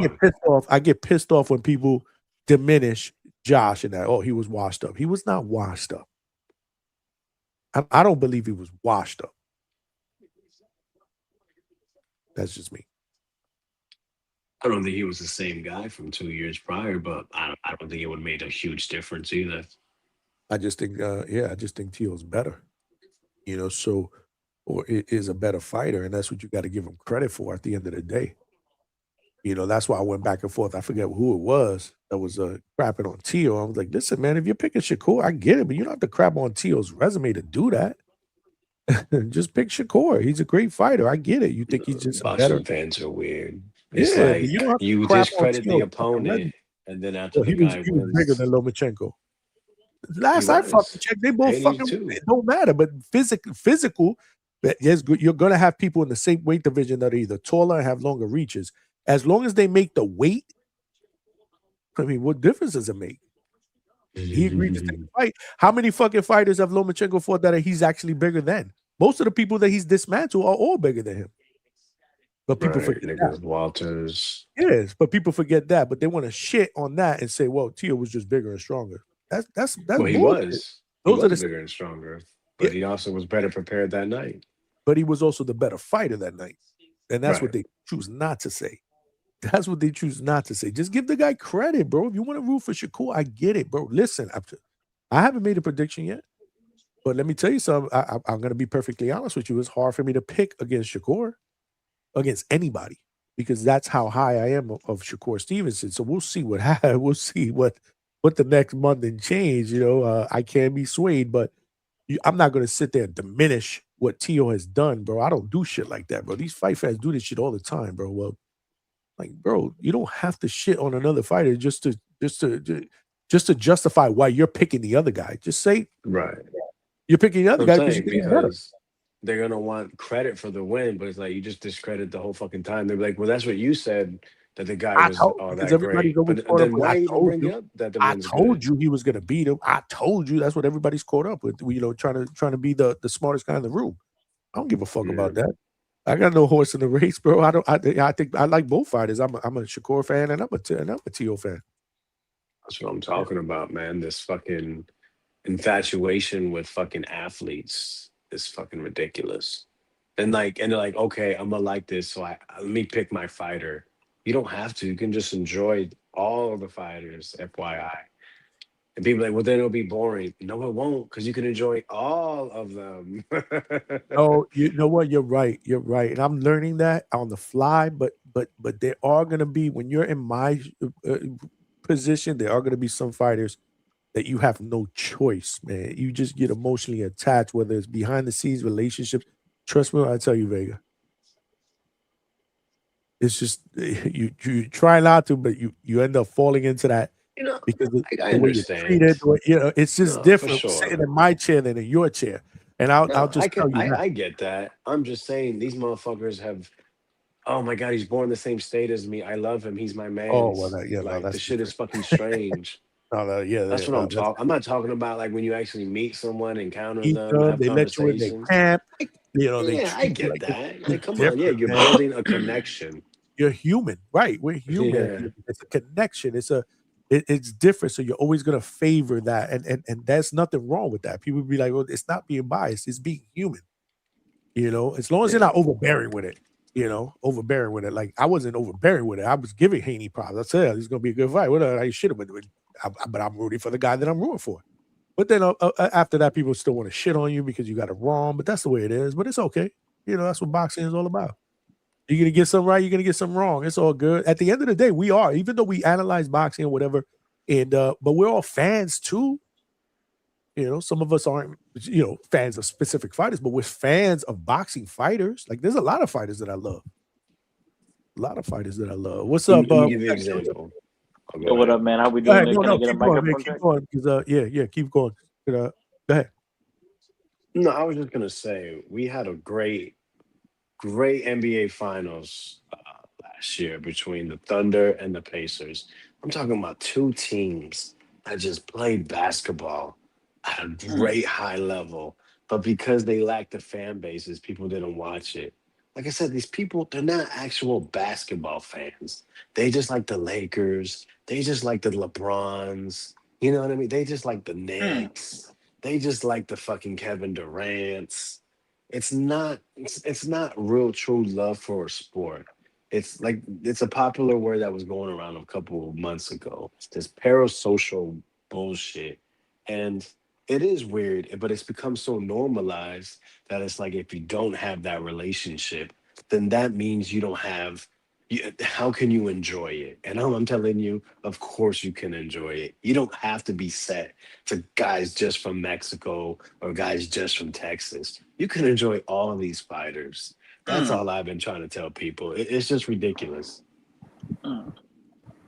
Yo, Juice, I know you're up next, but look who joined the party, bro. Sir, yes, sir. Is that good, brother? I'll wait my turn, brother. Of course, you got to jump on when we're about to wind down, Vega. Hey, Juice, you can take a hike now. I'm on here. Is that good, brother? I was just wanting to swing by and say salute to the panel. Hopefully, everyone's had a good Merry Christmas. Voice ass nigga here, boy. God damn, you gotta listen to this shit. We wish you a Merry Christmas too, Juice. What's good? Thanks, brother. Nothing much, man. Just wanted to come by, squeeze by, talk a little bit of boxing, but is that good, brother? I'll wait my turn. Go ahead, coach. You might have to wait a while. This coach, he ain't been on for a few days. What's up, coach? How you been, brother? Everything all right? Juicy, what's up, man? How you doing? I'm doing good, brother. Thanks for asking. Yourself? Hey, I ain't talked to you in a while, man. I know, brother. We fell out, man. Rohan Palano never gave my boy Johnny that interview. I was here ready with my pen and paper, translator, but that never happened. So hopefully it can happen soon. He's busy training. Yeah, bro. because you did win the contest. Oh, this is my man Vega on here. Come forward, Vega. What's going on? What's up, bro? Hey, Juicy, you seen you see Vega fight? Yeah, man. He got hands, brother. He was beating up his cuñado, right? He got caught with a body I'm shot. talking about the border wars. Oh man, why you had to bring that up, coach? Come on, man. Put the record scratch for that one. Do the record scratch. Why? No, that's film, bro. He had a good. He came forward, bro. He fought. Word. No. One thing you mistaken on is when people listen. They're like for instance, what I was doing right now. I was trying to get on, but I had to finish my program and I had to do some film study. One of my guys is jabbing and he's falling in too much with his jab and he's falling into attack zone. But you won't know nothing about that, Juicy A. But let me I'll tell you that you have to bring integrity into everything you do. Right? And integrity shows up in the details, especially when nobody's watching. It's easy to cut corners, right? Especially when those corners are tempting. So I say all that to say that the way Vega fought, even though he was getting his ass whooped, he never.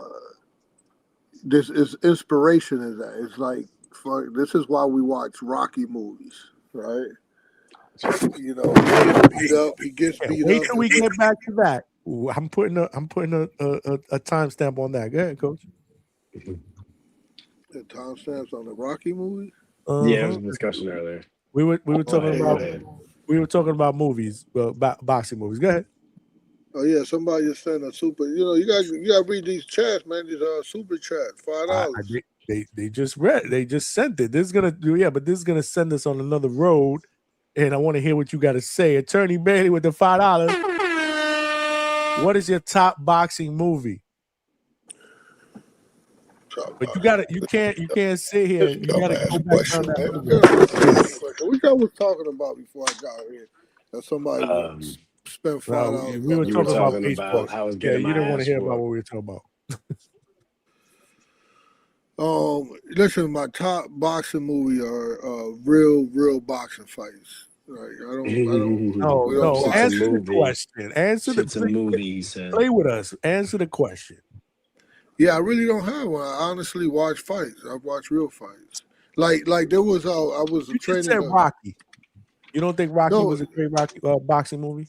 No, because it reminded me of Vega. Wasn't we all rooting for Vega when he was down and out and getting dropped and getting an 8 count? I didn't get dropped, sir. Don't do that. I know you didn't get dropped, and I still don't.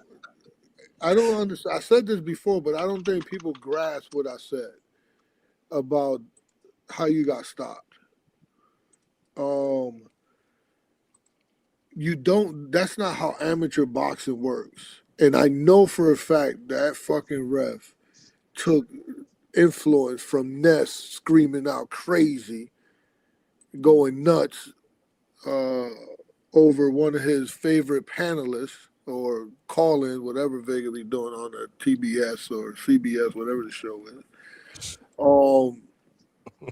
So he was like happy to see Vega get fucked up, which is like There was a bunch of ironic. people that were happy to see Vega get fucked up.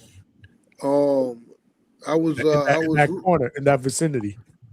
Yeah, there was a lot of Drago fans and there were Apollo Creed fans. I was a Rocky fan. I was rooting for Vega. Even though once it started, I was like Vega. First of all, I told Vega from the very beginning, I was just like scratching my head like, why the fuck would you pick somebody with so much experience? I just didn't understand that. And then when I seen that much experience. Yeah, what do you mean? More experience than you, He had Vega. like 5 fights. And you had one. But in between those fights was a minute too. It wasn't like back to back. So he had like, first of all, he had more experience than you. And he was busier. And he looked twice his size. I don't care if y'all weighed in the same or what. He looked way bigger than you. Very true. And his reach was crazy long. His reach was insane. His reach wasn't long? It was Of course it was long. Oh, yeah, indeed. So I'm like, who the fuck picked this guy? Like, I did. This is why we would have to get paid for that, Vega. When I pick fights like that, we get paid. Coach, sorry about that. I gotta squeeze in here what's though. up?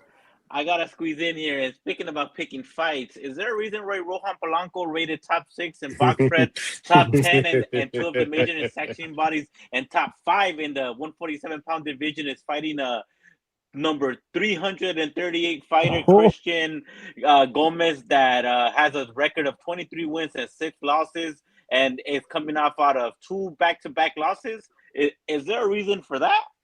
You're like a really good. You should be a commentator because the way I'm just asking, Coach. I like the way he did that. He prepared. Yeah, That question was prepared. He came prepared. With that. I don't think it was He's been waiting prepared. for over a week. No, I don't think it was prepared. I think he's just that good. I think he's really good on the fly like that.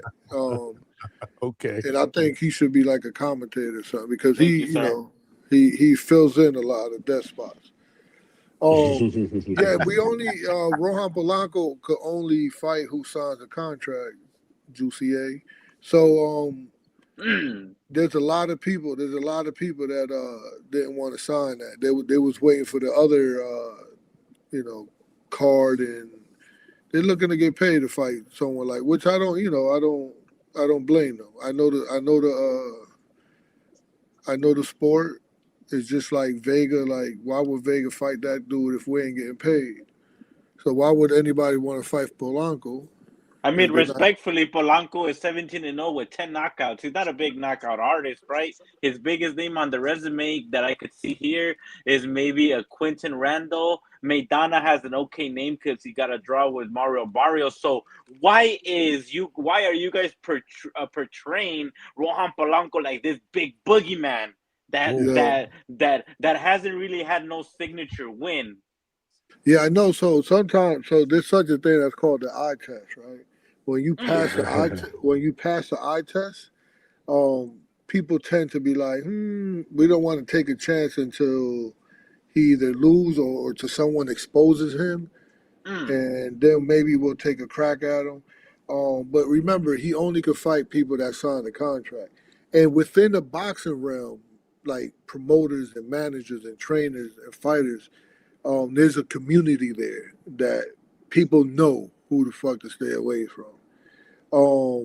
And Polanco's and Yo-Yo Hernandez is one of those people that people stay away from.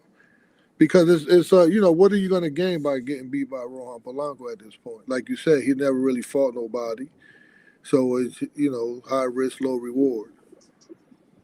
Hey, Juice, let me ask you though, how should they show Rohan that he's just a nice guy that deserves an opportunity, and please, sir, or if you're running a business and you're trying to get noise and the opportunities that you would like aren't coming, if you're in that situation, let's say you're the agent or the trainer, wouldn't you be going out and saying my guy is feared? Nobody wants to face him and draw interest to get more people to put eyes on your fighter, on your business, on the guy that you're training 5-6 days a week, that you're grinding with to get him paid more, help achieve his dreams, and also get a little pocket change for yourself. I mean, so which approach do you think? You think like it's wrong that Bermudez and Polanco supporters do that, or should they just be like, please, sir, pick me? I mean, that's kind of like a double-edged sword, right? Because I mean, this is just word of mouth. There's no paperwork, paper trail. I'm saying that there has been a good substantial money being sent to any top 10 fighters, right? So yeah, it's good to say that no one wants to fight him, no one wants to sign the contract. But on the other hand, if Top Rank believes in Rohan Polanco so much, why aren't they making him a co-main event with a big name, or why aren't they giving him a main slot? Maybe get him a fight over there in a Pro Box or any other network. Test the waters, right? See if he's really the goods. Because Yeah, well, it's his, cool his to. next fight is so they put him on a co-main spot. They promised us the co-main at the Zayas undercard. Nice, So coach. Nice. so he's a Coach, co-main event. So then when you get that spot holds yes, some sir. money. That I don't. you get paid some money on that spot. So it's worth around 100 grand, 150. So people are saying no to 100 and 150. Karen said no. What was So the other guy? Christian Vega. Gomez. Cobb said So no. Christian Gomez is getting paid $100,000. No, Christian Gomez. No one No, said that. no, no one no, said that. no. So then this is what happened, Juicy A. So let's say for instance, Polanco, if let's say for instance, uh, let's say Devin Haney fights Polanco, and Devin Haney's like, if you want to fight me, we're gonna take all the money, whatever. Polanco don't give a fuck about the money. As long as he gets something, he's fine because everything him personally, everything he gets, he invests. So he's okay. So he don't care too much about the money. So he'll take the shorter end, whatever. He just his life goal is to become a world champion. Okay, so now someone like Karen and someone like what's the other guy? Or Shaka. Michael McKinson, Blair What about Cobbs. Shakam Griasov? What about like someone like a Shakam Griasov? Yeah, but What hold about on, Juicy A. Hold on, Oh my Juicy A. God! See, this is what I can't. Like you have to understand, it's a business, right? Giasov is already in a WBA position, so why would he fight Rohan Polanco when he can just be on a matchroom undercard, keep his position, or hopefully, to whatever God he may praise, be Okay, you're selected right about to that one. fight for a Yeah. championship fight? I You understand. just blurting And you're out totally. names, Juice. No, Yeah, no, like you're right. no, Sorry, it's sorry, good that you sorry. can read, but like I asked a question earlier and you still haven't answered it. You just went back W- to something else. Like I said, how would you if you're running a business, shouldn't you say, within your business, you're gonna word yourself as in we have a great product, we're better than other products. So again, when it comes to Bermudez and whoever and his management, how else should they talk about Rohan Palango? Just say he's a pretty good fighter, please give us a chance, or that he's the boogeyman that beats up motherfuckers. I mean, yes, you're right. He is the boogeyman that beats up motherfuckers, but he doesn't have that substantial win to back that up, right? So Yet, that's what we're all yet, waiting on. And go ahead, sir. yet. Oh No, no, yeah, he yeah, yeah, probably he yeah. probably so to me, there's a lot of people out there that has that win that I know what my guy can do. Maybe you don't have the eye for it, right? You don't have the you might need Brian Norman and Haney to see that Brian Norman need to work on some things. Well, I saw that when he fought Boca Chica, where I saw Okay. that, so there's some people that have eyes out there that know what they're looking at. So you might need to see a signature win or a signature fight to know that now this Signature guy can name fight more this than guy. anything, right? Or no, just something that would satisfy you to say if you had a fighter to say that my fighter can fight this guy or not. Yeah, just like Like Deontay Johnson, just like hold on his a win second, with Nicholas Juicy. Block. Go Hold on a ahead, sir. I'm second. sorry. Let me Go. tell you something. Yes, sir. So For I sure, have sir. a Go ahead. fighter. I only have a few fighters. I'm not afraid to tell the truth. I remember I don't do this for money or for any type of success. Only for my talent is given to whoever wants it, right? And whoever is disciplined enough to hold my personality, right? So now I have other fighters that no, they're not ready. No, they're not. They're not. We're not fighting that guy yet. We're not fighting this guy yet. Armando Martinez I held him back a couple of times from a couple of fights at the promoter. Hey, you want to fight this guy? Like, no, I don't want to fight him. And they never fought anybody. But my eye would say, like, that's a tough fight right now. I ain't trying to go that route. But now he's at a point where I'm like, all right, we'll go to and fight in that Night of the Samurais or whatever. But we couldn't go because of the visa. But he ready for that. So Oh Polanco shit. too. So when Polanco was, I remember when Polanco was 4-0, they offered us what's the guy? They offered us Caesar Francis. Caesar Francis. Yeah. Okay. Yeah, it's So Panamanian. yeah. So I Okay. said no, and people was fighting. Oh, he'll beat him. He'll be. I was like, yeah, probably so, but I'm not trying to risk. This kid is a future world champion. He needs molding, and he need more maturing in the ring. He need more ring time to before I put him in a 50-50 fight. So then it came to a point. Then we got to like 9-0, and I was like, well, where's Caesar Francis at now? And then we fought Caesar Francis, and we knocked Caesar Francis out. You. So the point is like people don't have to like when you say signature wins people know that signature win already happened for them to understand that they don't want to put their fighter against someone like What and Polanco. what from you're the coach obviously, and I would want you to bring that fight up right now. What name or what fight is the signature when you said Boca Chica? What? Or no, because you said that he already has that signature win. That's why people are avoiding him. So So what win? I have to sometimes. So when things like this happen, I blame myself for not making myself understood. So because when you have to blame me as a teacher, I blame myself. This is what happens when I teach people in the gym and they're not getting it. I always relate back to myself. I need to be patient enough to be like, hold up, this guy just ain't that bright. So I have to dumb it down for him. So when I have a fighter, right, that I know the talent level, right, and I'm looking at somebody else, my eye already telling me, hold up, my guy is not ready for that guy, right? So I'm saying that other people already know that Polanco is the truth, and this is why they're avoiding him.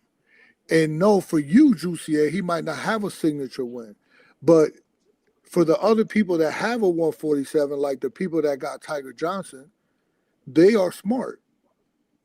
Polanco already got that signature win for them to know that, hold up, Tiger Johnson ain't ready for this kid. You get what I'm saying now? You understand? I get you, sir. Yes, sir. I get you. Another thing that I would like to bring up is so I know that Giovanni Santillan is also fighting on this card. By the looks of it, is he done with 147? Like, has that fight ever been brought to you guys? Has that fight ever hit your desk? That contract, Giovanni Santillan versus the Rohan Palano? Say that again. Have you ever had Giovanni Santillan offered? Yeah. Giovanni Santillan, has that? Yeah. I mean, So has we that tried. never So been- I tried. I tried for that, and I think he's fighting on the same card. I don't know if that's He the is. thing that they He put is. together. Yeah, he just And said I actually think he's a co-main event. Yeah, well, they got Rohan Palano as a co-main. Yeah, what's up with Juice, man? Juice- Are you okay? Juice is. I think he was on fucking this dude's podcast for like 6 hours over there, bro. I think you need a nap, bro. Juice, I think you need a nap, bro. Not yet, brother, but in a little bit because we have to get up for the Night of the Samurai. Oh, Choose to, yeah. Don't have to do anything. I mean, Vega, you're one of the most hardcore boxing fans that I know. You're getting up for that fight card, right? Nope, he's going to sleep. Oh, you're Yeah, not. bro. Interesting. Yeah, the card's in 4 hours. Like, what the fuck? I mean, but the main event is not till like Yeah, but the Full card West starts in Coast. 4 hours, not the main event. Yeah. I'm not watching that undercard. Maybe on the playback.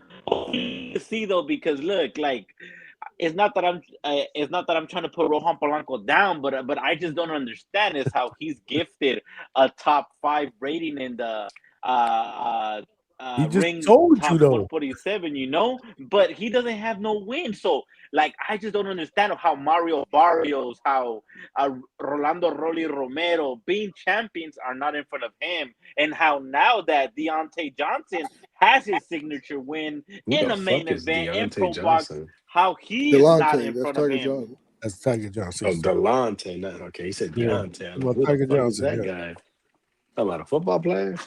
No. That's just my question, and I'm asking that respectfully. That guy Torres was if you're looking at BoxRec, I forgot his name, but I think it was Torres, last name Torres, that Rohan fought. He was ranked in the top 10, and when we fought him, Rohan washed him up in 2 rounds. Oh, you talking about the Puerto Rican dude? Yeah. Yeah, I don't know why he was ranked, but yeah, I mean, yeah, but that's the thing. It's you got to educate yourself. Honestly, who did he fight that was ranked? Maybe they were under, regional rankings, stuff like that. Yeah, he was in the Supposedly. that dude Torres, which was you're right. Why was he ranked? But he was, and it was for whatever title that Rohan got now was for that. So Rohan won that, and that got him in the top 10, and then he beat a couple other guys. Gene Torres, yeah. Gene or Juan. It is. Yeah, I think it's like John Torres or some shit. He was John ranked 'cause he's Carlos Puerto Torres. Rican. John Carlos Yeah. Torres. Yeah. Just Puerto Rican ranking. Yeah, so the WBO. So actually, I think they ranked us, and then they kind of doing us injustice because you petition to them like who you want to fight and who you willing to fight, and if they don't want to fight you, then we got to fight the next available person, and then we go down the list, and then we fight whoever signs the contract, and that got to be honored by the ranking. So they have to keep pushing us up. Because it's not our fault that he can't get the right fight. Read this chat by AB. Attorney Bailey said, Juice is asking, is Rohan aggressively progressing, fighting someone that is at risk while growing like Pacheco just did? That's his take. Is that what you're saying, Juice? Yeah, something like that, brother. Something like that. But yeah, thank you for bringing that up. And if Coach would be nice enough to answer that question. So remember, I told you I got fighters that I won't. They're not ready to fight anybody, and Rohan is not one of those fighters. Rohan is absolutely ready. You know, he can make adjustments mid-fight, so that's what I look for. When a guy, if we had to go to plan B and I tell him let's box and he could do it, and if I said listen, you got to put pressure on him and he could do it, fight on the inside and he could do it. So Rohan is you know, he's not at his peak, but he's pretty much well rounded. And so yeah, I'm at a position where I don't say nothing. I don't say no to anyone. We need Rohan is Dominican, so he doesn't sell like that, right? So he needs to fight tough fights. He needs to fight those big names. And the crazy thing is when Top Rank signed Rohan, that was kind of like it was already said. Like, listen, we could baby the Keyshawn Davises, the Tiger Johnson, they got like a fan base from being an Olympian here, but Rohan was a Dominican Olympian. So no one really knows him, and the people that know him don't really, Dominicans don't really support boxing like that, even though Rohan, they starting to support Rohan. But so we can't fight, like we're not in a position, or we can't afford to fight no names. So from the very beginning of them signing them, they've been putting them in tough. And it's just who signed the contract. We never, like, even if you see Broadway Joel interview with the top ranked matchmaker, Brad Goodman. Brad Goodman said, there's only like 2 fighters that he really ever worked with that never say no to no fight. They say yes to everybody. And that was Shakur Stevenson and Rohan Palano. And Keyshawn, I think he said too, right? Yeah, he said Keyshawn. Yeah, yeah. Yeah, it was Keyshawn too. And he said like Rohan would, he's not worrying about the money. He'll fight, he fight for whatever they give him. He doesn't care about the money. So I don't want to say he don't care about it, but he's not going to make that an issue now for why he's not going to fight. Remember, he's Dominican, so a couple dollars of U.S. money goes a long way in Dominican Republic. Oh yeah. Yeah, like I have said in this show before, I would love him to fight the winner of Alexis Rocha and Raul Curiel. I think that would be a good fight for both parties, for the winner of that fight and for Rohan Palano. That's the main event in my opinion. Did you say Curiel?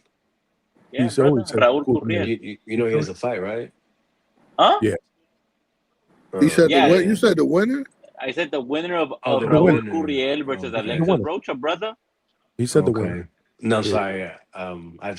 My bad. I just tuned right back in what you're saying because you just been talking a lot of BS. Apologies. Come on, bro. I'm being serious. Like you ask like questions that you can know the answer to already. It just seems like you just want to come at Coach, which I guess do here we go.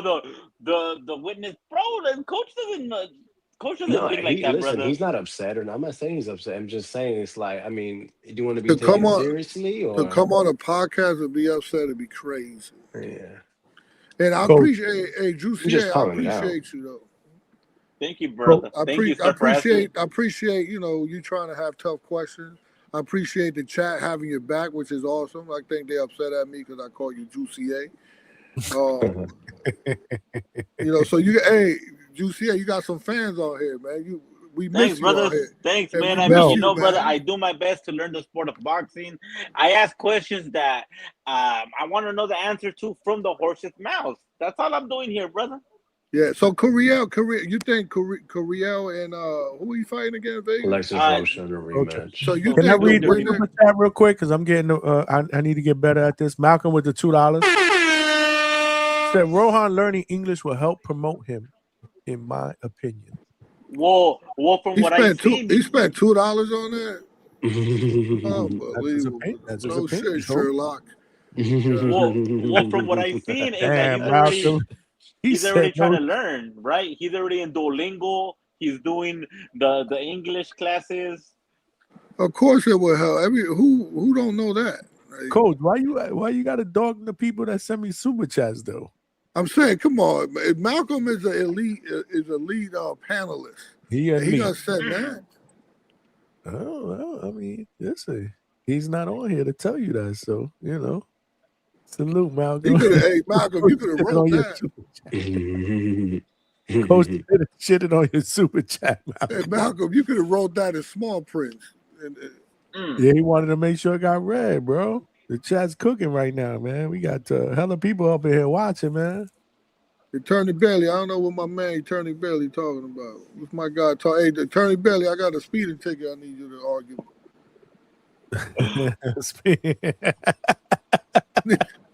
I need to take care of this parking ticket for me, man. You got a park. You out of pocket, bro. Look, H-Town said, Coach on the hot seat. The chat want blood. The chat is going after Coach, bro. Hey, where my guy? Where H-Town at? Come back in. He was on here earlier. Hey, yo, H-Town and Juicy A on the panel is crazy. Sound like Chihuahuas arguing. He said, Juice said, Nah. This is crazy. Curiel. Big Boss said, Juice said, Curiel. Curiel.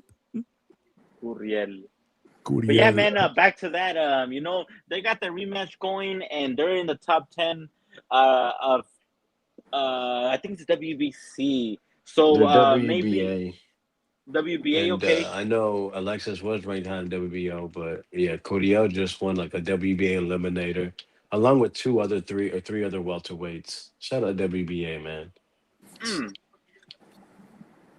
That ain't gonna happen, Big Boss. They fighting separate fights.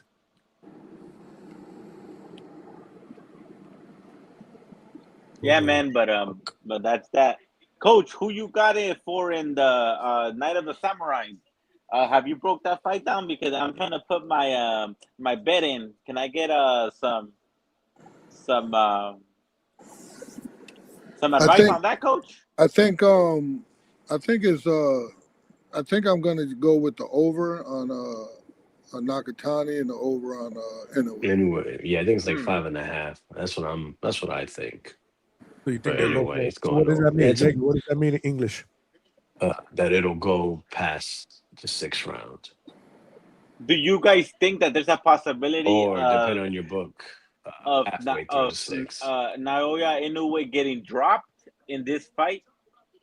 I don't see him getting dropped by No. Picasso, Remember when he gets dropped, he's being like he's kind of being careless in the sense where he gets cute, lost respect for his opponent. I think he better respect this guy. This guy's tough, and I could see this guy using his jab. Like, that's why I'm gonna just pick the over, because I think this guy got enough sense to use his jab in his range. But so yeah, I think that's a good bet. The over on both. And Nakatani, you know, he usually take his time boxing anyway. So So you think they both win, right? Yeah. Set up that big fight in Japan. Yeah, but if you bet them just to win, it's like, I mean, they're like -2,000, -3,000. yeah, you ain't gonna. So that's no money, right? Yeah. What would you have to bet to make money on that? I mean, come on, man. So the -3,000. I don't know. I'm not a betting guy. I'm Okay, asking because I don't know. -3,000 means if you bet $3,000, you'll win 100. Oh, Lord have mercy. What the fuck? That's crazy. Day 94 said Cardenas dropped him. He sure did. Yeah, well, Cardenas dropped them. Cardenas Luis has shown Neri. that he can Neri win dropped guys, him too. though. Luis Neri dropped him. Picasso. Luis I mean, Neri dropped them too. maybe I don't watch Picasso that much, but I mean, what's the one punch Picasso knockout? But Cardenas has done that. Yo, Chevy Red said my dream said Picasso is going to win. LOL. I got $5 on it. Damn. That's Good it. luck. That's it. It's a dream, so not drop 500. That's what I was about to say. A dream and you dropping $5, Chevy? Gee, I remember back in the days, man, when we were growing Damn, up. I four dreamt with these fights, numbers. Play these numbers. I dreamt with these numbers. four Mm. fights with only Mama, one grandmother, title. aunt. Man, that's nasty work. What? Hold That on. that there's only gonna be 4 fights and they're making it a pay-per-view. I know that the guy dropped out, right? The 115 IBF champion Wilfredo Garcia. Willy So it's like Baldo. What do you mean with it Will fue though? Willy Baldo Garcia, Wilbaldo bro. What's Wilbaldo wrong with Garcia. you? So I know that he was having trouble with rehydration, right? Because the IBF got that 10-pound limit right there, right? So You got sick, bro. I'm thinking that his next fight is gonna be with Jesse Bam Rodriguez for undisputed, and that fight will happen in either Texas or Arizona. Mark my words. Clip Oh this. no. Yeah, no, they had said that they believe Eddie Hearn came to an agreement with Maloney for step aside a couple of days ago. So yeah, I mean, you ain't saying nothing too crazy. Good call. Maloney, who's Maloney? Andrew Maloney, bro. I mean, oh my bad. I thought that you did your What the fuck research. does Andrew Maloney have to do Apologies. with Wilbaldo? We're talking about Wilbaldo, brother. No, I thought I no, my bad. I thought you did research. I apologize. I forgot. You're Juice. You're not a guy that does his research. You just ask questions. Apologies. The mandatory. Oh, you going after Juice, bro? I'm not. No, Bro, I'm not. Maloney's getting another title shot. Oh, Hey man, oh. listen. You tell me, bro. Let me see here. H-Town with the $2. Shout out to my boy Vega and his BFF teaming up on Lil Bro. I mean, it's not that serious. Or Y'all Little sensitive. Juice. People pretend to be so tough, and then when a little heat comes, boy, oh my god, what are they doing? Y'all, a lot of y'all pussy. Who are you talking to, bro? Yeah, like talking about we Right. team. No, I'm just joking. See, that's the see.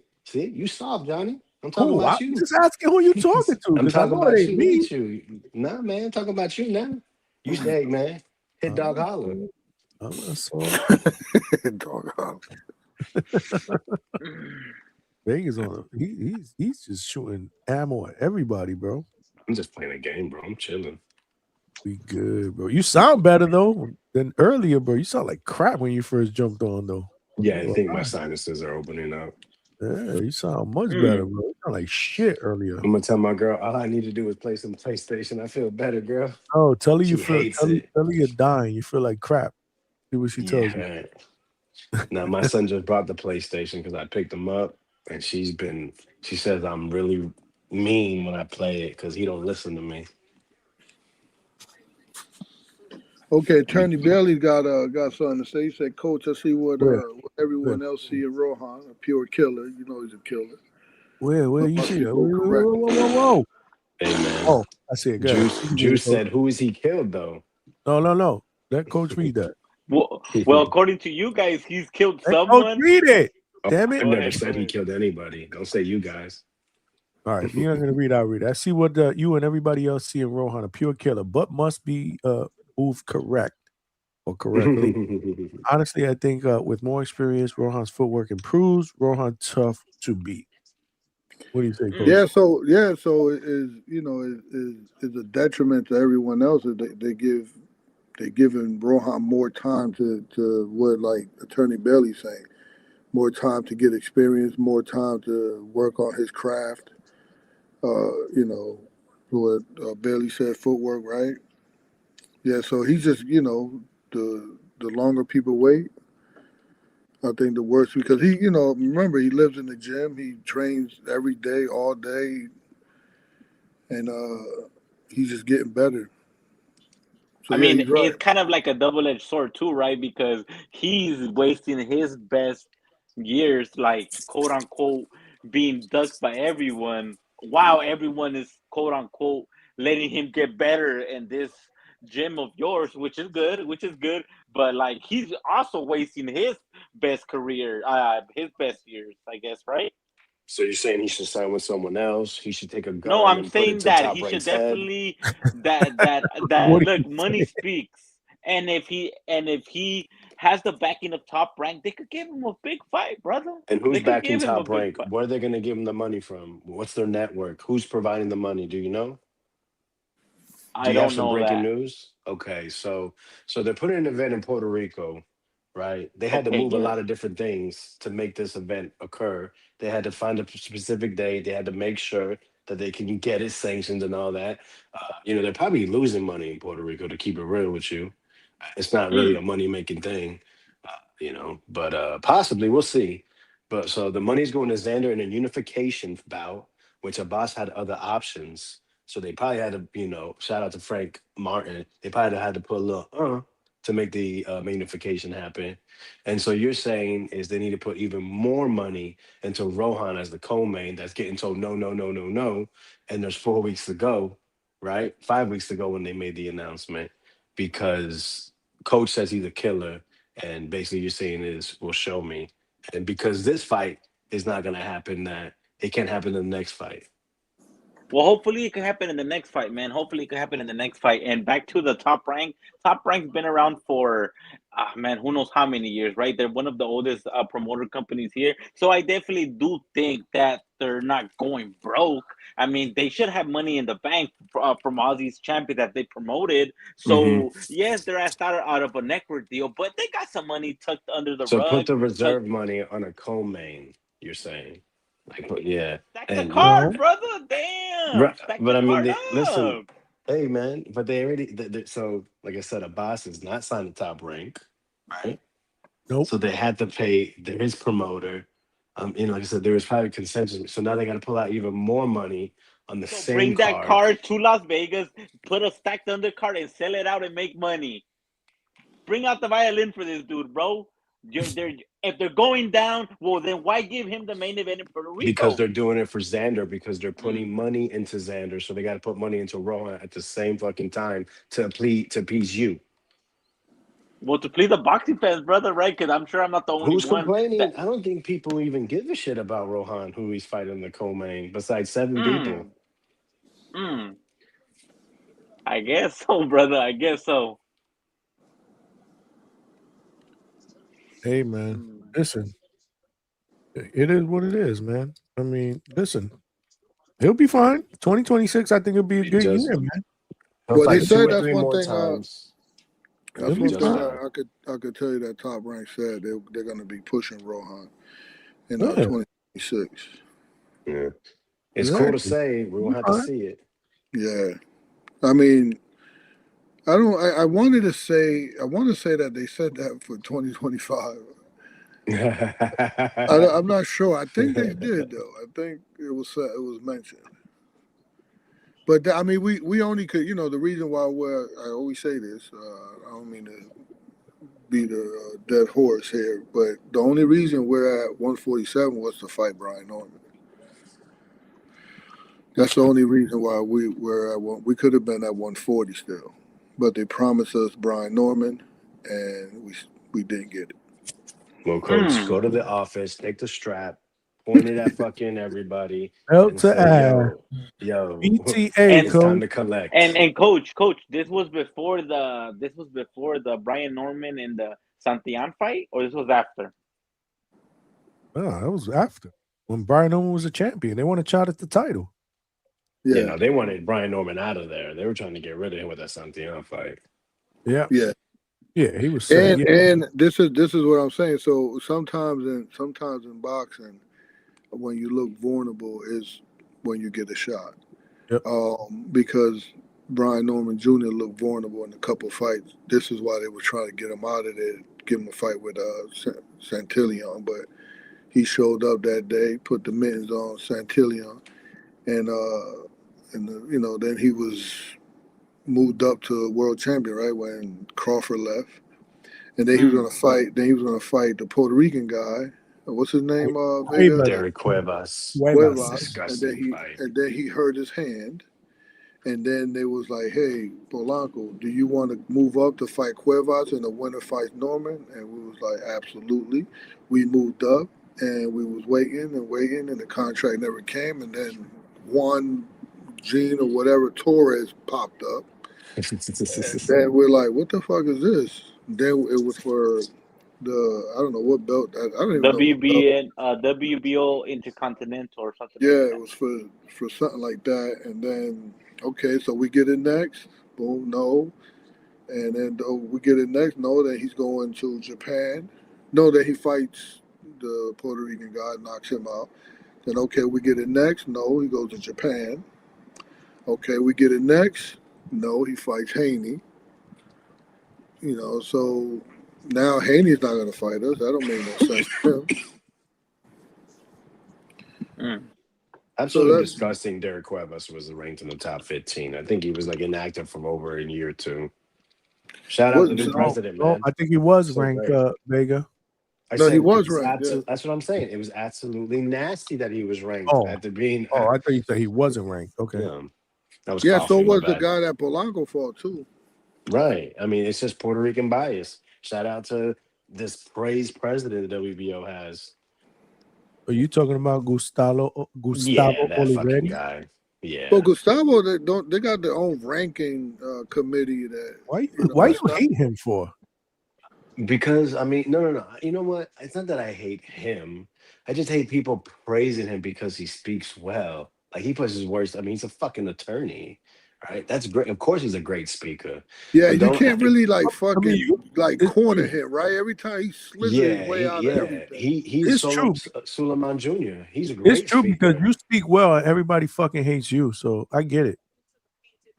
Now I this don't even guy, speak well. I don't even know how people if say you ever that. get a chance to interview this guy bob and weave and pull and dip and duck and slip all kinds of shit. Oh, just to get him, I've been trying to get him 3 times and he's been bobbing and weaving. Yeah, we're gonna do it. Punch Drunk, what's good, my brother? He said Rohan Palano is the truth, and I'm glad he took time to nurse the hand because it seemed that he was fighting injured in a couple of fights. You want to address that, Coach? Yeah, I don't know who Punch Drunk is, but he's definitely pay attention to details because he's right. He's a creator. He's No, but he's right because salute to my brother Punch, man. like Punch I say, he doesn't have the luxury to just sit back and say no. So him nursing the hand was us just waiting for a fight, and it just happened that we're waiting for like 6 months for the next fight. So it wasn't like we said no to fights because our hand, was messed up.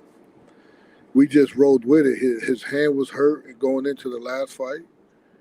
He still fought with it. It was hurt after the fight, and we was gonna fight again with it, but it just happened that it was 6 months in between. Now he, is feeling a lot better. So he's 100% going into this fight, Coach? Yeah. So Juicy, you see what like a Dominican fighter have to go through. It's not like he's not pampered. He's not he's not spoiled here. He's not entitled. You got to go through the trenches, man. You got to go through the trenches. He has to fight. But then, I say that because a lot of people are not going through the trenches. Yeah, I could see that. He fights like 3 to 4 times every year, right? And this year alone, he has 3 fights. 24. He had another 3. Yeah, he fights 3 times a year, which is good for us boxing. Well, I don't like it. I don't like it. I'd rather him fight, like, especially if he's fighting, like you said, the opponents that he's fighting. If we're fighting those caliber opponents, then we should probably fight a little bit more so he could get that much more ring time. We'll 3 fights a year is when you're fighting tough fights. I'd rather than do that, but I think he needs. I think he's just like Attorney Bailey said. He needs, he need to work on his craft. Like we could do it all day in the gym. But when under the lights is when you learn a lot more. You learn that under the lights fighting 8-round fight, you learn more in those 8 rounds than you did 10 weeks in the gym.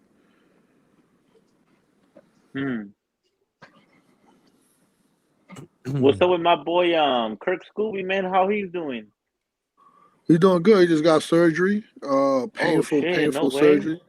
Yeah, but he's it was successful. He's coming back from it, and he's doing pretty well. Hell yeah, brother! Hope to see him back soon. Hope he heals back good too, man. Yeah, Oh. and it's unfortunate that he had to get the surgery because I would have loved to get him right back in the gym after he lost because that would have been Yeah. good to piggyback off of and For use facts. that as a lesson. I think he'll be better after this. After Hopefully, man. Hopefully, I do see him coming back though. Hopefully, and very soon. Hopefully he gets a good little scrap over there with OTX You know his promotional company. Cause yeah, man. You know that's a dog right there. That's a live dog. Yo, Just yeah, like coach. He's the with Lou DiBella too, right? yeah, he's with OTX and DeBella. mm, Coach, quick question. What's up with Avius, man? That room was empty. What? Nah, you remember I was fucking with him? I gotta ask the questions that people want to hear. What's up with Avius, man? Yeah, I don't know. He was feeding the homeless yesterday, which was awesome to see. mm. He was out there spending his money on the homeless. Okay. Mm. So Is he that's coming? what's Is up. he coming back to the firehouse? That's what we want to know. Oh man, it's on him. It's on him. So you don't know yet, No, I don't know. because you know I mean, Hammer Hands had a lot to say about Avius, man. We trying to get Hammer Hands on here, bro. Hammer hands. yeah. I mean, I don't know what if he should have nothing to say. They could fight. No, but that's what I'm trying to tell you. Like Avius wants that fight, but then he had some he had some crazy shit to say, and with the No, money. Avius wanted to fight. They was giving Hammer Hands 100 grand, 90 grand, something like that. Mm-hmm. He should have took that fight. And I think the way I don't mean to throw his business out there, but I think the way Avius contract is structured is the opponent can't get paid more than him. Mm. So something like that. So he was looking forward to Hammerhands taking the fight because Hammerhand was playing tough. He didn't want to fight, and they upped the money, and he still said no for some odd reason. And I don't know why he said no because then he was on CBS. He was saying that why like he wanted to go spar with Haney because Haney was paying, and you got kids, and so he's not too well off to say no to 100 grand. I guess he thinks that win for him is gonna pay off down the line more, right? I mean, that's Well, the only thing. he's going into that league, that TKO league. He's going into Yeah, that. yeah, he is. Oh, for real? Yeah, Yeah. He's signed to TKO. Yeah. So that's why Avius wanted it this fight. Because if it was up to me, I would want Avius to take a tune-up fight to then go. Then I could say for certain that Avius would beat Hammerhand if he had like a tune-up fight and then fought. If he had a tune-up fight with me and then fighting someone like Hammerhands, I guarantee to win. But going right back into it, then I don't know. I would have had to go into training camp and then figure out what to do with it in that situation. But Avius said, "Nah, I want to fight him now." So okay, and then they offered the money, and Hammerhand said no. I really don't know. Like I'm confused on that. I don't know why he said no. That's why I want to bring him on. I want him to clarify that what happened. So you say he had a lot. You say he had a lot to say. What was a lot? I'll send you the post. Post. Yeah. I will send you the post, and then I told him, man. He was like, "Yeah, we gotta come on. We gotta talk about it." But I want to see. Yeah, I definitely want to get into why, because it was more him not accepting it. So Yeah, no, he said on CBS. He said it. He said he didn't want to. He said, "Nah, he want to do shit on his own terms." But within that same interview, he was like, I'm gonna go spar with Haney because he has a kid to feed. This that. But I don't know if he did. I don't even know if that happened. Did it or did it? Anyway, we trying to get him on here so that we can ask him all these questions. I just want to know if Avius was coming back. That's all. Yeah. I mean, for his benefit, he should. What about my guy Blomingfeld, man? What's up with him, man? When we see him Oh, back he in the be out. He be. I need a tough fight for him. I'm tired of babying him. I need a fight. I told his manager we got to fight. He's ready. I'm tired of babying him. Sometimes I could be, I could fucking coddle these guys a little too much. But no, he's definitely ready. He sparred. I sent a little clip to Vega, him sparring with Rohan. He did pretty good. Can you share that clip with me, or is it just exclusive for Vega? No, it was like kind of like a live clip. Like it wasn't like recorded and then sent. You guys are best friends, bro. He sends you all the live shit. He don't send me nothing, bro. That's He sent crazy. me one thing, man. Wow. Hey, bro, you're not in the club, dog. I don't know what to tell I'm you. starting to figure this whole thing out between. Hey, I had a what's name too. I know it's tough for you guys to come on the Zoom. Hey, Juicy A, man, I could put you on the Zoom too if you want. Yeah, but mute up. But you can't talk. You gotta let Coach talk, bro. Let him break shit down. No. I ask questions. Too. No, I like I'm down, Coach. See, this is the deal. I like your downloads when nobody's talking, because we gotta hear you. And people want to fucking jump in and jump and this, and I was like, bro, I'm not learning. Like, let them talk. Let them finish. Yeah. That's me. That's what the breakdown is. You watch and you shut up. That's why I don't say that. You watch, you shut up. But these dudes don't shut up, so that's why I don't watch. Yeah, I had a little Zoom. Zoom yesterday that was pretty awesome. Oh, we must have missed that one, Johnny. I didn't get it. Exactly. I didn't get an invite for that one. Yeah, because it was all these people that celebrate this paganism. I didn't want to bother y'all. So was Vega on there? Oh no, it was Christmas. No, I wouldn't have been able to go on anywhere. Yeah, so I didn't want to bother people that celebrate. Was my man Rob on there without no shirt? Yeah, no shirt, Rob. Watching the basketball game in the background. No shirt, Rob is wild. Dude, that hey, yo, Trinity BX, send me your phone number on Instagram. Big Money said my high level eye only extends to my hairline, respectfully. Y'all be hating, bro. Don't be hating on the hairline, bro. Don't be here. He said, damn, I don't get on no love on the thing. I'll shut up. I don't know, bro. I'm just me. I like to hear Coach talk and break shit down. Motherfuckers want to jump in there and talk, and I'm like, I ain't. But who was talking? What do you mean? There wasn't nobody talking. Who? Who was talking on the last when I went on? People were fucking talking over you, bro. And then you had TV in the background, and man, I could hardly hear you, man. Usually there's more structure than that. I'm structured, man. I like structured shit. I don't like shit that's all over the place. I lose interest. I lose interest. I'm like, oh, this ain't structured. I'm out of here. Yeah. So yeah, Attorney Bailey. I mean, so what everybody could do, I don't know. Do you got all these people phone numbers, Johnny? No. How do you jump on that? You have to get the Zoom meeting ID or what? Yeah. I send it to everybody. Johnny, you got my number, brother. Send it to me when you get an Oh, opportunity. Hugo's I do. Attorneys I do. Who else? Who else is asking? Trini I could get. Yeah, Trini. I usually say him on DM, so I could get that. But yeah, man, just hit me up on DM if you guys and we'll set you up, man. Yeah, but you guys gotta mute your mics. You gotta mute your mics, bro. And let Coach break shit down, bro. Don't be talking. Keep your questions to unless you're spoken to, or the end of the unless lesson. he asks questions. Let him ask the questions. Let him. Then some people just want to be like, but I'm like, I don't know. Hey, Vega, was it that bad? Like, what is Johnny talking about? No, it gets in. No. It's not bad when Vega people talk agrees with every me. now and- Yeah, I agree. It's not bad when people But talk every now and when then. we was but doing the break shit. of the film study, was there people talking?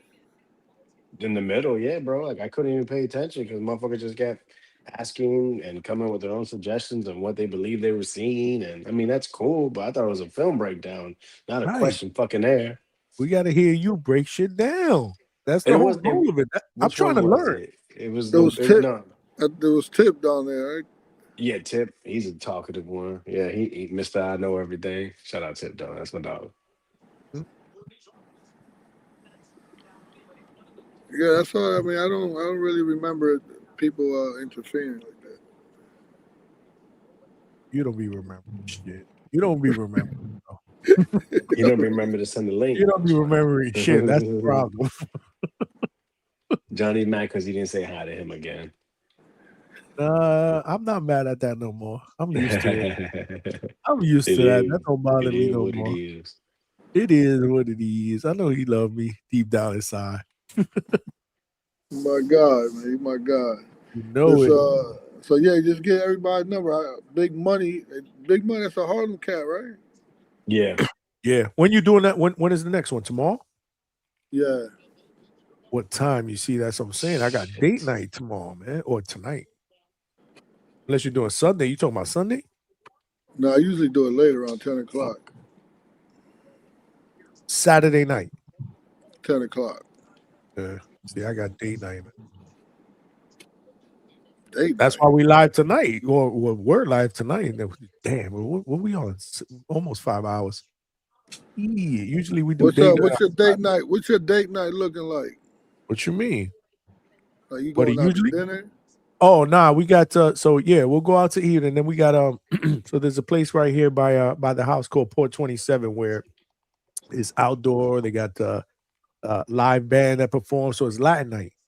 So they're gonna have this Latin band that we love. We've seen them in Disney Springs perform live. They're gonna be performing there live. There's an outdoor bar. It's right by the giant lake here in Winter Haven. So they got lights out there. And it's dope, man. Just a good atmosphere. Good people, good music. Yeah. So we're doing that tonight, Saturday night. And it's literally like not even 10 minutes from the house, which is absolutely phenomenal. They just opened this joint about a year ago, or not even a year ago, and it's fucking phenomenal. Hang out with the So wife. you gonna spend some of that super chat money. Super chat money. You're gonna spend some of that super chat money on drinks, yeah, watching Latin night. It's gonna be good. So you need those super chat, man. Send Johnny some date night super chat money. Word. We put in that what's work, my man. man. Who sent that stupid ass super chat? What's his name? Oh wow. Why you doing Malcolm like Malcolm? Yeah, Malcolm. Send some more in. Ask another dumbass question so you can send some money. Coach is out of control. Coach is out of control. Yeah. Yeah, make another. We putting in the work, man. We putting in that work, man. We putting in that work for sure. Yep. Hey, Coach, are you gonna watch the fights live? Are you gonna stay up with Johnny? Johnny's pulling all nighter. I'm really only interested in that one fight or that Tiger fight. I'm just interested in that fight. I'm not too interested in any other. There you go. He's talking about against Garcia. Oh yeah. Oh, okay. Yeah. Remember the one Armando was supposed to fight. I heard Armando going back and forth to somebody on social media. Who was it? Fuck. Lucas Body. Did you see that? No. Oh yeah, on social media. He went back and forth. He went back and forth. So I think Lucas Body had posted something. Armando commented, and Lucas was like, "Let's get it on." He wants that Lucas Body smoke, bro. Yeah, that would be awesome. Like, oh shit, let's so go. This is the opportunities that we never get. We don't get those opportunities. Well, like Armando, Rohan, and like they don't get like Yo. They don't get those type of opportunities. I don't know how I didn't tag you on. I thought maybe you knew. He commented on Lucas Body shit or something like that, and Lucas Body responded to him. Yeah, you saw it, Vega? Yeah, I saw it. You saw it? Yeah. I mean, it don't mean nothing. Unless you send it to me, somebody, or unless I saw it. Did I send it to you? I might have. Oh, maybe you did. I think maybe you did. Hey, did somebody pass out at the weigh-in? No, the dude Garcia pulled out. I don't know if he passed out though. I didn't watch it. Yeah, I heard. Oh wait, who? The Dominican kid? No, I think he's Mexican or. Not the guard. Not what is it? No, the champion, the 115 champ. Oh, okay. But it wasn't Oh, Woody no, I Blanco had he's talking about, right, Vega? Yeah, him. That guy. Yeah, no, he didn't pass out though. No, I don't know if he passed out. He just He pulled got out. sick. He said tummy hurt or something. Yeah, he got sick. Supposedly, they say he got hospitalized. They pulled that IBF title fight out, and then they jacked up all the times. I don't know what the fuck. Hey, he didn't listen to Juice. You remember Juice said he believes it's because they got the agreement for Bam to do Undisputed. Yeah. Exactly. Do we even did the main fight card or the start already? It's 2:00 in the morning. No, the main card starts at like 5 now because they took the one fight off. See, I can't stay up for that. There's no way. And where is it? It's on the zone. Yeah, but it's on pay-per-view. Unless you got that package. Yeah, it's on the zone pay-per-view. Unless you got What that pack? $400-some package where The you get all ultimate pay-per-view. package, Yep. How much is that a month? $50. Is yeah, it? I got that. But you could buy the year though, right? For like 400 or something. Yes, yeah. Yeah. You could buy it for the year. Well, I think I saw that the zone took like $40-something from me. Is that the package? It should be. Yeah, 40-something, like $48 or something like that. 44, 48. Yeah, that's a little crazy. But yeah, so that's the one I'm interested. I'm interested in that fight because of Mondo. That could be down the road fight for Mondo, even if Garcia wins. Are you in tune with Vega? No, just whatever I showed you that one time is what I saw. Are you in tune with Garcia? I've seen him fight. I gotta look at his box to remember exactly who he is. You know, all these Dominicans look the same, man. Yeah. Well, actually, no. He's kind of a different looking Dominican. He looks like kind of white. That shit was Oh, is crazy. it? No, is that the one that fought Short? No. Yeah. He That's the one that fought knocked out. Short Dog. Yeah. Yeah, he got sparked out in the first round. I just got caught out of nowhere. He knocked himself out. He ran right into it. Yeah, I remember that. And I seen him fight again. But He fought the kid from Connecticut. Not Mike Juan. No. The kid from Connecticut. Let's see what weight. So this Yeah, is one. 30. This is one. 35. Who? Well, I think he fought at 130. One of the brothers. Yeah, you're a beast. Vega's a beast. The one that hey, beat, Johnny, you gotta respect Vega's knowledge. I respect him. Oh yeah, he is a beast. I ain't gonna lie. Foster, you talking about? Yeah, I don't hate on him, even though he's a prick sometimes. Johnny hates on me all the fucking time. Johnny, my biggest hater. That is totally not true. Oh Totally. yeah, so I got that free pay-per-view because I definitely get charged $44. Oh, you see, he got a fire stick. No, I get it. I pay for it. I ain't trying to see no. You got that package, that the zone package for like $400 a year? No, it's $44 a month. Oh, you Well, yeah, actually, it comes up to that, right? Yep, he said, yeah, Curtis Robinson is right. $44 a month. Pay. I need more super chats for that. Can't afford it. Where Malcolm at? He'll send it to you. Yeah, you know what's funny? I paid for a yearly subscription because I paid. They were doing some kind of a yearly promotion on the weekend when they did the Cinco de Mayo with the Times Square and Canelo skull. You buy the twofer and then you can buy the whole year. I think I spent like $280 or something for the whole year. So I have that expires in May. Yeah, I have that. I get everything that's not pay-per-view, I guess, now. Which is crazy. Yeah, I heard they just lowered the package. Now it's like $5 or $10 cheaper. I remember Just when bullshit. I first subscribed to the Zone, I was paying $10 a month. Mm-hmm. I mean, bro, Netflix is like, if you have the highest package, it's like $30-$40 now. Netflix now is like, yeah, it's just crazy. I have the highest package Why do you have the highest package? because I Just got a curious. bunch of fucking kids in the house. Oh, so it's more. More screens at one time. Got you. Okay, got you. You got kids, Vega? Children? I got Yeah, you 3 got living in my mad house. kids, bro. I had one of my son was living with his mom, but now he lives with me. You got like 8 kids, coach. 3 children. You got a baseball team over there, bro. 3 children, right? You gonna have them box? Say it again. Any of them would be interested in boxing? No, none of them. Maybe the girl.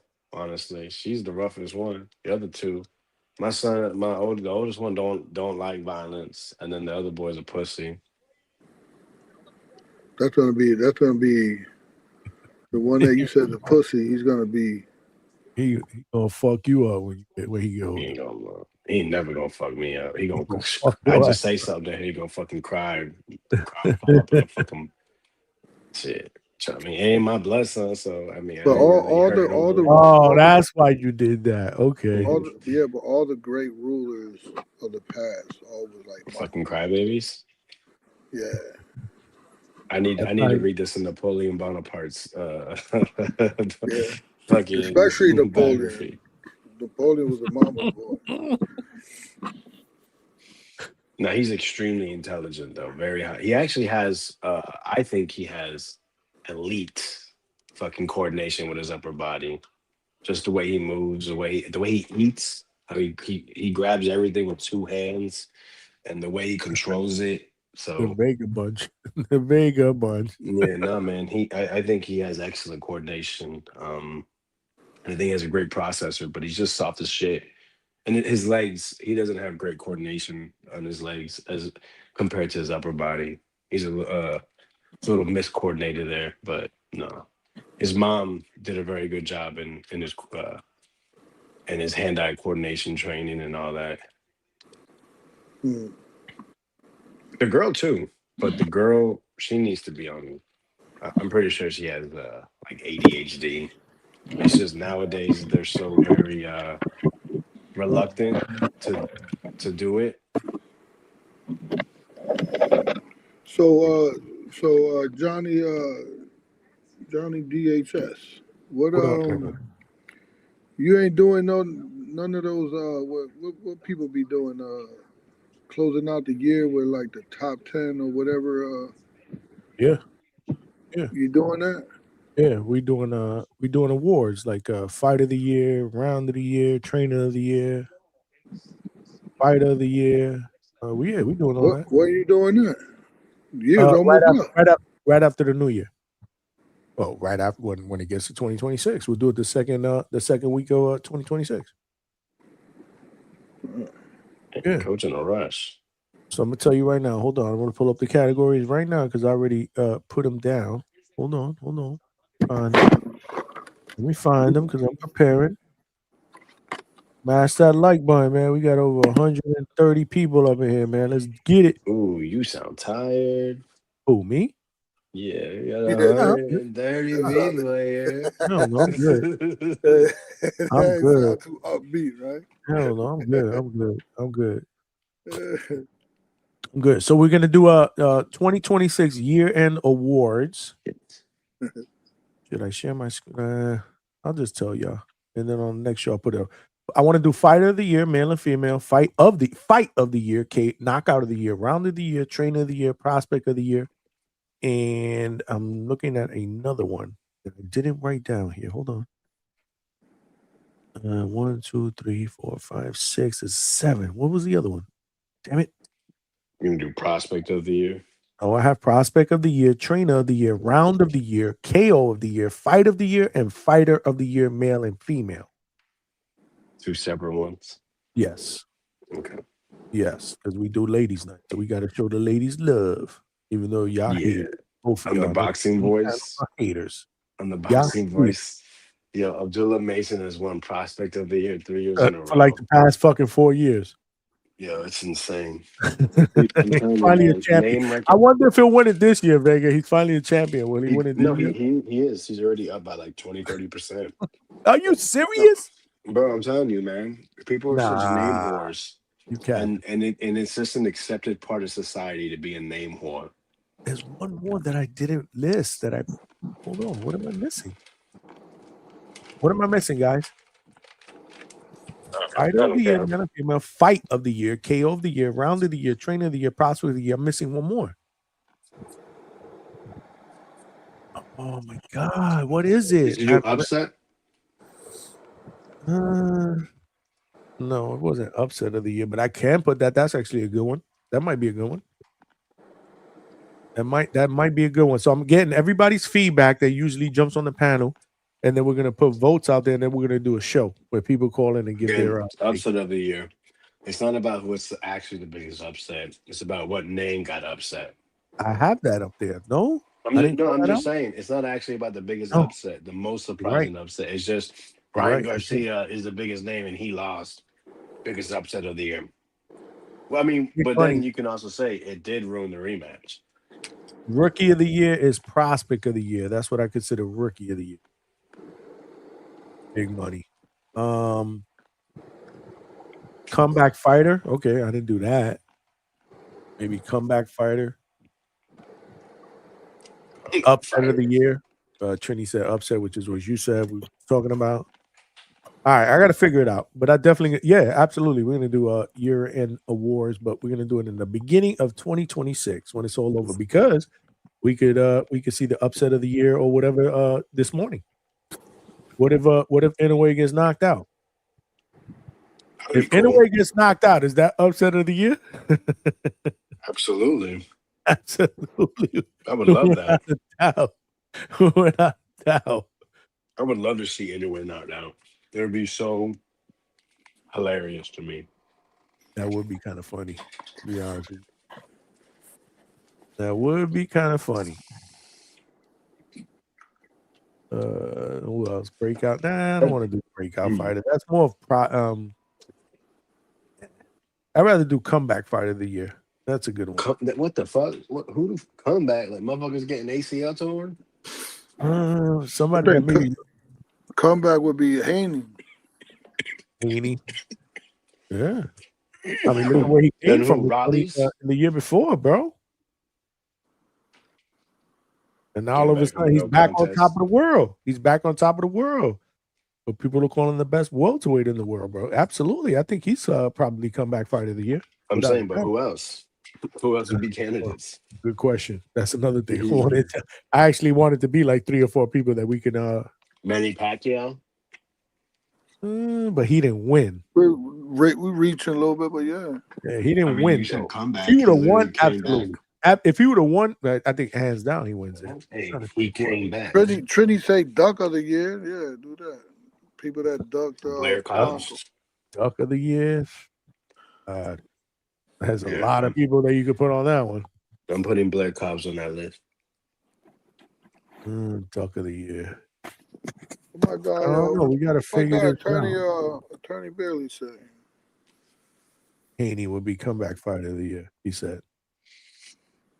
Yeah, I really don't think that it's close, to be honest with you. Yeah, you got to pick Haney. Who else? Trying to think. Yeah, so what's the point of that category? Yeah, Exactly. that's Scrap what I'm it. saying. If you're gonna have one person, there's no point in the category. I agree. There's got to be at least 3 or 4 people that we can vote on. Can't be somebody hands down. We know who ain't gonna win trainer of the year.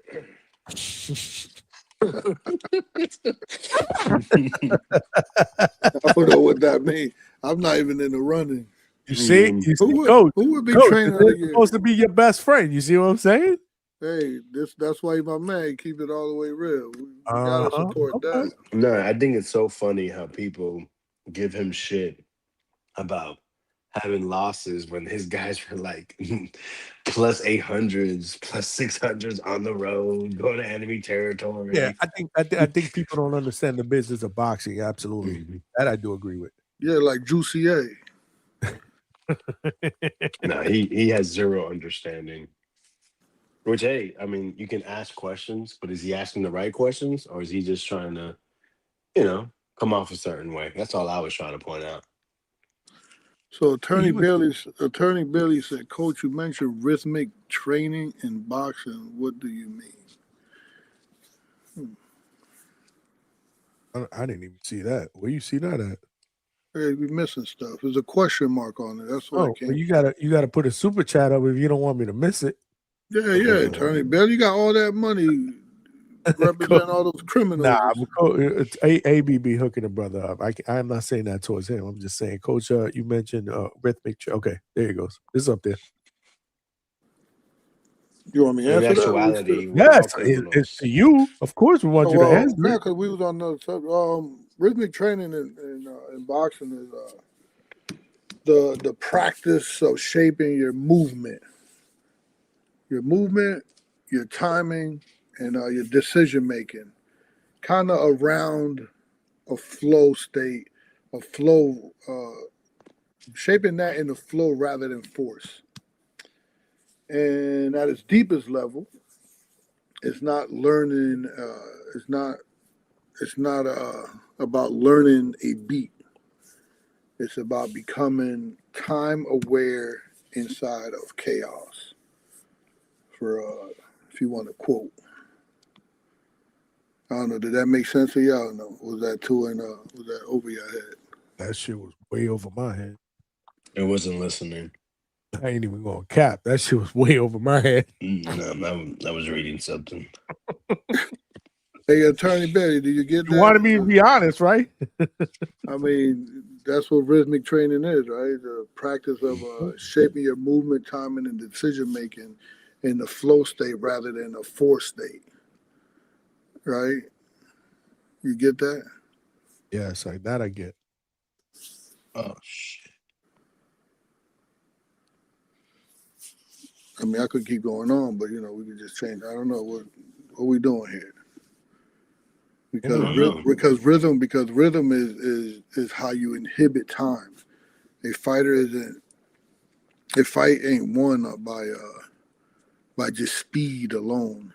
It's won by when things happen. Like rhythmic training teaches you to feel the invisible spaces between moments.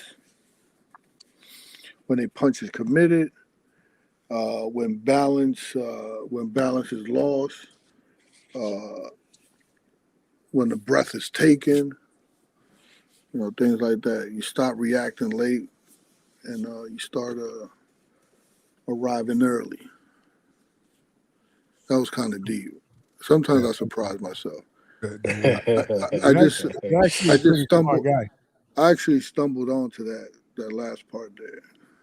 You stop reacting late and start arriving early. So boom, later you get there. Yeah, that's pretty deep. You're not actually faster, but sooner. You're actually a pretty smart guy. You come across. No, you come across as a smart guy, but you're really a piece of shit. Oh, I'm sorry. That was a nice guy. My bad. That's an inside. You learn all those stuff. You learn all those stuff at film study on the Zoom calls, the Zoom meeting calls. Yeah, when people not talking and they let Coach speak, yeah, you can learn that. You gotta let them speak, man. So that rhythm that Bailey's talking about that's when power becomes like effortless. When movement is rhythmic, it's punches land at the end of the opponent's motion. What you said? Coach is a therapist. Oh, most definitely. Most definitely. That I agree with. That I definitely agree with. You got to be dealing with these knuckleheads, man. But Coach, I got an honest question, and this is not joking around or whatever, but how do you get across, like, this is serious, like, these dudes all speak just Spanish. How do you get across, like, is your Spanish like good enough to be able to get across with them? Because again, sometimes you got to get, this is not even a joke. You got to get like really I got people that speak French. I got people that speak some African language that I don't even know. So how do you do that? Boxingese. What you mean? Boxing is a language of its own. I'm just saying, it's a universal language. Right, but I'm just saying, like, you really want to break down some shit. You're like, whoa, hold on a second, and like, how do you? Because I know your Spanish is not Oh, great. Again, this is not. I'm not trying to be a dick. I'm just saying it's not great. Your French definitely. I can honestly say your French ain't great without me even knowing. So how do you get that point across? So my technique in this is I make fun of everybody because my remember I'm never fighting. So the way I demonstrate, I could do everything I want them to do, but no one could do it better than me. Like no one has like the punch technique, the footwork movement better than me. And they some like Rohan in particular, he's always amazed, like, man, how you could do that and I can't do it. Right? They don't know that I've been fucking doing this forever and I'm not fighting. I'm just doing it. I'm just teaching you how to do it. Right? They got to do it fighting, so it's a total different atmosphere. But yeah, so the movement that I want them to do, right? The film study, right? The film study. We if you could see it on film, you could actually do it yourself, right? How do you communicate that though, Coach? Yeah, so is as long as they could see and they could hear, they could understand, right? Seeing is believing, right? So as long as they could see something, I could get them to understand what I want them to do. It's not that difficult.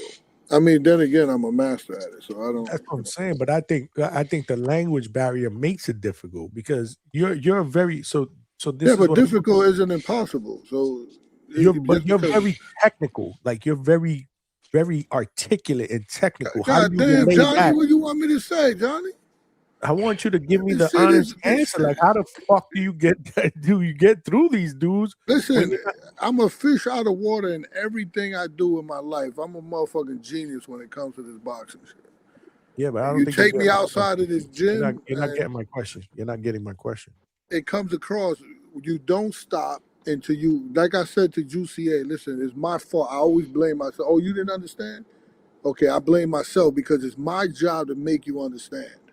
So I'll do examples, I do metaphors, I'll use the Bible, I use the Quran, whatever. I'm very versed at life. These guys is kids, right? Half my age, so I'm able to teach them something about life where they could put it into boxing.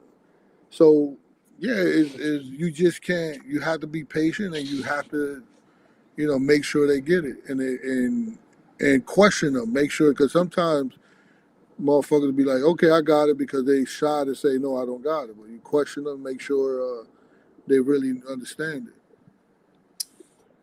Yeah, but my philosophy of breaking things down, people, they love it. They love it because I hit home. I understand their personality, and that's how I train fighters. Once I understand their personality, I train them to that personality. And this is what makes a coach different from a fighter that was fighting his whole life and then now wants to be a coach. They kind of tend to train according to how they was taught or how they see boxing, instead of taking the individual and learning his personality and his characteristic traits and teaching him according to that. We got some questions from the people. Rennie, what you got for Coach Bermuda? Okay, Trini. Okay, Trini. Coach, We can't hear you, son. We can't hear you. Sound like you got a pillow on your face. You hear me now? Now we can. All right, my fault. I was laid up, Go ahead, man. What you got for Coach, bro? Coach, yeah, I just wanted you to speak on being you talk about the gym. I know what you were just saying. That's a different approach for each fighter you got. But touch on the like as far as the friends fighting in the ring, what you advise your fighters, individuals that you can't put in there, and that kill switch everybody talk about. Speak on that, if you can. One more time, Trey. You sound like did you hear that, Johnny? I didn't. I heard the beginning part of it. Go ahead, Trini. Repeat that again if you can. If you could have spoke on like the Shakur avoiding friends not fighting each other, what do you tell your fighters in the gym? as far as like that switch to that on and off switch? Are there certain fighters you won't have them fight each other because you know that would damage their relationship? Yeah, so I'm not privy. I'm not privy to having a champion like that and having another guy that's a champion and that being friends. So I never really came across that. I know that Yo-Yo Hernandez has a high level of respect for Adislandi Lara, and if he had another way to get a belt, he'd probably choose it. But if that path is, accessible or only path, trust and believe. If he didn't want to, his team would make him fight. It's not just, we're not.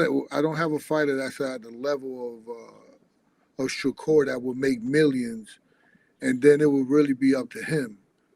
He making the team millions anyway. But if he's coming up and the team invested a lot of money into him, like the guys that I have, they got managers and they got a team that invests a lot of money into him. So they're not privy to be like, I don't want to fight this guy. I don't want to fight. Like, you're gonna fight who we tell you to fight. But if Lara was to turn around and be like, "Yo, this is your shot. I'm on my way out," sort of like what Peterson did with Spence, he's jumping on that. No, he's jumping on it now. That's too much. He's jumping on it regardless. If we're the number one contender right now, we're trying to push for that fight. Yeah, we ain't. I mean, he and Yo-Yo has a lot of respect for him. That's the OG. But no, you gotta, you gotta help out the next one. You can either help out the next generation or the best thing that can happen is, you make history together. If you're bonded by some type of something, then you be bonded that much more with sharing the ring together. Yeah, especially on a championship bout. Hopefully you get that revenge on Tim Tszyu, man. If he come up to 160, yo-yo him for eliminator, that'd be good. And keep up on that push for Polanco Paro, man. You got a lot of hate out there in Australia, bro. Build on that shit. Paro. I actually spoke to the promoters while I was down there because the same promoter that promotes Tszyu promotes Paro, and they was driving me from the airport, and I got an hour to sit with them in the car and talk to them, and I was mentioning one of the fighters that he got to go against Armando, and Paro to go against Polanco. But the trajectory is not there for Polanco, because they just fought for something, and he's going to be the mandatory. They're not trying to fight Polanco when they got other things lined up. Need to push him in Puerto Rico too, man. Like, and Puerto Rico needs to get behind Polanco. A lot of Dominican go to Puerto Rico, spar. He's got a Puerto Rican trainer. That's why I wanted that fight to be, especially now with Adames and Ortiz. Build up that fan base. That's a bank for Top Rank right there, man. They'll start coming out. Those fights just keep him busy in the East Coast, man. But salute, he Coach. has what's crazy with Polanco, he has that style that fans love. Like, that's what I'm saying. Especially in the car. Not to cut you off, with Shakur and Tio. That might be like a chess match. I know Zayas and that's a championship. But you need fights like that on the undercards of, chess matches and give the fans what they want. I don't care who he's against in the beginning. He's going to make his noise, keep him in the top ranking. He'll get them fights, man. But I got to jump off real quick. Salute. Good luck in the new year. Everybody already know. Enjoy the fights in the morning or the replay. You already know, man. Thanks for taking the call too, Johnny. Respect. I'll tune in I'll be real quiet in the Zoom talk, in the Zoom call too, Coach. I'll be quiet. I just want to listen, man. Word up. Just want to absorb it, man. Word up. Yeah, I don't know. I don't think it's like that, but Johnny. But you kicking some shit. I'm structured. That's why I'm structured, man. That's why. But yeah, it ain't that bad. It ain't that bad. Hold on a second before we got another caller for Coach Leonard Sterling with the 5-pounder. Appreciate you, my brother. He said Bam Rodriguez, my male fight of the year. And Elif Turhan, IBF 135-pound champion, damn it. my female fighter of the year. 3 fights, 3 TKOs, wins against That good. girl's a beast, yo. Yeah, man. She is a beast, bro. That girl's a beast, man. She is a beast. I know you're gonna tell you what Vega said about her behind the scenes. You know what you said. I ain't gonna say that, but I actually agree with her. I think she's on roids. The fuck you Yeah. mean? Yeah, she does. Her face look a little I think crazy, you said she right? was a dude, bro. No, did you or did you not? She just in there winging them bitches too. I mean, like not just in there winging, but I mean she's like winging them bitches. You know what I mean? Yeah, she's strong. Yo. Cause I Lennox had that Sterling. girl. I picked the Brazilian girl. I thought the Brazilian girl was gonna box her because it's just the technique alone. But And she destroyed. She broke it down. Once she touched her with those bricks, boy. Leonard Sterling, send me all your picks. You know the categories. Because we're gonna be doing a year-end show in the beginning of 2026. Lono's boxing, man. What's good, man? What you got for Coach Bermudez, man? Yo, Bermudez, what's good, brother? What's good with it? You already know, man. Tú eres boricua. Indeed so. It's time to crown the uncrowned Puerto Rican who's not Puerto Rican. January 31st. Who's that? When Teofimo beats Shakur Stevenson and does it for La Raza, you know what I mean? You know, it's going to be a crazy night. It's going to be like Rikers Island in the 90s, if you know about that. You know, it was the Morenos against the Puerto Ricanos, and that's how it's going to be in the Garden, January 31st. It's going to be a crazy night. Who's a Puerto Rican? Teofimo in Puerto Rico? He ain't Puerto Rican. El Latino. El Latino, brother. We're doing it like the Rikers Island back in the days. Latino con los Morenos, and that's how it's going to be. He want Tio to be the Puerto Rican in this fight. I'm going to be real with you, bro. Hector Bermudez. I grew up in a time where I watched Hector Camacho, Edwin Rosario, Tito Trinidad, Miguel Cotto. Ever since then, I haven't seen anything special, and I've had disappointment after disappointment from all my Puerto Rican fighters. So the first time I seen Teofimo fight, when he knocked out Mason Menard in like 10 seconds, at the time I thought he was Puerto Rican. So I said, damn, I ain't never seen a Puerto Rican fight like that since Macho Camacho with the Moreno style. You feel what I'm saying? But then I come and found out he was Honduran, but I was already invested. That's my Latino fighter. So with that being said, for me personally, with Canelo retired, that's the best Latino fighter in the active glamour divisions. Because, you know, we got Bam, but Bam is not in the glamour division. So what's your take on the Tio versus Shakur fight? I got the Boricua. Oh, okay. I got you, bro. I got the real Boricua, low nose. Shakur's Puerto Rican by blood, but he's not Boricua by culture, so I won't want to say all that, bro. Hey, listen, so was you raised over here in New York, or was you raised in Nigga, I was raised in all the Puerto Rican areas. I grew up in New York. I grew up in Philly where all the Puerto Ricans at. All right, so so when you speaking about Rikers Island, so you speaking about the pen, you know those Puerto Ricans in Puerto Rico don't really fuck with the Boricuas over here, man. Nah, but that's what we got over here. And when I look at Tio's style, for all the niggas that hate on Tio and say he's not New York, he fight with a more New York style than any New York fighter. He got the slick athleticism, the black fighter, and he does the 52 blocks. So a lot of dudes be hating on him. He might act goofy outside the ring, because I admit it, he do. He got little jokes that's not funny. But inside the ring, he fight more New York than any fucking New York fighter. He got athleticism, he got speed, he got power, he got the 52 blocks. He do all that shit. And I haven't seen none of that since Hector Camacho and Zab Judah. You feel what I'm saying? So I'm really picking him. I think you fell in love with a female that was catfishing you, man. Nah.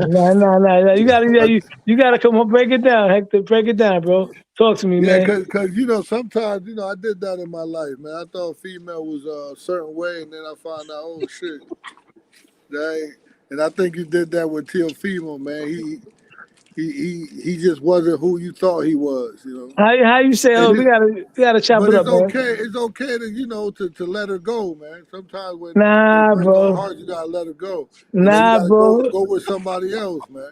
Because Nah, listen, bro. style. You know why styles matter. This is why pressure fighters, slick boxers, and counter punchers can all beat each other. So Teofimo has a chance. It's less rock paper scissors and more brain survive brain survives longer type thing. Like so, I give him a chance, especially if he can use angles on the inside and not be like Cepeda and stand in the mix of right in the front of him. So I'll give him a shot, but I think the money will go towards a real Boricua. It doesn't matter if it doesn't listen. You can't blame him. You can't blame him for his father being missing and him being raised by. His blood is with us, man. You can't go. Nah, You nah, can't go. nah, And you nah, sound like you're a loyal brother too, man. nah, nah. You sound like you're a loyal brother to your peoples, man. So I'm a. sometimes we Nah, gotta teach man. him, man. We gotta teach Nah, him like, yo, my man, you Boricua. He recently started wearing a Puerto Rican flag on his trunks.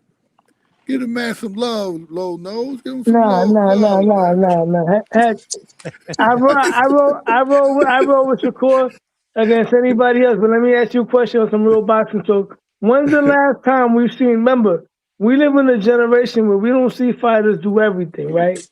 We don't see niggas that can cut the ring off and be slick at the same time. We haven't seen that since Ray Leonard. When's the last time we seen Shakur or Devin Haney or those guys cut the ring off, right? You know why? We don't see guys move from them because they don't respect their power. We seen T.O. do it. He ain't look good. We seen Tank do it. He ain't look good. Well, Tank did look good actually against Frank Martin. We ain't see Boots do it. He ain't look good. So with that being said, what if T.O. decides to box? Because my opinion is if T.O. wanted to be I don't want to say boring, but if T.O. wanted to be a defensive fighter like Devin and Shakur, he could do it. But being that he likes to be exciting, he puts himself more in the wheelhouse. So with that being said, what if he comes to box? What is Shakur gonna do? When's the last time we seen Shakur cut the ring off on somebody that's a slick black fighter? Because Gordo is a slick black fighter that's slicker and blacker than any black fighter that's not black, and he's Slick Latino. black Para que tú fighter lo that's sepas. not black. A slick black fighter that's not black. But he's slicker than the black fighters, though. Let's be realistic. Out of all the Hey, slick black fighters, when Tio won the box, he's slicker than all them dudes, bro. So talk to me. What's going on, bro? so I think the ring rewards intelligence under duress, right? If boxing were just violence, the strongest guy would always win, right? And he often doesn't. So who is the most intelligent guy uh, in boxing right now? It might be Buck Crawford? okay.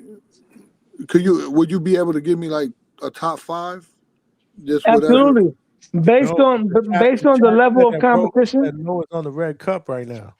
based on the level of competition that they faced, Buck Crawford, Usyk, based on the level of competition, we're not talking about popular demand. Bud Crawford, Usyk, and let's not forget Teofimo solved the Matrix, bro. So I'm gonna go that far, cause all due respect, before a lot of niggas talk that newy shit, and I know niggas is cooking me in the chat, and I don't give a fuck, cause y'all niggas ain't got balls to call in. Tú no tienes babilla para llamar. Tú no tienes un voice, maricón. So with that being said, I don't want to hear y'all niggas. Hey Tio yo, face, hey what's Lo, up? check this out, right? So if I'm cooking them niggas before they cook me.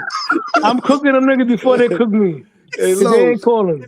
That shit is Spanish, but it sounded better than my Pa que tú lo sepas, puñeta. Porque yo soy boricua. And yo camina en la fucking, la casa de ellos. So I can talk my shit. You know what I mean? And I can show my face too. Yo, They say shout you out to my talking that nigga, red cup power.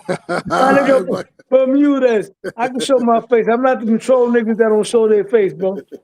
I'll see you in New York, bro. You talking that red cup Spanish? I talk that shit, bro. And the Colombianas, mira, los Colombianas, they love my shit because I be fucking with a lot of Oh Colombiana my shorties. god, my fucking stomach hurts, bro. But that's neither here nor there. But like I said before, bro, we ain't never seen Shakur fight a slick black fighter.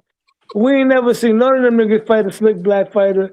And Tio, he matched his wits against Lomachenko, who was top 3 pound for pound. And you know me, nigga, we the only 7 Tio fans. Los otros son pocos, pero los otros son locos. Pa' que tú lo That is sepas. true. There's only that is true. There's only 7 of y'all. Yeah, but we loud because I know what we got, bro. Loud and proud. Loud and That's proud. why I gotta talk to my boy Coach Bermudez, man, because you know your shit, but I gotta come at you. It was good talking to you, Nah, bro. but Los, so Los, I would counsel you and be like, yo, Los, we can't let one of ours go, man. We gotta support. We gotta support because of the way you're talking, right? I'm hearing you. I'm hearing loyalty to your peoples, right?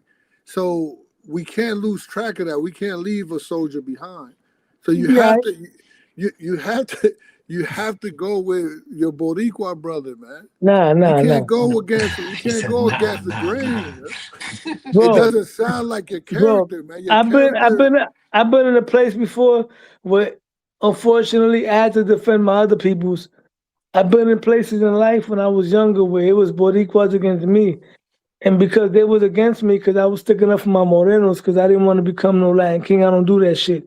And I don't care about that race shit. Like I said before, I had my heart broken after Cotto. After Cotto came, they said that Thomas Delorme was going to be the next Boricua.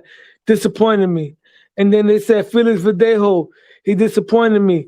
And then they said Pedufo Diaz, and he disappointed me. And then they said, hey, Pedufo made you proud. He didn't make you proud his last fight? Oh, He was a good. He was good, bro. I grew up, my nigga. I grew up around special Puerto Ricans, bro. Like I said before, I grew up around Tito, Camacho, Rosario, Trinidad. If you ain't from that level, man, and the last one was from my North Philly region, Danny Swift Garcia. After that, bro, we've been cooked. The whole rivalry, the Dominicans been fucking whipping our asses, nigga. And they never even been able to fuck with us. But now the Dominicans been taking over. So right now, the Latinos from New York City, Tio's the only one. What Dominicans are taking over? All of them niggas. Joseph Gordo, man, he was getting pushed around by the Dominicans, man. That shit was crazy. Subadio almost got beat by the Dominican. Come on, man. Like right now, we haven't had a great elite. Right now, I'm rooting for Xander, and I'm hoping Xander does him. What do you mean? We got Xander. We got that. Hey, Vega, what's the little guy from Puerto Rico? The little Collazo. Man, Yeah, but he's a those are the smaller divisions, though. We always dominated, but we dominate the glamour divisions, Papi. We haven't had nobody in welterweight. Nah, man. Tio would cook that nigga in 5 rounds, bro. Balanga, coño, brother. Come on, man. If I could make a trade, I'll take 3 Puerto Rican to turn them Mexican and turn Tio Puerto Rican. I'll trade Balanga. I'll trade Josue Vargas, and I'll trade fucking. I'll keep Subriel. I'll trade Balanga, Josue Vargas, and who else? Who else we got as Puerto Rican that's not great? You know, And they telling me fucking to pack your Delorme. ass up. They telling me to pack your ass up. I don't give a fuck. They racist, nigga. And I'll fuck all them Puerto Rican niggas up in the gym too. We'll take to pack your ass up because you capping right now. but we're gonna trade Balanga, Josue Vargas, Thomas Delorme, and Pedufo, and we're gonna turn Teofimo Puerto Rican. That's how we're doing it, bro. We're gonna make a trade tonight, bro. That's gangster. The Bidufo one, I don't get. I really do not get that one. CJ Rich, what's good with the 5-piece? I'm for real excited about Adamas Ammo. Curious on the panel's thoughts, man. We're excited about that too. For real, And you my channel shit, Johnny. Salute to you, my brother. And you my we guy, excited bro. I about fuck that with fight. you, man. Who? Now I'm saying Coach is my guy, but we gotta get some more Boricuas up here, man. The elite. Yeah, man. Coach, you Boricua or you Dominicano? Boricua. Boricua. Okay. See, this is what I'm talking about. No, you on that red cup. How you don't know Coach is Boricua? You estás bebiendo coquito, brother. I see. I see, bro. You But everybody on the panel right now is Boricua. What do you mean we gotta get more Boricuas up here? Everybody is Boricua. I know what you're talking about. The host is Boricua. Yo, he's from Florida though. Coach, Hector, he's my guy. Hector Camacho from 130. We need to get people not Boricua on this Yeah, panel. bro. What you talking about? Coach, Hector Camacho. Did you ever see Hector Camacho in his prime train at 130, 135? Because I was a special nigga, man. You know who's also from Florida? Teofimo Lopez. 7 years in a row won the state title. Boricua. He ain't whatever. It is what it is, man. He ain't from no damn New York. He ain't from New York. I wish we had a Boricua that could fight like that. Let me tell you, I wish we had a Boricua that could fight like Tio, bro. Nice. No, you watching the fights in the morning, bro? Because I don't think you're gonna make it. I don't think you're gonna make it to the main event. I'm gonna make a nigga. I don't gotta work tomorrow, bro. I'm sleeping right now. What time the main event starts? That's all I need to know. I wake up. I put my alarm on, bro. About 8 o'clock in the morning, probably. I wake up. I'm my early bird, bro. I jump right on your live. We're gonna go on the live chat. I'm gonna troll your shit, bro. He's not doing a lot. Don't believe that. What? Don't believe what? You ain't doing no live. Shut your mouth, bro. Why you keep doing it, bro? Stop. Yo, with what's that. up to the panel though? Shout out, Coach. What's It's up? been a minute. DJ, You know, I've been what's somewhat. good with it? Yeah, chilling. I'm back active, baby. The channel is back cracking. But salute to Johnny for the inspiration. I just want to say that. Lo, you tripping. Like you you got a lot of putting a lot of sauce on your shit. But it's cool. Like, okay, I want to say this, and I'm not trying to even take it there, but I gotta, unfortunately.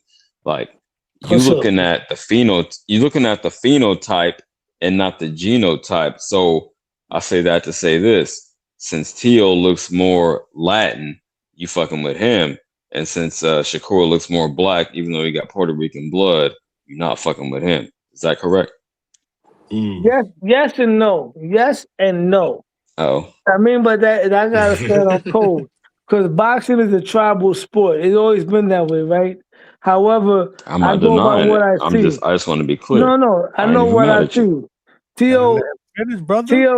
Tio has the most skills out of any fighter I've seen since Bud Crawford. It's in terms of, let's be realistic. The slick African American fighters always been the most elite fighters in boxing, right? Let's be real. In the Mount Rushmore, the only one that's up there is Durant, right? So with that being said, Tio is the only one since 30 years that has the same attributes as the slick American black fighter, right? We had Trinidad, great fighter. My favorite person of all time, come forward, knock your head off, flat feet. Canelo, come forward, flat feet. Chavez, come forward, flat feet. Tio does all the shit that the Morenos do, and he got the fucking power, and he got the defense, and he got the swag. You know what I mean? And he got the trash talking dad. So yeah, we got a Latino fighter that could do everything that the elite number one African American fighters can do. And that's something different because we haven't had that since Hector Camacho. So hell fucking yeah right now. Because this reminds me of, you know what I mean, when we was back in the 90s, and I don't mean to take it to the streets, we had a couple of us that was able to hang with them niggas when we was doing our shit. You know what I mean? So I'm fucking proud that we got a Latino fighter that can fight on that level. So absolutely I'm riding for him. And I haven't seen a Puerto Rican fighter that can do that yet. Shakur's Puerto Rican by blood, right? He is. But by culture, he's not. Because Boricua is a culture, bro. And he's not Boricua. I don't give a fuck what anybody say.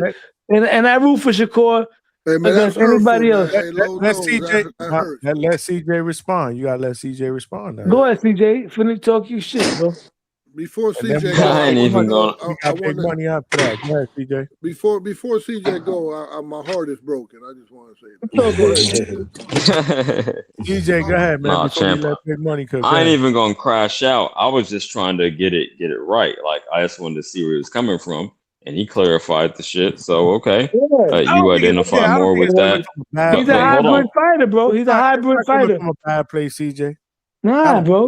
No. I don't think it does. It's not in bad spirit. I respect That's him. just the fighter who identifies with more. I'm giving Obviously, props I to the got slick back Shakur. fighters. And again, hold on. Let me say this quickly, and I'll pass the mic. Go ahead. Yeah, let me say this. I still got I said I got 2 racks available, right? 2 racks. All I got on the betting line is $20. So I still got 1980 available. Y'all know how I took you on that Canelo Crawford. So niggas is shook to bet. But anyone who want to get it can get it. I mean, I guess I'm AB, the can man, CJ. You know what I mean? I'm putting it out there. The $1 Million Man, CJ DiBiase. But yeah, I got $20. Shout out Fun Truck. But yeah, y'all got it. Hold on before big money before I turn it over. Big Boss Mandalorian with the 5-piece. He said low nose going off that limited edition Senor Sabor tequila. Yeah, bro, let me tell you, it's not that many of us out there. It's not that many of us out there because the YouTube is flooded with Devin Haney channels. They flooded with Tank channels. They flooded with Bud channels. But there's no Tio channels. But you know what? I'm Yes, one there of the is. few. No, there's not. Not that many, bro. We know. Like I said, Yeah, I just cooked Punch. I just cooked him. Punch cooked you. No, the Punch is my brother. Hell no. He There's didn't only stand a on integrity. There's only a few of us, bro. And I know what we got. We got something that we haven't seen before. We have the second coming of Hector Macho Camacho and Floyd Mayweather and Roy Jones Jr. all in one. And when we beat Shakur Stevenson and we shut him down 8 rounds to 4, the culture gonna be down bad. And That's we the go definition of too much sauce. Yeah. and we're not doing what Canelo did. Spicy shit, bro. Real quick, Canelo was criticized for going on the European White Boy Tour. We're going on the Elite. We're going on the Puerto Rican / Slick Black Fighter Tour. We're gonna take out 2 in 1 stone. When we take out Shakur, we're taking out a Boricua, and I'm Boricua. I can say that I'm qualified. And we're taking out a Moreno Americano. We're taking both out in one shot. And then after that, we're going for either Subriel or we're going for Keyshawn Davis because he capped. He lied and said he beat up Tio's dad, and he admitted it was a lie. Nobody talking about that shit. He said Shakur made that up. So we're going on a Slick Black Fighter / Puerto Rican tour, starting with El Sugar Shakur. We're gonna set him back down to 135 so he can continue to be the great champion at 135. And then we're going for either Keyshawn or Subriel. And then we're going after Debo the Boogeyman of boxing, Devin Haney. All right. The Whoa, Debo is the did Boogeyman. Santa Claus bring you what you wanted for Christmas? We gotta let these other guys. Yeah, did Santa Claus bring you what you wanted for Christmas? I just want to know that. I'm gonna let the other guys talk. I'm not talking no more. You wishing upon a star, champ.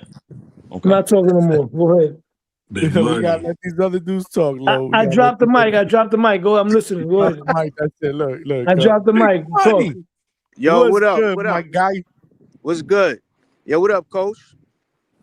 Well, this is cool. Who big money from Harlem? Yes, sir.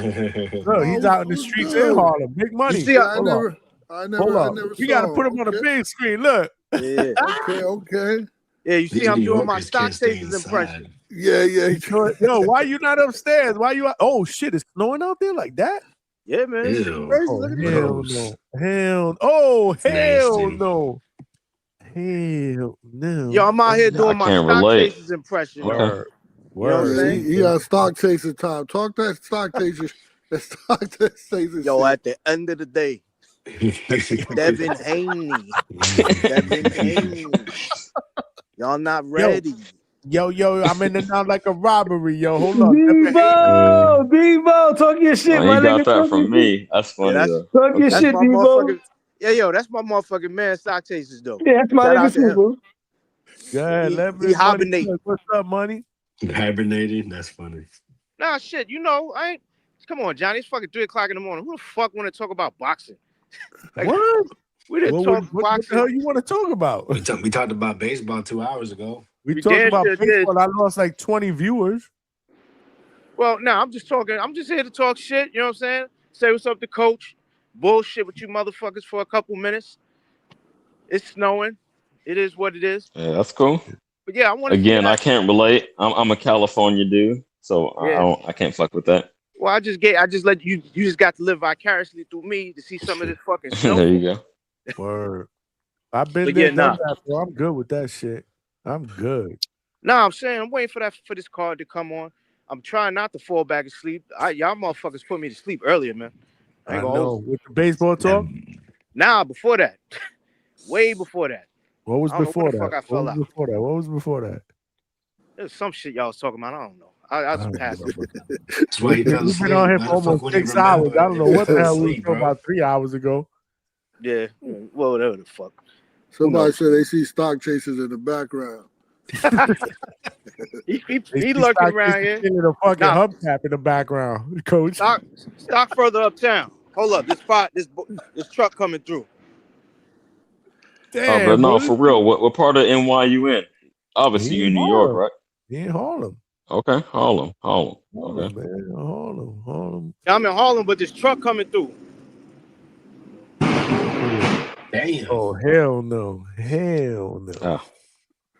Oh, I've been through there 20 years ago. I'm about to come back. I'm about to tap in with Marco and Johnny. If you out that way, I'll fuck with I you. ain't going to Yeah, New nah, York. Oh, I'm dude. going to New York in January. That's it for the fights. That's it. I'm good. And I had to mute that shit. That shit loud. Well, Hell, shit. What's up, coach? Hey man, I'm just here, man, and my heart is broken. Lowe's is tripping. He talking about Teofimo is the next, is the next Hector Macho Camacho. That breaks He my calling heart. them Lowe's Red Cup. Or he's the next Cooking them in the chat, Trinidad. bro. First of all, he's not even Puerto Rican, and he's Puerto Rican, and he's going against a Puerto Rican, and yeah, he's breaking my heart, man. Man, but I mean, I just want to address this. It is what it is. I hate this. I've spoken a little bit about it earlier, but he has A bunch spoken of about times. how tribalism exists, right? And that it's always been tribal, so I got to stick with my people. And he was in regarding the race. No, you don't have to stick with your people. You can just root for whoever you want, or just enjoy the show. You don't have to do anything. Like there used to be kings and queens in the world. Colonizing used to be a thing. Segregation was a thing. So that's because that's what it is. Don't mean you got to stay like that. And I know those are extreme examples, but just because you turn on the TV and you see a Spanish and a black guy fighting, don't mean I got to root for the Spanish guy because I'm Spanish. No, you don't have to. That's primitive thinking. Yeah, so you're right. You're right about that, but yeah, the only reason why I will go against what you're saying because of Lowe is because there was, I don't know if you caught about him talking about Rikers Island and him talking about how he had to go against he had to stay within his peoples. So he was talking about that culture, like that jail culture, right? And then his experiences. Primitive living. Yes, I'm aware. Yeah, but then he's going against that. You know what I'm saying? So you're speaking about that, but then you're going against it because now you're going against someone who's not your people because you don't like the guy that is your people. But You're look how he did it. No. CJ pointed it Go out ahead, Vega. perfectly. One Go by ahead, one, CJ. You yo. said it better than me. CJ pointed out really what it was. Yep. What was No, it? I was saying it's like I try to be objective. Like, okay, I want to say this. I want to put a bow on it, and I'll be quick. But like all things being equal, yeah, there is some tribalism to a degree. So if I say it's a true 50-50, I'll probably go with mine, right? But I'm not going to let that cloud my judgment. It doesn't blind me so much that I'm just like, oh no, I'm always going to go with the black dude, right? That's the difference. So yeah, I agree. There is a degree of tribalism in everything in life, right? And I acknowledge that. That's why I wasn't mad at Lowe. But no, I'm not going to let that just make me stupid. So yeah, I just want to say that. But listen, sense. real That shit. makes sense, Like, man. That makes when perfect sense. When we talking about boxing, to Vega's point, man, I love boxing, and I love boxers that present high level skills, and some that don't. Some that I can see are working on their skills. But I appreciate the boxer over everything. I'm not gonna like to certain. I know. Sometimes people say you got to defer the race because of rivalries or maybe just because you feel like I have to go that route. I don't feel that way. Like Me for neither. example, like if we had Elvis Rodriguez going against Tiger Johnson, I'm going with Elvis Rodriguez. Yeah, you're doing a technical analysis. I feel you, champ. I'm But right that's there but with you. but then I'm also an Elvis Rodriguez fan. I'm not going fanboy Yeah. out, but I want to know what you know what I'm saying. When I think about boxing, when I think about a guy like that, I'm like, yo, I like that guy. I like what he does. I want to see certain improvements to his game, and it looks like he's trying to step that shit up. So I could show him, I could show appreciation to him.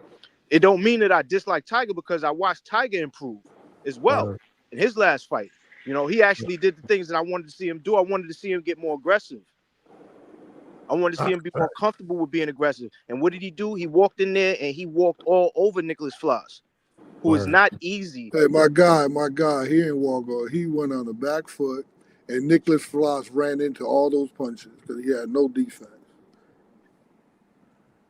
He ran That's right the in. breakdown. That's the technical analysis I'm talking about. Shout out, coach. He put his face right out there and took the 1-2 that Chin dropped in the his air. ass. So you think if he was more responsible defensively, it would have been a better fight? Yes, Or he because would've won? in the round that he got knocked out in, what I wanted to see was what happened. I spoke to the promoter Ruben before the fight. Danny? From Danny Ruben. Yeah, Danny. So I Yeah. said, listen, if you got any say so, it was like a week before the fight. Tell Floss not to get flustered when he lose the first 2 to 3 rounds. He can't keep up with the guy's speed or his technical savviness. He got to put pressure on him and take the L round by round, but take something out of Tiger Johnson because he breaks apart when it comes down to the 4th, 5th, 6th, 7th round. He starts to break. I don't know if he ever got that to him. It looks like he didn't because he had no defense. He did the Sabriel Matias fight, just come forward and just take punishment until the guy tires out. So he had no defense, but in the 4th round, I seen something. I seen something that exposed Tiger a little bit. And he started to break a little bit. He started to linger on the ropes a little bit more. And that's when I was like, okay, it's about to start to happen. Here it goes. It's about to start to happen. And then he just happened to catch him. But that fight would have been different if it would have went into the 8th, 9th round. But kudos to Tiger. He did what he was supposed to with someone with absolutely no defense. I feel like when he turned it up, that's when it really just made it one-sided. And you said, well, who turned it up? When what's his name? Tiger Johnson? Yeah, when he turned it up. Tiger Johnson, yeah. Yeah, well, Tiger Johnson really, I don't know what your definition of turning up mean because he only capitalized off of Floss' mistakes. Floss was the one who was running into those punches. I don't know. Maybe I just Okay, want that fight. so coach, I hate to cut you off, but I want to just dial it down real quick to get a deeper understanding. You saying his output increased when Floss got more reckless, and that he was able to catch him because of that. Listen, what I would give credit to Tiger is that he took advantage of what was in front of him. He didn't have to outthink. He didn't have to do a lot to do what he did. Nicholas Floss really, really sucked that day. He came in with his face. He had no defense at all. And he was really slow. And it was like, that this fight had to go towards the second half to the late quarter to see that Nicholas would have any chance. But I don't know. I just think that he really, it was all Floss like undoing rather than Tiger. But Tiger, to give him credit, I gotta say that, he took advantage of those mistakes. But I just say, like, with a little bit of more defense, Like with Polanco's defense and Polanco's pressure, he'll chase Tiger right out the ring. Okay. I Shout out to definitely you. fight. Where Vega go? Vega left? Vega left, man. Vega left. We about to wrap it up though. I got. Yeah, I feel I was you. just gonna say good analysis. I was trying to pass the mic, but that's a cool analysis. So you I think can't hear Polanco could? Johnny. Yeah, man. Oh, Everything I said wasn't based on tribalism. Let's get that straight. It wasn't about tribalism because I've rooted against my Latino fighters so many times. You During the can't two, ruin. Hey, listen, where you come from, Low, you can't leave your Boricua nah, brothers man, I behind. truly listen. I've been in places in my life where I was actually against my own people because they were against me. Because I was in places where my friends were African American and the Boricuas was against them. And because I'm standing by my friends that I knew for years, I had to hold my peoples down because I didn't want to convert to the gang. So I had to go through that. And with that being said, Tio is not a Spanish nigga that fights like a regular Spanish nigga. He fights like a Moreno. He got the fucking athleticism and the skills of the Sugar Rays and the Floyd Mayweathers, which is something we haven't seen. We're gonna have to appreciate that because we're not gonna have to worry about him getting outclassed like the way Canelo got outclassed, like them dudes got outclassed. Roberto Duran was able to beat Sugar Ray Leonard. We don't got the many Latinos that can fight like that. So I'm standing by Tio because he can fight with the brothers and hold it down. And he's actually slicker than the brothers when it comes to that type of style of fighting. So I'm gonna ride with him. I don't give a fuck what flag he wears. At the end of the day, he looks more like me than Shakur look like me, and he fight like the brothers. So I gotta ride with him, bro, and that's what it is. I've been rocking with him since he knocked out Mason Menard in one round. I thought he was Boricua when I heard his dad talking his shit, and I found out he wasn't. So with that being said, bro, for me, I don't care what anybody say, bro. This is the evolution of Latino fighters. We're not coming forward just face first, knock my head off, hit you with my best shot. No, nigga, he's on a different level. When we coming in there, we doing flashing and dancing and moving and grooving and beating niggas up. We doing it with the slick black style. We evolving, and that's how we carrying it for 2026. People gonna understand after T.O.B. Shakur Stevenson, 8 rounds to 4, 9 rounds to 3, we're gonna be top 3 pound for pound. And I'm gonna come on every channel and I'm gonna fucking have a fucking field day with all y'all niggas that been hating on him, bro. The same way people was hating on Camacho and all that shit. You think Stock Chasers was being annoying when he was sitting on y'all, when y'all clowned him for riding for Debo? I'm gonna fucking roast all y'all because I'm confident and I know what we got. And we're gonna fuck Shakur Stevenson up, and we're gonna go after Keyshawn Davis, and we're going after Hitchersons, and we're going after Debo, we're going after all the motherfuckers, bro. That's how we doing it for 2026, bro. Lord, Lord Okay. have mercy. And I don't All care right. whoever says some shit in the chat, call in, nigga. Stop being pussy. Call in, bro. Whoa. No, I feel that. Okay, people should call Whoa. in, There's but a lot of let me. promotion going And on here. I'm crashing out the Mafia spot. Shout out to the Godfather, aka the best hairline past 35 years old. My nigga Johnny, aka the Godfather with the. And shout out to Coach Bermudez. You my guy. I fuck with you. You rock with me. You still my guy, bro. But we fucking Shakur up, man. And I love Shakur. Against anybody else, but not against Tio. Lord All have right, mercy. man. I mean, I know I'm not the celebrity up here, but I don't know why I didn't get a shout out because I was actually fucking with you. But that's cool. Let me respond real quick. You my Hey, guy. we Oh, shout it's you cool. out, It's cool, love. DJ. I fuck with you. You ain't got no Um, hairline like me, but I'll shout you out. no, I don't. I I don't don't. even But realize that. let me say this: I had the same hairline since 1987, so my shit always been a little pushed back. It's just is what it is. But no. Low. No, I get it, man. I mean, you identify with Tio. That's exactly what I was saying, and I actually respect you for being honest about that. So, okay, that's cool. Now, as far as the content of what you said, you was going off the hook. I hate. Why can't you just say a slick fighter? I don't understand the need to say slick black. The motherfucker is not black. That's like me calling myself the Honduran Hurricane. I'm not Honduran. You don't need to say that. Okay, the Mexicans I say mean it's Mexican cool. style, Just bro. say he's a slick fighter. He has that type of athletic style. You could just leave it at that, man. We ain't got to Got you. put the black on it. We ain't got to I put got race you. into it. No, not race. I Okay, respect it. champ. I It's no think it's I, respect, bro. I think it's more of a It's compliment, respect. right? No? It's respect to y'all. Let me tell you something. Like I said before, when people say the Mexican style, right? Everybody associates the rock'em sock'em Mexican come forward style to Mexicans. So it's not in a knock in any way, shape, or form. It's an acknowledgement. You know what I'm saying? If anything, one No. of my I didn't take it as a derogatory thing. I just don't think it's necessary. Is what I'm one of saying. my favorite I fighters didn't of take all it. time. Yeah. Two of my favorite fighters of all time, if you ask me, is Pernell Whitaker, right? And the great Tell them, Lo, your Sugar best Ray friend is Leonard. black.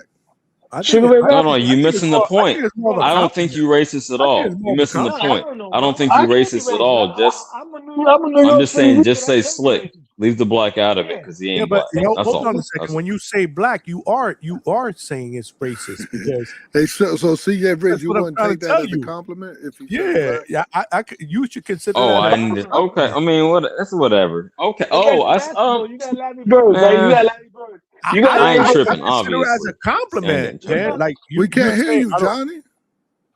I don't know look how. at I'm the host. You look should how be able Larry to hear me. I should look be how able to Larry mute Bird everybody if plays. y'all hear. No, Bro, I look how Larry no, I look how Hey, consider Larry that. Bird CJ, you can hear Johnny? look how Yeah, Michael Jordan I can plays. hear him. Yeah, I can. Look how well, Larry Bird plays. they can't I And hear look me can't how hear because Michael you're Johnny. talking over me. That's the problem. That's what go ahead. Go back. Go ahead. But go ahead. No, No, I nobody wants wasn't trying to take I it don't blame sideways. I'm just saying I don't think it's necessary. But if you mean it as a compliment, like, oh, they get into a more like sophisticated style, cool. I'll take that. Obviously, I wasn't too upset I mean, about it. you gotta, Like I said, I was CJ. You fucking gotta with you. look at it this way. But You gotta look at it this way. Take race out of it, man. You gotta look at styles, right? There's a certain style of Yeah, fighters. I can't hear Johnny for some reason. How the hell? Can you guys hear me? I can, Johnny. I can hear you. You can. Lo, can you hear me? Lo, you Yeah. can hear Johnny? Yeah, muted my mic. Go ahead, talk. Yeah, they But you can hear can hear me. Johnny?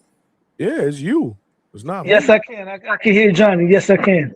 Yeah, I'm the Yeah. only one who can now. I think you have to look at it this way. Like every single nationality, if you want to look at it in that aspect, has a different style of fighting, right? So, I can't hear Johnny. yeah. I can't hear him. No, that's definitely him because I'm talking and y'all can hear me. Yeah. So, you know, Right. the slick fighter, I think that gears more towards the African American fighter, which I think is more of a compliment. The Mexican fighter, which is the come forward, you know, apply pressure. That's more of the Mexican style of a fighter. The Puerto Rican with the left hook or whatever, that's more of the Puerto Rican. So I don't really look at it that way, man. You know, I look at it as complimentary, you know, towards that nationality. Now, if they say it in a condescending way, then that's different. But I don't think he's saying it in that way. So I'm just trying to get you to think about it in a different way. You know what I mean? No, Like, I take it understand more exactly as what a you're saying. compliment. No, and I'm gonna respond like this. I didn't take it as an insult off top. I just said it was inaccurate. It's just like, again, that's why I said I'm the Honduran hurricane, not to diss Hondurans or not in a derogatory way. It's just like it's just We not don't know accurate. nothing So about just Honduran fighters just because say they're he has a There's slick no style. Honduran I fighter. don't know why that's necessary. Just say he has a slick style, and that's I ain't gonna for me. front. That's enough. If I was African American, I'd be complimented it like slick It's just African American. like Absolutely, because that's what we do. it's just That's like what Nah, man. I can't go that far. I don't know. it's just like we got for me, brother. That's why this is a podcast. we got the Eastern European style. People say that the As long internet as jumping nobody disrespects anybody. You know what I around. mean? Like Hell no. he said it. He didn't say it I didn't take it as that. That's Yeah, cool. he didn't say it in It's not. disrespect. Like he didn't say, "Oh, this damn," like yeah, that's If different. anything, it's a shout out to y'all because y'all know for the elite, the top of Rushmore, right? And I don't think The everybody in African the American chat. Let me know in the chat if y'all think differently. The chat is like, Remember, we got Sugar Ray, Mount Rushmore, Floyd, Mount Rushmore, Ray Robinson, Rushmore, Olo Roberto Buck said Duran. Tio is a slick back fighter. Like he didn't have Are to those your top four? Are those your top four, Lo? Top four. You said Mount Rushmore. Oh, it's four. Like, if it comes out to four, I'm gonna say four. Your I'm gonna sound say is bad, Robert. Lo. The sound is I'm, bad. It is. I'm outside. Yes. I gotta move my car real quick. Top four Oh, here we Rushmore. go. I'm gonna say Robinson, Floyd, Ali, and Leonard. You know what I'm saying? If you want to throw five, then I'll throw Durant as five. But top four, that's my top four, bro. And Tio has the attributes of all those guys, bro. We haven't seen that in years, bro. The kid is undisputed at 135. He was robbed of history. He should be a double undisputed, but No, your politics. sound is bad. We can't even hear you, bro. Hold I can't on, hear hold you. on. Yo, Oh, cause I'm outside right now. I'm about to go move no, my you're car right now, real quick. gotta wait till you come That's back better. upstairs. All right, listen, man. I'm outside Yeah, wait. walking. I'm active. I got feet on land. What I'm saying is, bro, the top Rushmore is the guys that I mentioned, and my guy is the only Latin fighter besides Hector Camacho who didn't live up to his full potential, who has all the attributes. The kid was undisputed at 135. He should have been a double undisputed if it wasn't for the politics of boxing. And it is what I'm gonna mute my mic because I got a lot of shit going on right now, bro. Hold on, man. Yeah, you gotta mute It's your all good, mic. champ. I mean, I put it in the air, so let me think. I'm thinking on the fly, and I might revise this. My They top be hating, bro. or They my be Mount hating on us, Rushmore. bro. One by They be one. hating on us. Talking shit. My Mount Rushmore, man. Larry Holmes. I know that's people probably wouldn't put them on. That's Larry my Holmes. dude. I love It's Larry gonna be Holmes. heavyweight heavy, man, because That's I my dude, tend to bro. lean to that. What you Yeah, said about yeah. Larry Holmes? No, I'm just saying that most people. I don't think most people would put him up there in the top four What? In what? on the Mount Rushmore. Oh, I don't know about Mount Rushmore, top four fighters all time. I don't know about the Mount Rushmore. I don't know Latin. about pound for pound. I'm just saying, man, it's a cross between the best and my favorites. I'm gonna just, I'm gonna be, I'm gonna be what? biased, You know right? what, TJ? We're all gonna have our favorites and what you know what I mean? We're all gonna have that. We're all gonna have that. We're all gonna have that. So I respect both lists. Yeah, maybe you have to do two. Okay, so I'll just go favorites right now, and then I'll think about pound for pound. Okay, that's favorites is easy, right? Obviously Tyson. You know what I mean? You see my gear. And I said Holmes, and then Purnell for his wizardry. Okay, again, this is the favorites list. Y'all can hate. And then for Hagler, definitely Hagler. Nobody can hate on a favorites list. Nobody can hate on a favorite list because that's your favorite list.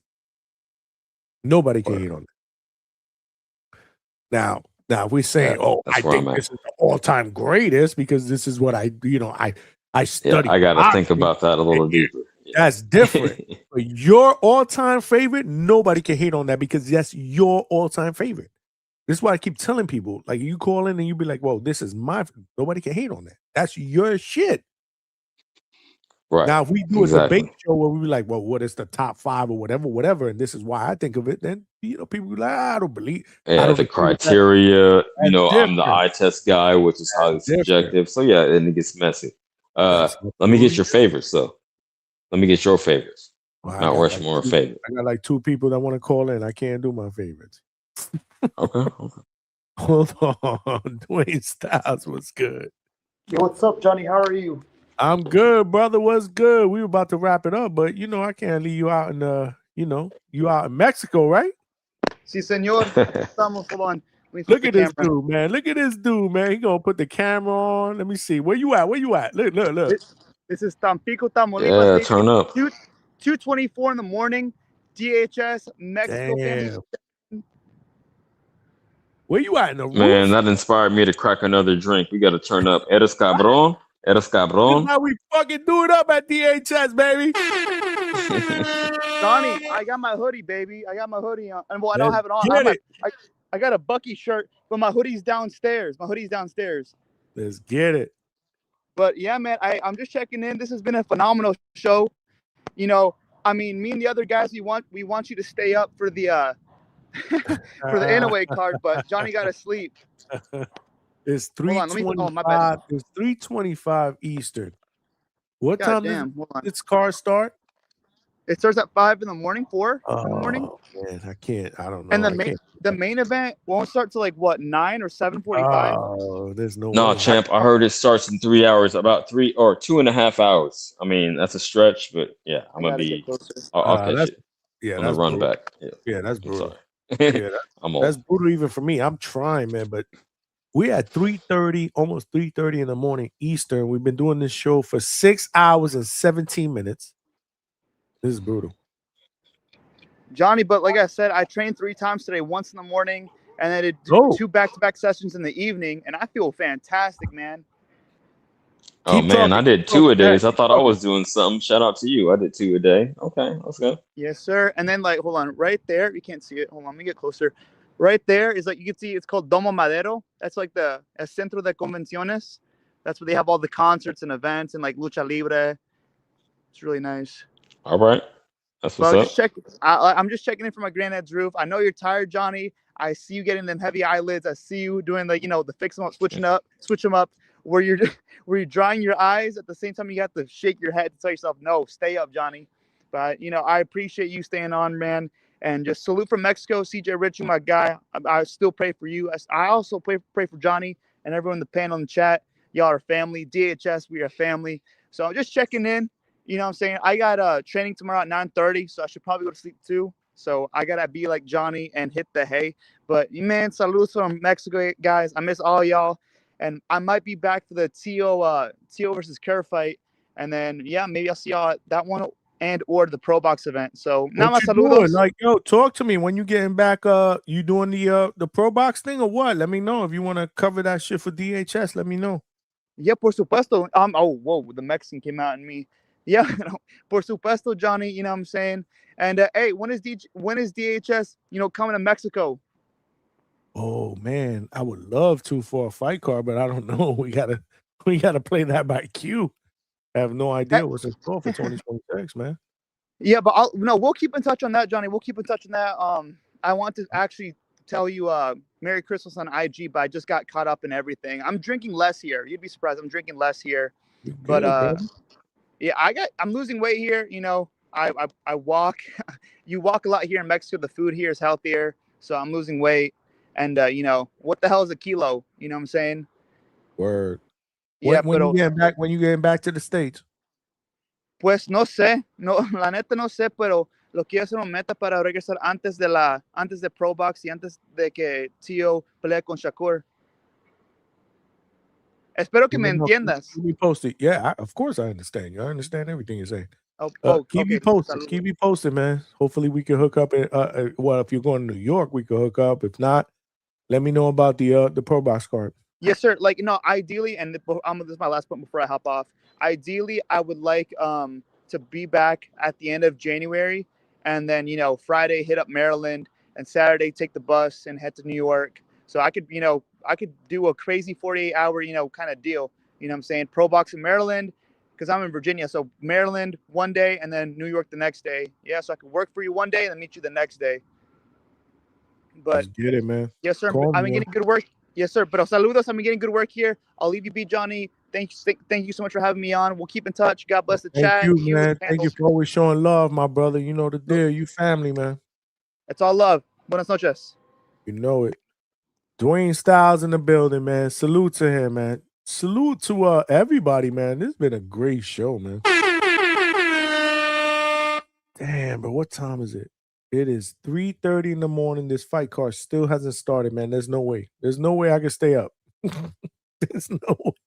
There's absolutely no way I'm gonna be able to stay up to like what 9 o'clock in the morning till this shit finishes. No way. I mean, I could probably try to take a nap for like 3 hours and get up and do the co-main and the main, but I can't even guarantee I could do that. I ain't even gonna lie. I can't guarantee I could do that. Cause I'll set my alarm once I crash. And then we got Big Money said Johnny right eye closing. No, I'm not. I'm good. I'm good. The late night spot, y'all already know the deal. Smash that like button, man. We got over 121. We got over 100 and some odd people up in here. and over 121. Let's see if we can get to 130 likes. Real talk. Before we wrap this bitch up. Yeah, but we gotta wrap this shit up, man, because this shit been crazy, bro. We did over 6 hours, 6 hours and 22 minutes. 6 hours and 22 minutes. CJ, we've been on for 6 hours and 22 minutes. Can you Yeah, believe man, this? I was in and out. You Work. went This is fucking before work, me. man.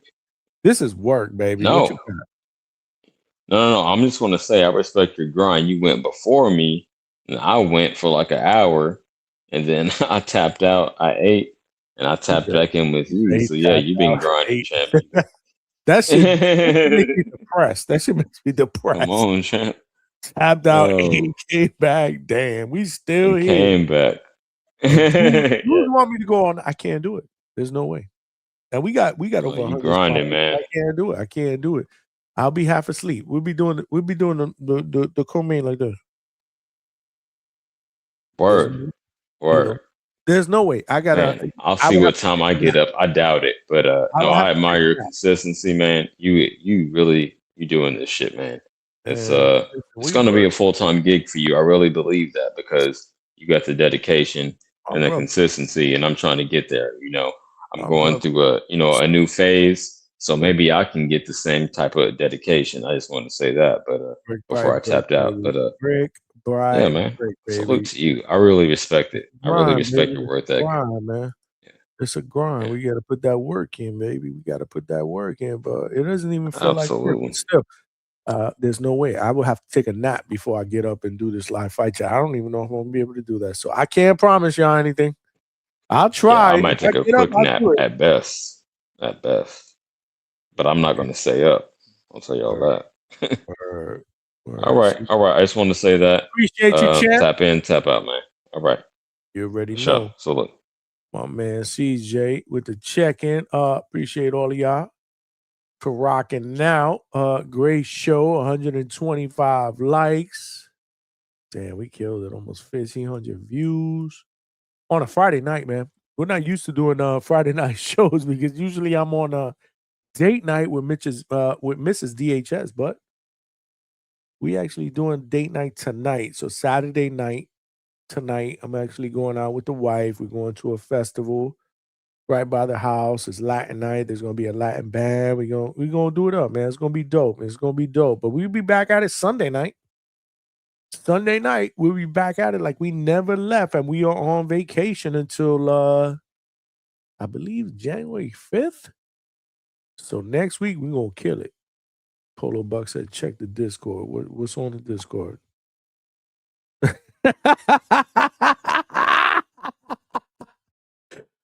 Yo, Polo Buck is the fucking best, bro. Hold on a second. How do I save this, Polo Buck? Hold on. Hold on. Hold on. I gotta show y'all something. Polo Buck is diabolical for this one. Who the fuck did that? Look at what the fuck they did, y'all. Hold on a second. Let me share my screen.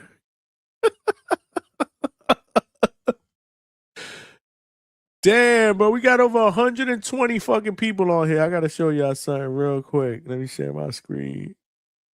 Polo Buck is diabolical. Look at what the fuck they put on the Discord, bro. That shit is a 2-pack of ass. It smell like a toilet full of nasty ass shit, okay? Yo, who did that shit, bro? The sleeping spot. Look, he put this.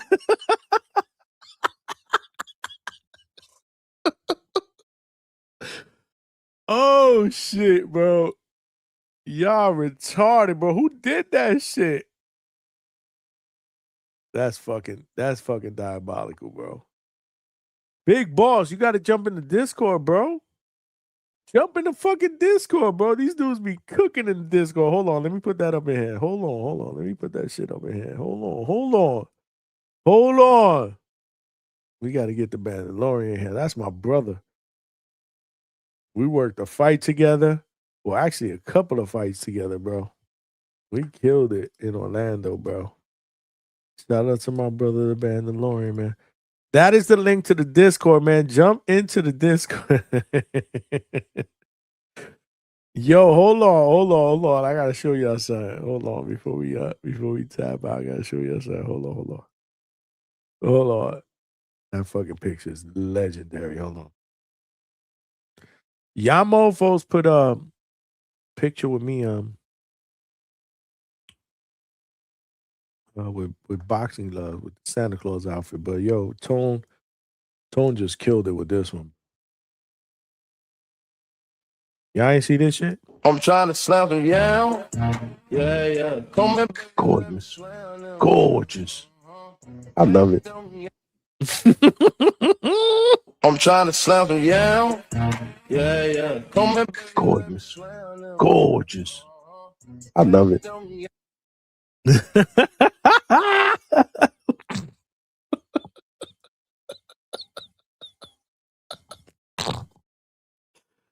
Yo, Two-Tone is fucking retarded, bro. That's my brother. That's my brother from another, bro, but he's fucking retarded. There's something wrong with him, bro. Gorgeous.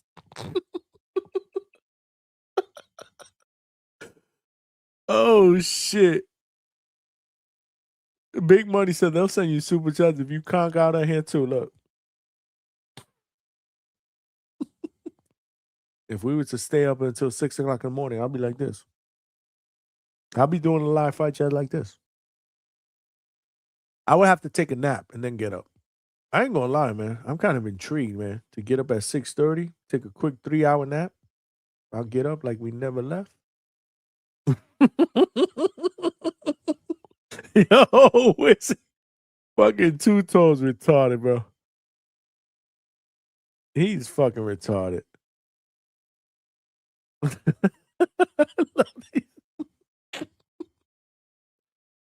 Oh, shit, bro. I don't even know. What was I talking about? I think I was talking about the weather. Hold on. Let's see what I was talking about. Hold on. Smash that like button, y'all. Smash that like button. I'm trying to slap him, yeah. Yeah. Come in. Gorgeous. I love it. I was definitely talking about the fucking weather, bro.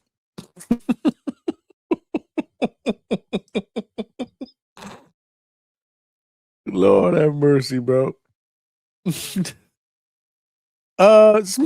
that like button on the way out, y'all. Join the Discord, man. Join the Discord. Oh my God. Hold on. Let me put the link for the Discord. I want y'all to join the Discord because on the Discord, we be putting up all kind of this shit. And these dudes be going back and forth, arguing with each other. It's a tough crowd. If you want to join the pound for pound membership, it is $2.99 a month. But again, if you want to subscribe to the channel, that is free. So definitely tell a friend to subscribe to the channel. Did we get any new subscribers today? Hold on. Hopefully we did. Let me see. Let me catch up on my super chats. Hector Bermudez, my guy. Yeah. Hector Bermudez said this is a $10 super chat for your date night. Let's go, champ. My man. Appreciate you, Coach. Absolutely, man. Yeah, we gonna do it up, man. We going to this festival where they got Latin night. There's a nice Latin band that's gonna be performing live. Dope, man. You know, being wifey, man. We gonna do it up, and then we're gonna be back at it Sunday night, 8 p.m. Eastern Standard Time, man. And we're off on Monday because we're on vacation all the way to the 5th. So we're gonna do it up, man. Sunday night show gonna be epic. Hopefully we have Coach Bermudez on there. For real. See, Alex Vegas, he's a dirtbag. What you mean, McDonald's, bro? You crazy? We don't do date night at McDonald's, bro. Appreciate you, Coach. Appreciate everybody that sent super chats and donations today. This has been an excellent show. Man, I love doing this shit. I love doing this shit. For real. So one more time before we wrap it up. One more time before we wrap it up, y'all. I'm trying to slam some yeah. Yeah, yeah. Come in. Gorgeous. Gorgeous. I love it. Fucking two-toner superstar is diabolical. That shit is a 2-pack of ass. Polo Buck with the $2 said, take us somewhere nice. Let's go, Chad. My man. We're going to a festival, man. Latin night, man. It's going to be dope, man. It's going to be absolutely amazing, man. Amazing. For those of you guys that are going to wake up to watch this, I'm going to try to wake up and watch this. Hopefully I can. Yeah. Maybe we'll go live. Maybe we won't. I don't know. We'll see. We'll see. Johnny, like that clip. That shit's amazing, yo. That shit is crazy. That clip is fucking crazy, bro. Someone fucking kill that clip, bro. I ain't even gonna lie. And then Polo Buck with this one. This shit was fucking diabolical, bro. Whoever put this one up, out of control, bro. Look at this shit, bro. They got a brother sleeping, bro. They got a brother sleeping in the fucking in the hangout spot in the man cave. It smelled like a toilet full of nasty ass shit, okay? Y'all ain't right. But I love all of y'all, man. H-Town said, you ain't getting up, Johnny. I mean. Coach, you ain't lying, man. Get your Senor Sabor cashews. Coach, I just ordered a new box, man. We need a discount code for the DHS family, man. Stop fronting, bro. 2026, man. We headed for big things, man. Let's get it popping. But yeah, I got to take a nap. Let's see what happens. We'll see what happens. You know me. You know me. I may surprise all of y'all. Let's see what happens, man. Maybe we get up, we do a live fight chat. I don't know. But anyway, this has been a great show. Appreciate the love and support. As always, y'all family, man. This Friday night show has been epic, man. I might have to start doing more Friday night shows, man. Even though Mrs. DHS will be mad. But yeah, we may have to start doing more Friday shows because this has been dope. But appreciate the love and support, man. As always, this is your boy Johnny signing out from the Hangout Spot Live, and I'll talk to y'all tomorrow, man. Peace.